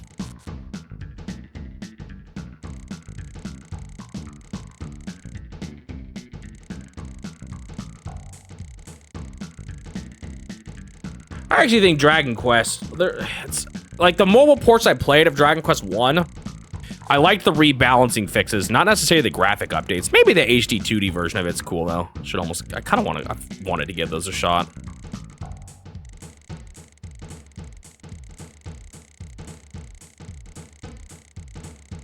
I feel like Dragon Quest 1 is a game that I think could benefit from some improvements. All Final Fantasy needs is a bug update. I'm sure we'll see when I play re-releases, though, of that game, what I'll think. It'll be interesting.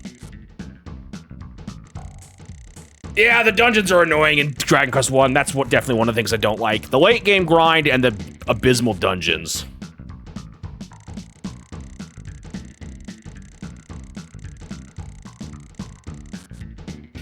But I actually don't mind, like, the generally shorter game length, the open-ended style of the world. Like, there's some stuff I think are kind of cool, that I think is kind of cool about Dragon Quest 1 that I wouldn't change to be quote-unquote modern.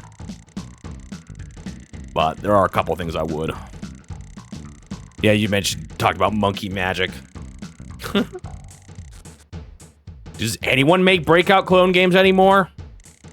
Probably on mobile, yeah.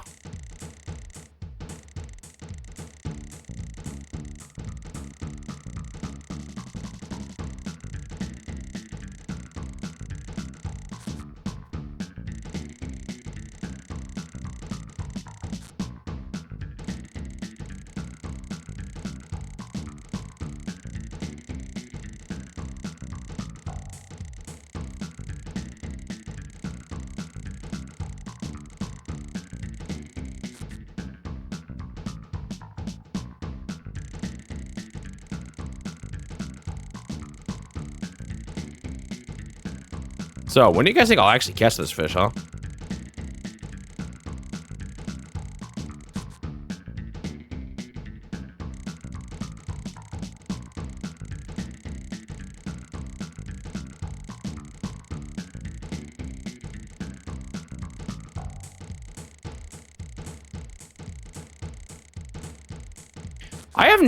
I guess it's been a while since I've checked a lot of my games, but I've actually never run into a battery dying. I don't know what causes it.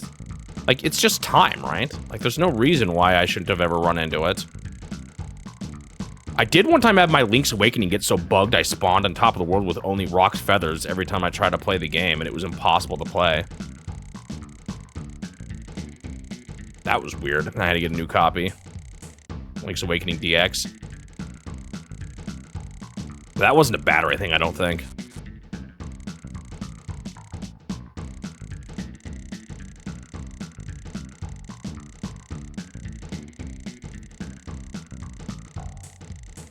Does the voltage spike, though? That just causes file erasing, no? Does that kill the battery? Or would that actually straight up fry the battery?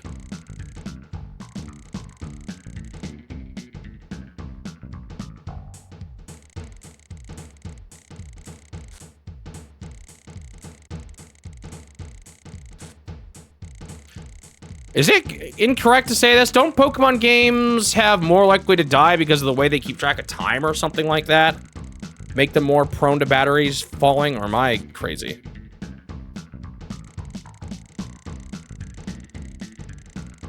It could actually cause damage, oh.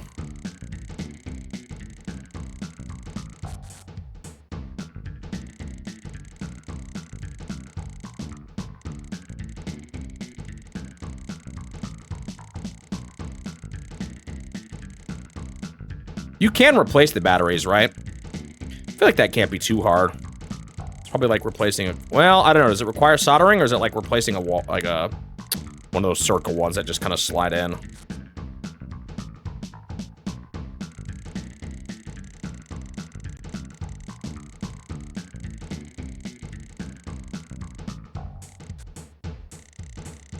I don't know what they look like, the batteries on those things. Aren't they just those circle batteries? I feel like I've seen them through the see-through cases. Oh, you actually do still have to solder? Dang. I need to learn how to solder. I just need to learn how to do it. I think it would be a useful skill for what I do. Like, I could have made a Virtual Boy, a modded Virtual Boy, if I was really good at it. I don't want to experiment on a Virtual Boy, though. I need to experiment with something cheap. Like, I need a practice kit or something. I want to fix my GBA SPs. The power switches is bad. And I know what the problem is. I've looked into it. It's a common issue that they have where dust gets in the power slot. But unfortunately, to access the actual power slot, you have to solder it. Or like unsolder it and resolder it. Apparently it's a pretty simple soldering job. Like it's just a matter of, like you don't even have to solder anything to it. You just have to heat it up enough that the piece pops out or something like that.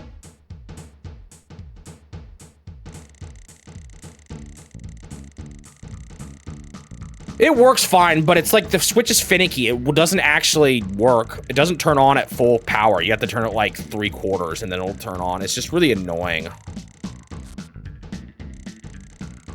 And it's a problem with them collecting dust and getting in the switch.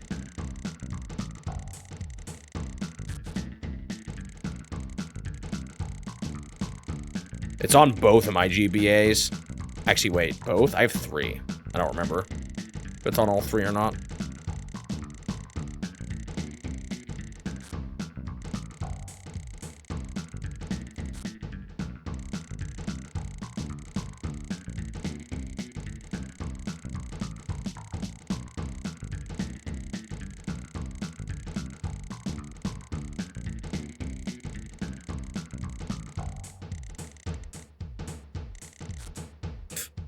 It's kind of annoying.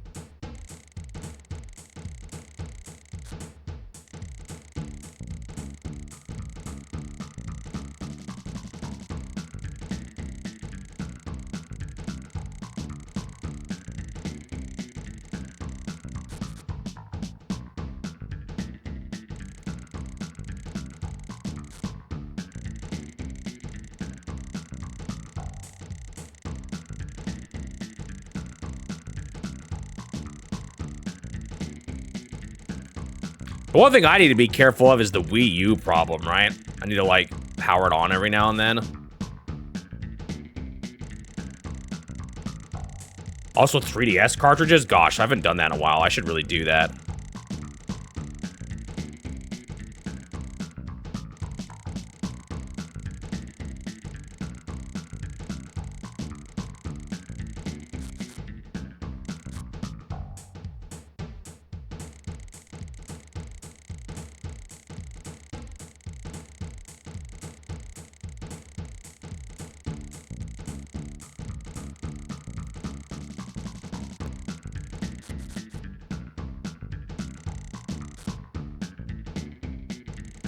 I will say, for all the praise we give physical media for preservation, they kind of die eventually.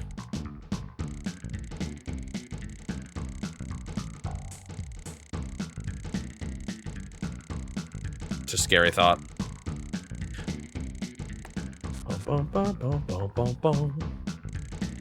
Which I guess is why ultimately ROMs and emulation and all that is kind of the best way to keep something alive. ROM chips will outlast the consoles? Yeah, that's what I'm saying.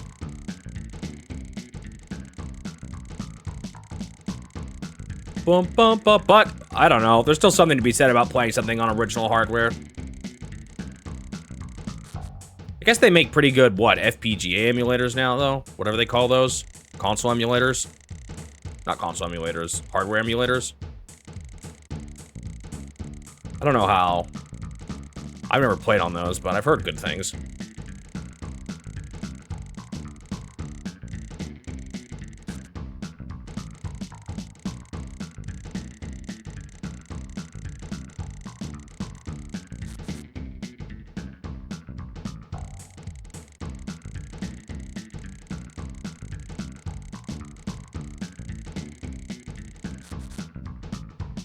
It's a really early Jurassic spike. It was a little scary.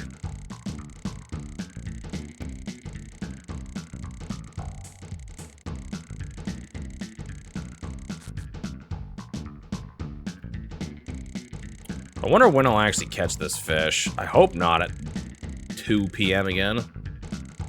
I'd prefer not even noon. I don't have a ton of time left of the stream, and it's only 8:30.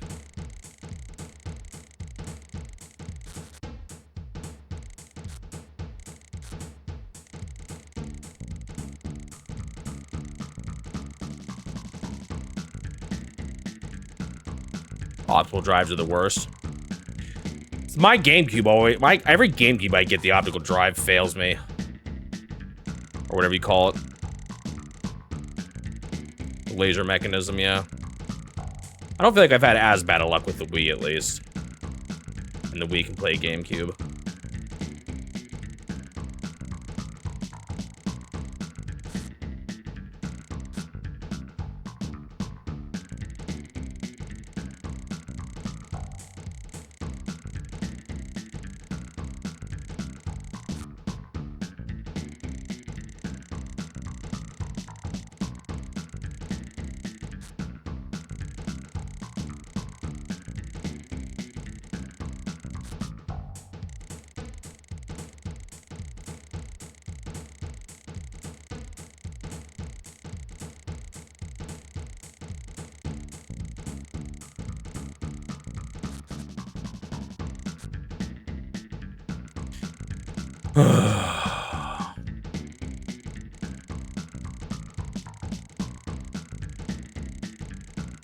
Only 2 left.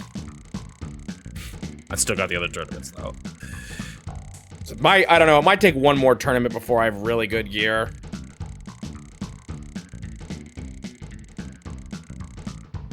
One local tournament.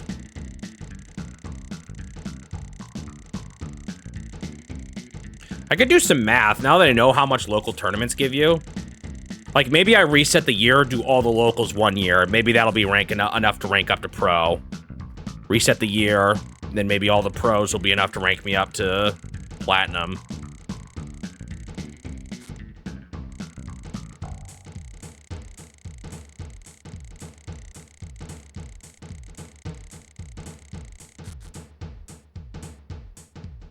Like, I can actually do the math and discover... what I don't understand is what exactly happens to my fish points once the year resets, if I've ranked up. Like, when you rank up, do your fish points just get reset automatically?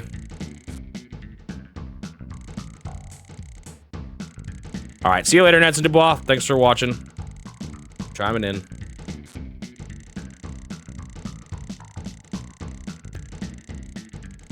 It is the capacitors if your GameCube needs to warm up. Oh, interesting. So if I let it run for a while, it'll read discs better?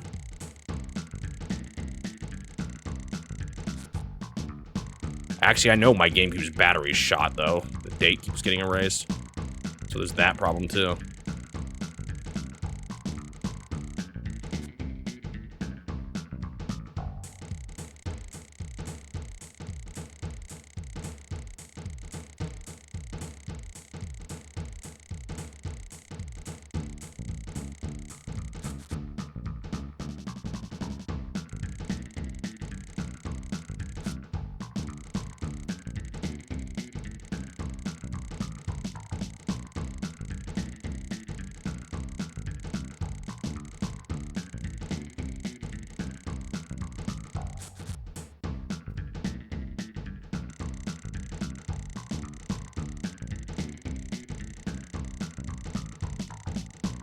Bum, bum, bum, bum, bum, bum, bum. Well, my hopes of this being really fast are kind of getting dashed. Guess I should have known.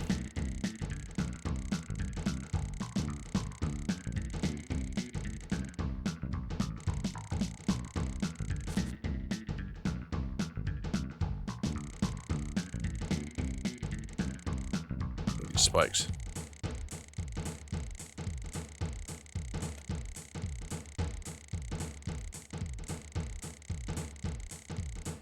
I think that is supposed to be the hook. Like, look at when he's even going down to the right. You can see more of it, I feel like. Yellowish color.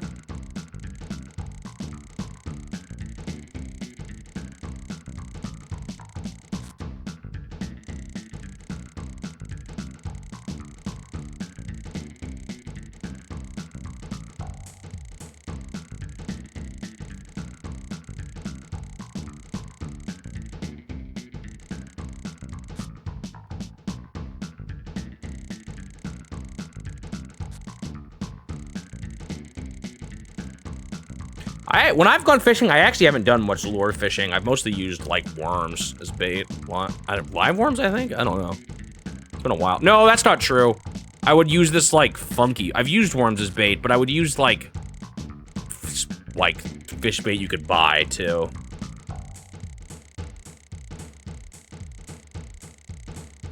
Yeah, not a lure, but just a hook with bait.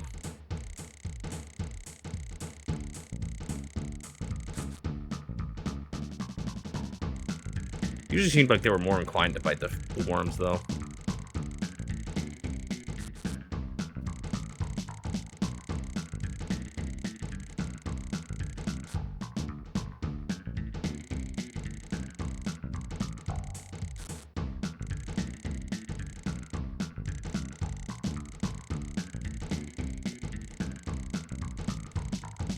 It is getting dangerously close to 5 p.m. my time. I'm only 9 a.m. in game time. Oh no, what am I doing? Why am I doing this? Oh well, at least I got done with all my video editing work already. I just have to record for a couple hours tonight. Just means I won't be getting to Splatoon.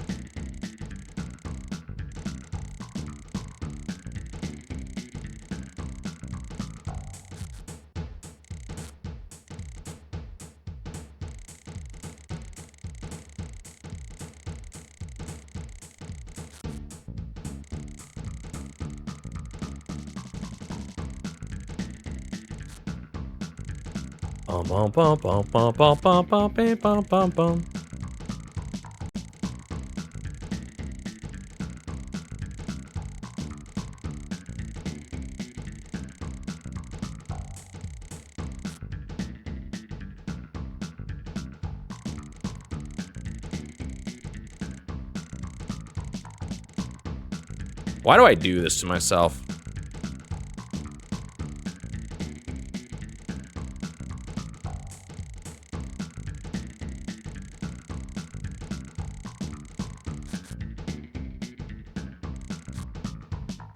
I still think we might be just around the corner from, like, real progress, though. Once I get better gear, man, I swear it's gonna be smooth sailing. Won't be 10-year-long catches. Let's assume I can only catch 2 fish per stream. How long would this take me? Let me actually look. Well, I don't know. It depends on those tournaments. How many fish you have to catch for them? I don't actually know. Okay, you know what? No, I'm not getting distracted. I'm not looking at that guide again. That's what got me killed earlier.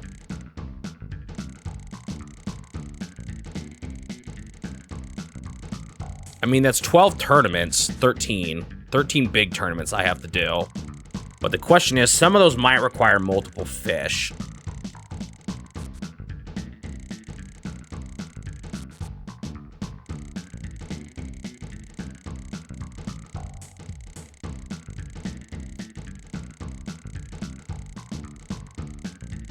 All right, so what are the chances I start complaining big time for this fish as the real time gets later and later? What time do I start begging and start talking about how crazy it is that I'm still fishing?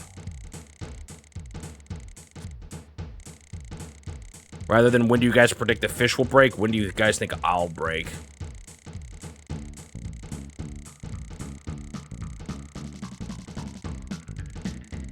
I could always just pause the game.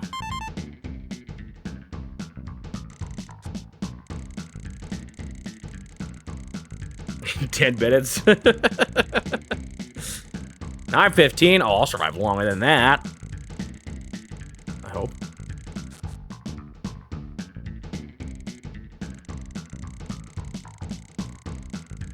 He does not look close to slowing down, though, does he?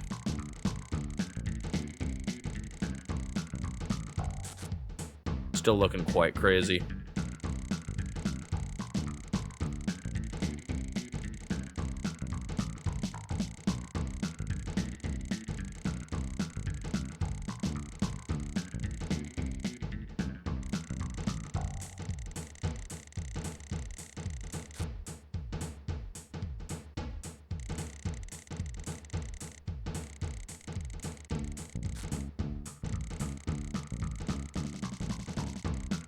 Yo, what the heck? I'm actually feeling kind of cold right now.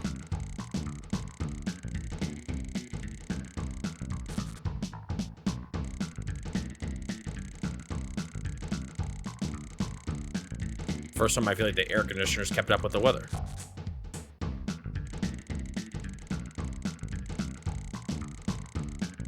Probably thanks to that thunderstorm yesterday.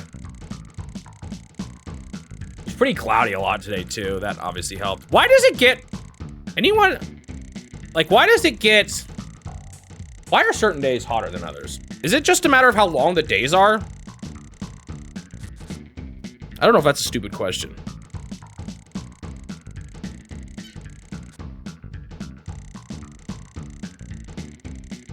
I was like, it's the same sun shining on us throughout the whole year.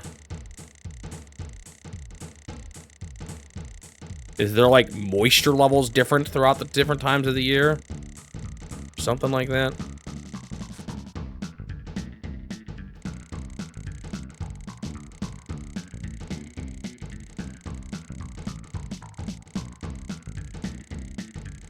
Is July, August when the days are the longest? Aren't they longest a little sooner than that?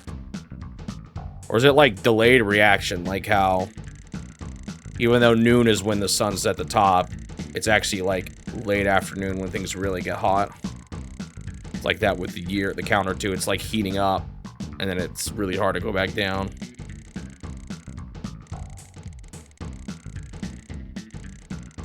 The weather lags behind the seasons for that reason. Huh.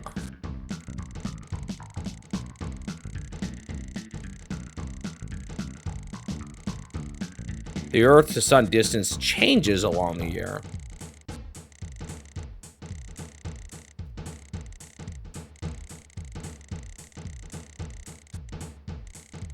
Are we not in a...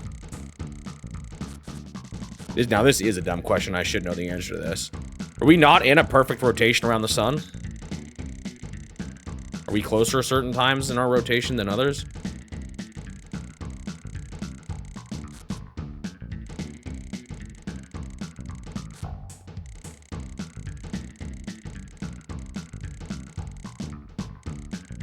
And how are we closer to the sun sometimes if orbit is circular?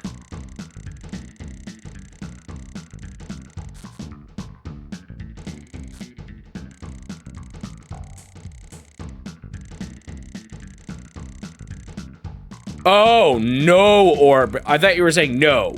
Orbit is circular. Okay. That would make sense. Okay, I see why you're closer to the sun at certain times. Is that also why? Is that the same reason why days are longer, or are days longer for a different reason?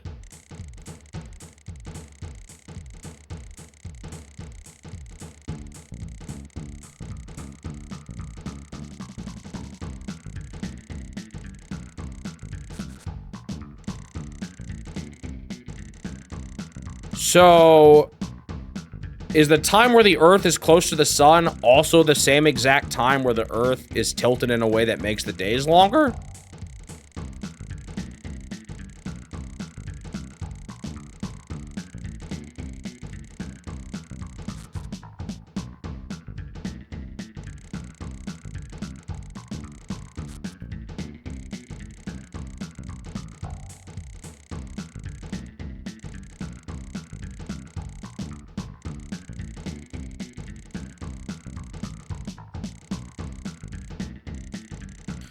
So you're saying the distance from the Earth to the sun doesn't actually affect how hot it is as much.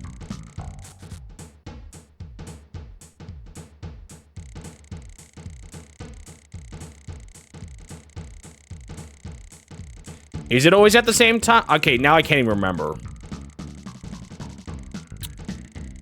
What's the correlation between our orbit around the sun and the current time of the year? I'm asking all these space questions now.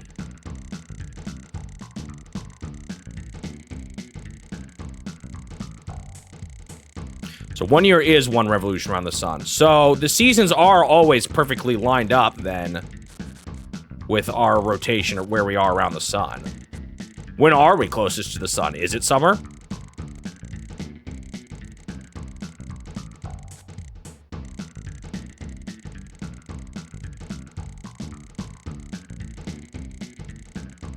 It's winter for us. Interesting. Does that mean the hottest places on the Earth are when the sun is closer to the Earth during the summer?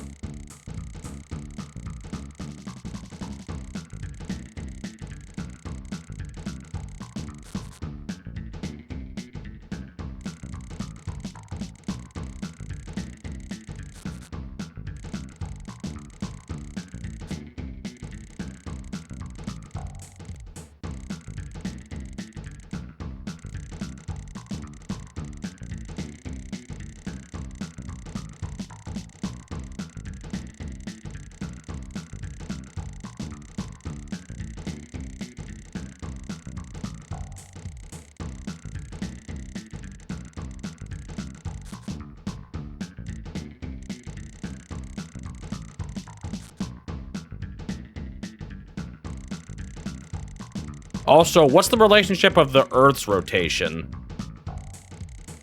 in any given year? Is that also consistent? Like, is the rotation of the Earth synced with the orbit around the sun?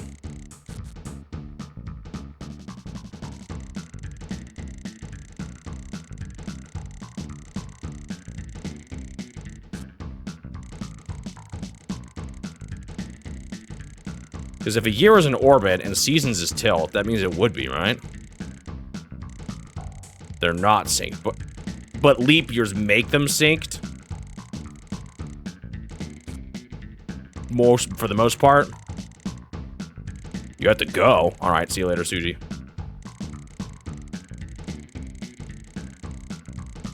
Ah, so we have leap years literally exist to sync the orbit with the rotation. Interesting.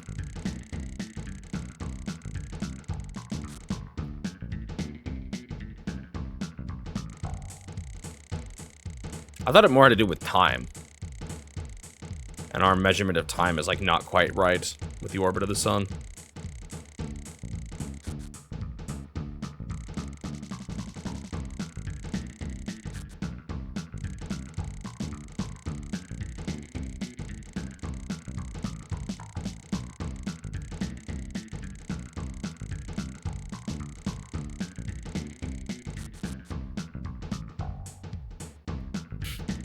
I was literally about to say, can this fish just hurry up and be tired already? And then I realized that's exactly 10 minutes since Turtle said I would break in 10 minutes, so I can't say that.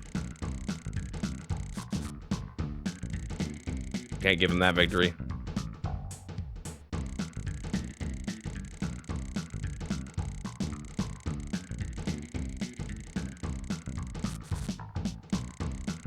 I should not have started trying to catch this fish.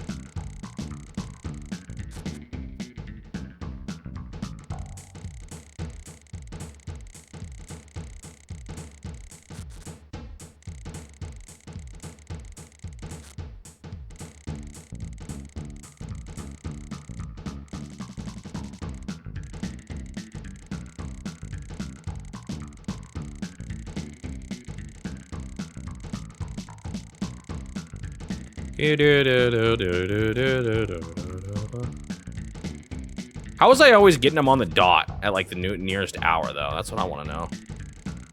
How did I get it consistently like at 10:05 and 11:05? No wait, 11:05 and noon. 05 or 010, what 010.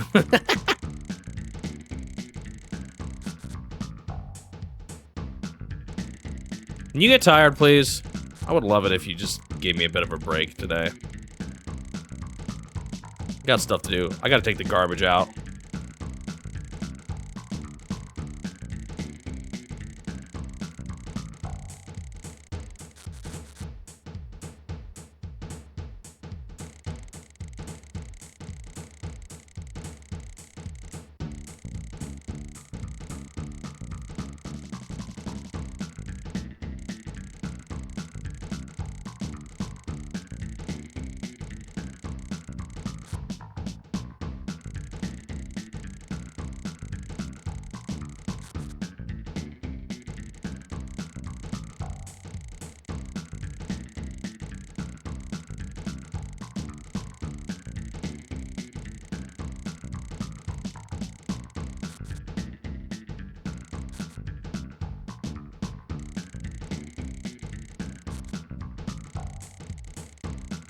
That's what you thought too? Maybe it is. I don't know. Suji's gone now, so he can't defend his position. Or his, like, knowledge. I guess I could look into it myself. But that would cause me having to actually understand words on a screen. Wait, that's what you guys are to me anyway.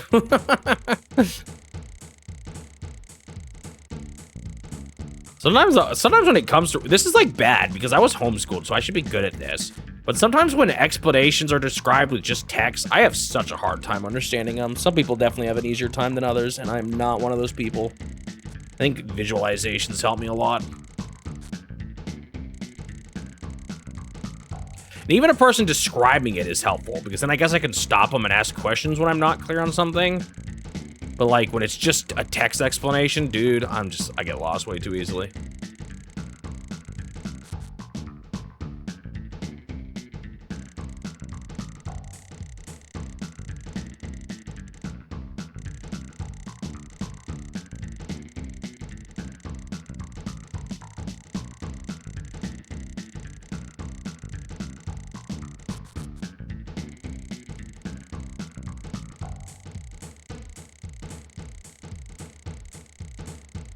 I really hope this fish doesn't take till 3 p.m. this time.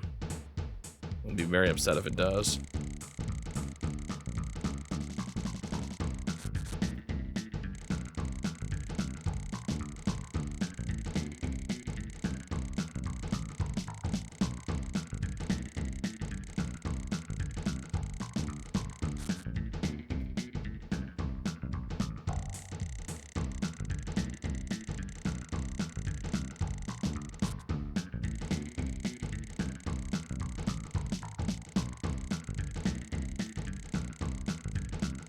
I wonder if a better rod does make him get tired more easily. Wonder if I should experiment with the better rod or a better line for the first tournament. I could always save before I make the purchase and try them both out if I'm struggling with one or the other. Maybe I'll try the rod first. I'm a little concerned though, because local tournaments apparently have this RNG aspect of like whether or not you have a good partner.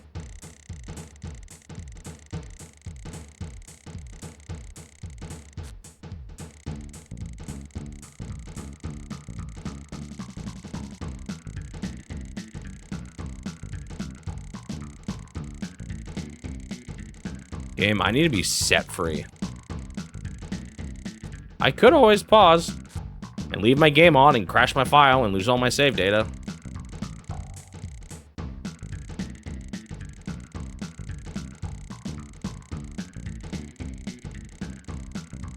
You know what's like a really random just streamer thing?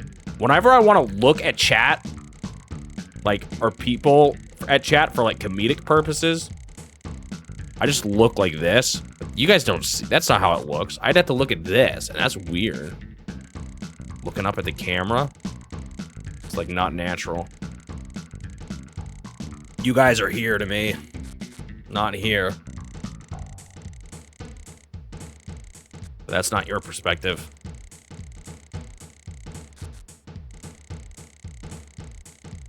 I just gotta put my camera in the middle of chat. So every time I look over, it looks like I'm looking at you guys.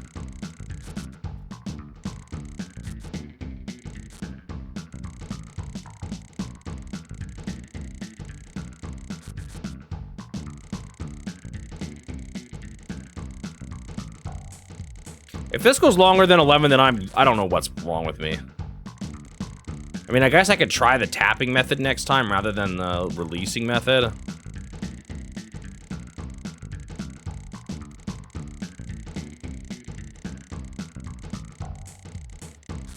This whole thing. Could try fighting it more. Maybe for some reason that gets it more tired.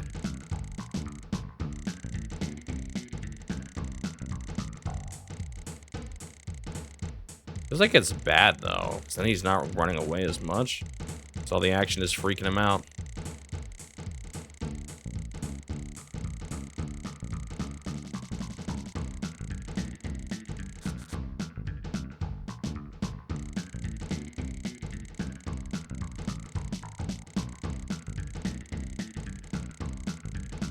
If it gets past 11, I might start stressing. Well, actually, I've had ones that take till noon, too.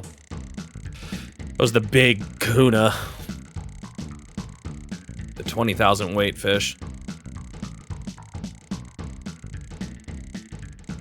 Wait, if it says you don't earn FP for catching fish in tournaments because you don't know its weight, then why can't they give it to me once we measure it, huh? Not FP. What's the money called again? Whatever the money's called. FP is the level up system.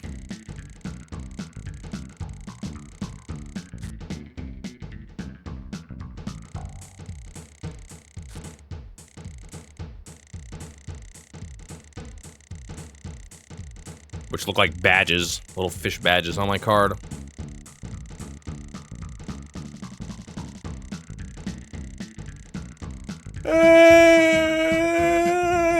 At the very least, this should be faster than the time where it took me to go when it was at 3, because I'm at least doing it more often than that. Because I'm holding R.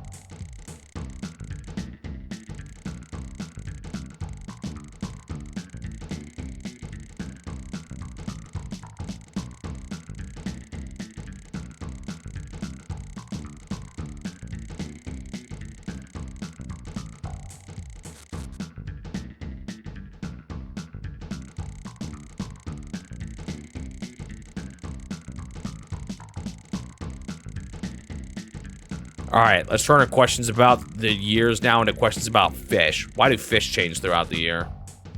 Actually, I think I know, right? It's like water temperature stuff.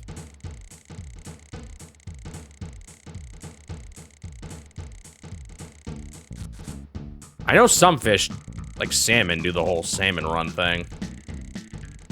And that's like a yearly cycle, but I don't think every fish is like salmon.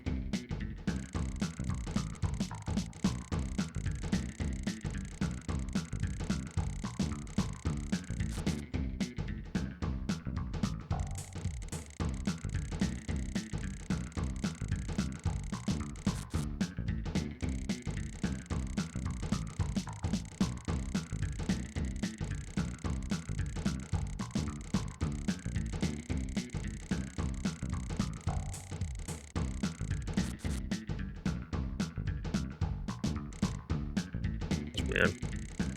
I should have left it there. Well, I don't know. I get scared that if I leave it on B for too long, it'll just pop out.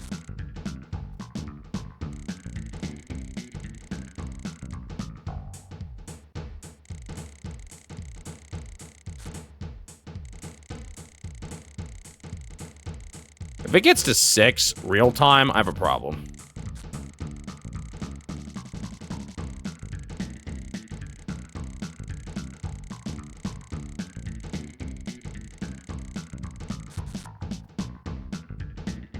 Who'd have thunk this game would have squeezed some long streams out of me?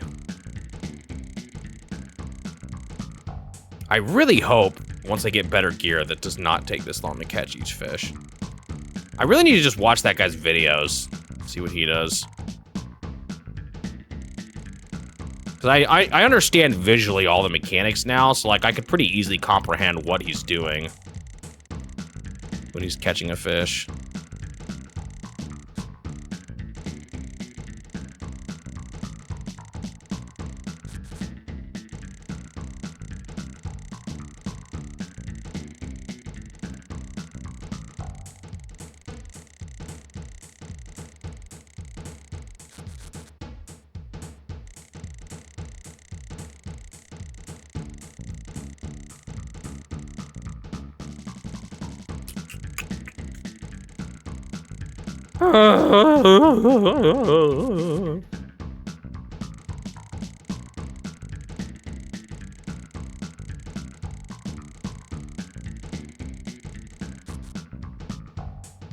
I guess the dream of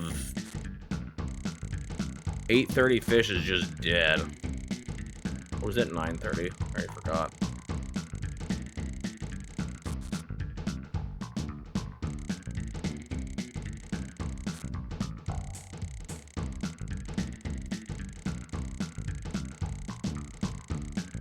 How did I catch that first one so fast? I was doing the tapping method, so maybe I should have just stuck with that.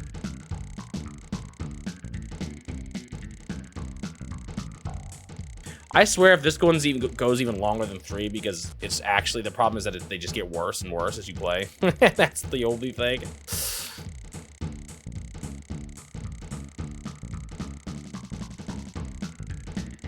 In theory, it should be better because I'm reeling in harder. Again, maybe the tapping is the way to go. Maybe I should swap to it? I don't know.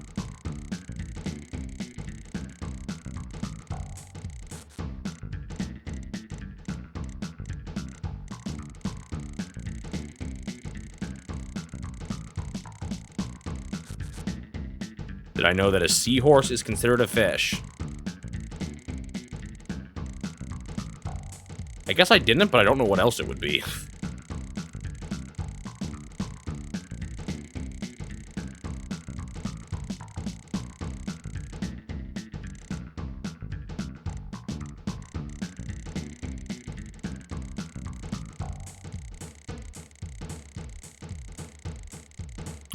So aggressive up there still.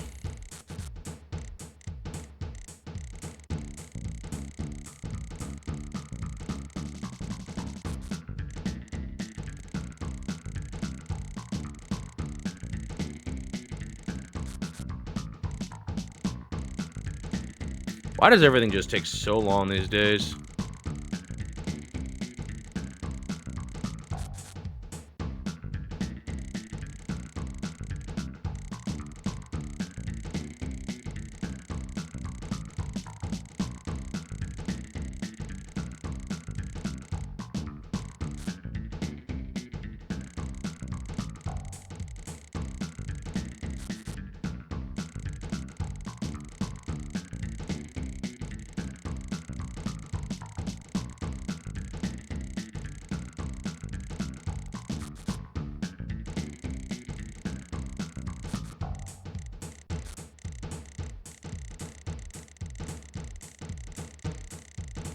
Come on, Mr. Fishy. You know you want to get tired for me.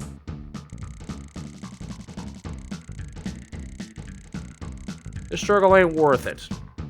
I know, like, one of your friends previously, or like a previous version of you in an alternate timeline did escape, but it's clearly not happening now. So just stop swimming. We only want to weigh you, and then we'll probably eat you, but that's not a big deal.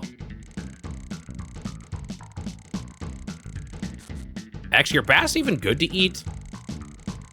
Or are they more just game fish? Aren't they just more like for sport?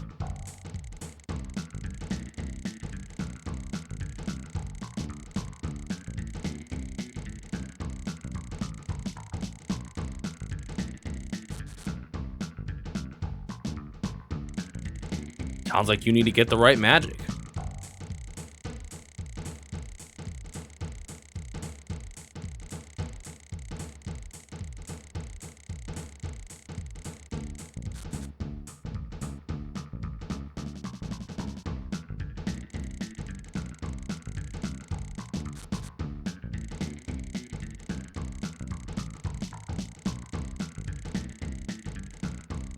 Ah, my head. Why is it hurting all of a sudden? Am I dehydrated? I almost lost the fish there. I held that for way too long.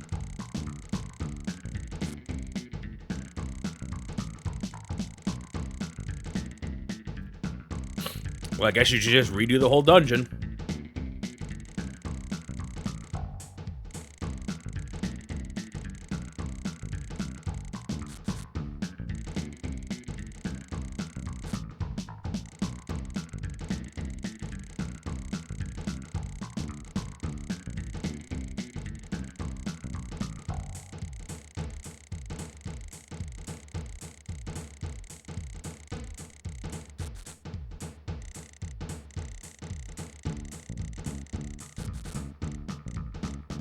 Redo the game.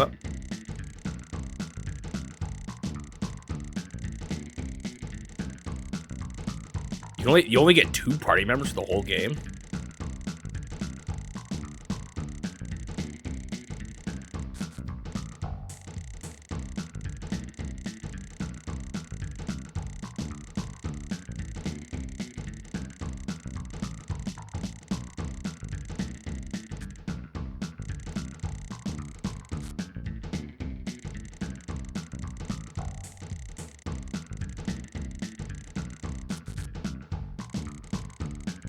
My hands are starting to kind of hurt.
But here's the real question. Will beating him 1 HP at a time be longer than catching a single bass in Shigesato Itoi's #1 pro bass fishing?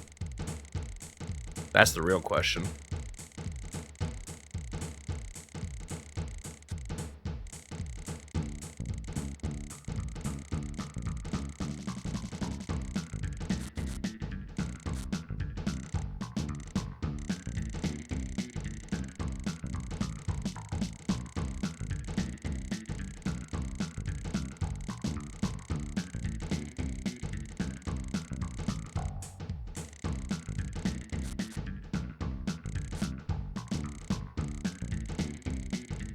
Okay, so much for this strat being that much better. It's absolutely not.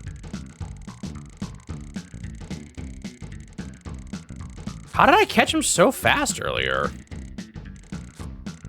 Maybe it is this. I do need to do this more slower thing. You can hold R while you push B, right? That works? Yeah, that does. Maybe I just never let go of R. Go like this. Maybe that is best.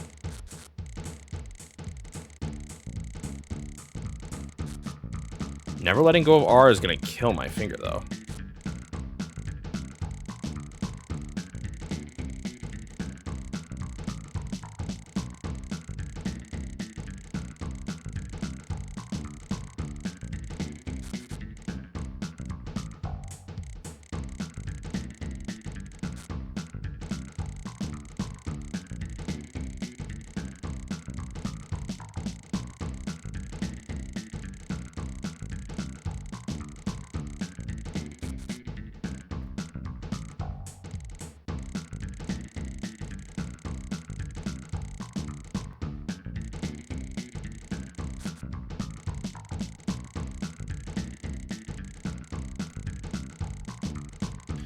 Oh, I would have loved for this fish to have been caught like an hour ago. Actually, more like 26 minutes ago. Well, I guess I'd love to catch him instantly.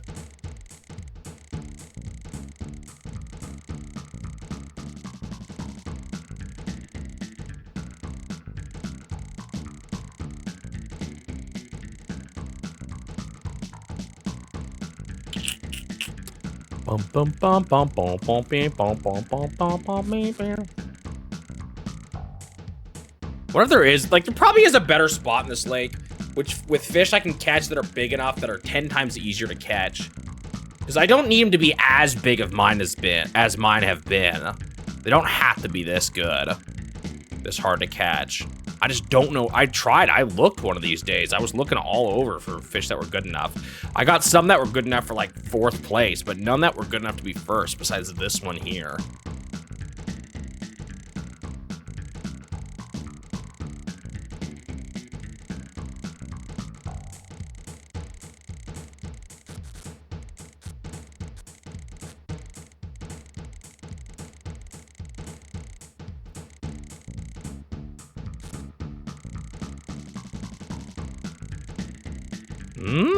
Is that some left-right wiggling I'm seeing? I guess this is faster than 3 p.m. Oh, well, there he goes. But last time I caught him going left-right and then he went up-down, it actually was close still.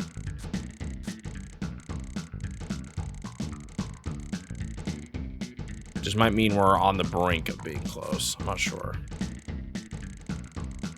Maybe they just do that sometimes. I only just caught it now. And the other time I caught it just so happened to be right at that same time, too. Okay, he's not going left right anymore. Maybe it was wishful thinking.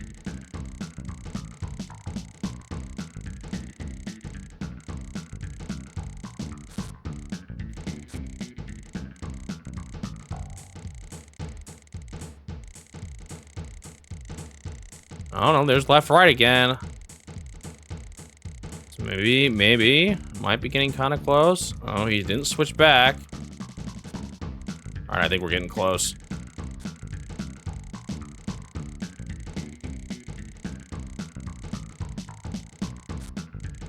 So that's twice that's happened. He goes left, right, then he goes back to crazy, but then he goes back to left, right soon. It's still a sign that you're getting close.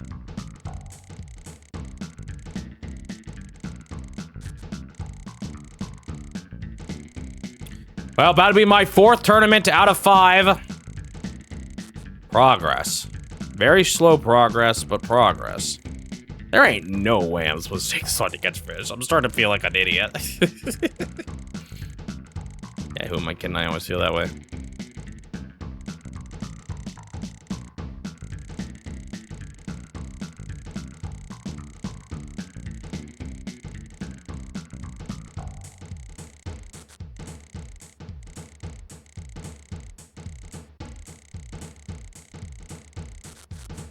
Wow, he's being kind of weird though. He's like not behaving the way he's supposed to.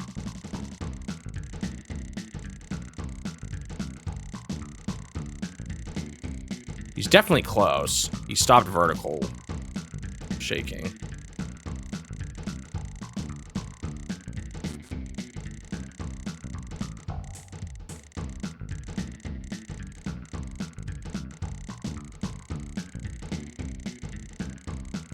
Come on, just a little more. Ah, he's going crazy again. Come on, just a little more. Yo, what is this last stretch? Longest one ever? It's definitely close. No way he ain't.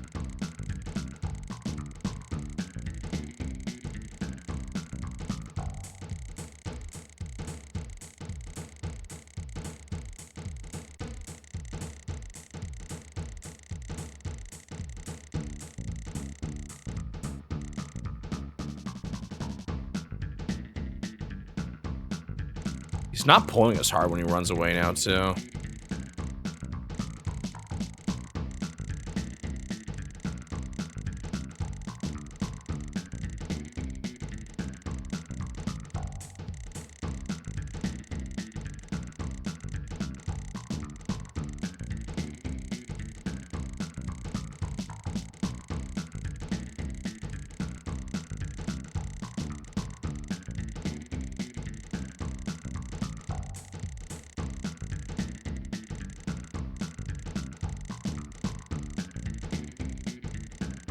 Come on, just get tired already.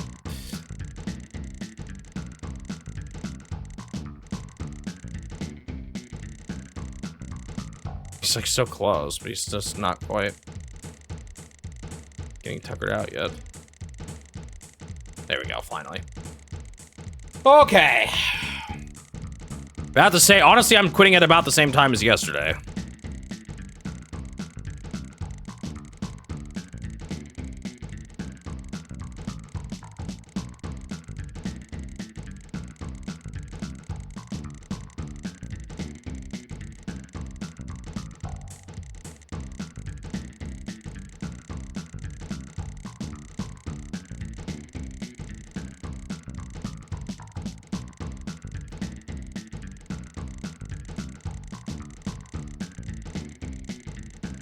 What are they feeding these mass?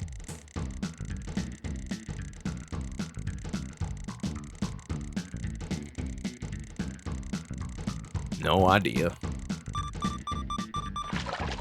4th, 5th caught. 4th fish caught.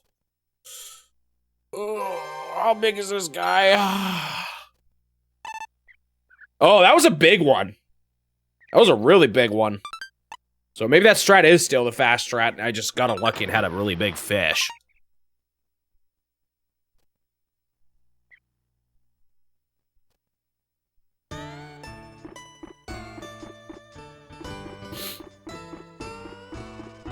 Alright, you guys don't want to know how long this fish took me to catch.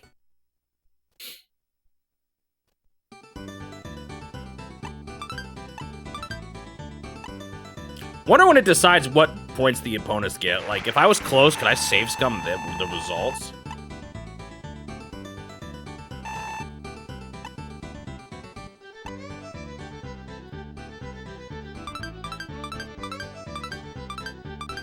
Now we see why this fish is such overkill. Wow, their results are garbage again.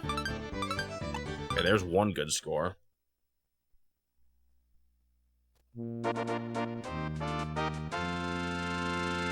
All right, that's the 4th tournament won. One more win, and we will rank up and be able to enter a new tier of tournaments.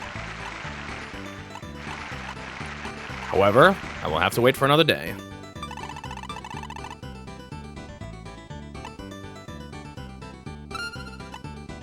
Woohoo! Another baseball cap. We are now also one more win away from the best rod or spool, whichever I decide to buy in the end.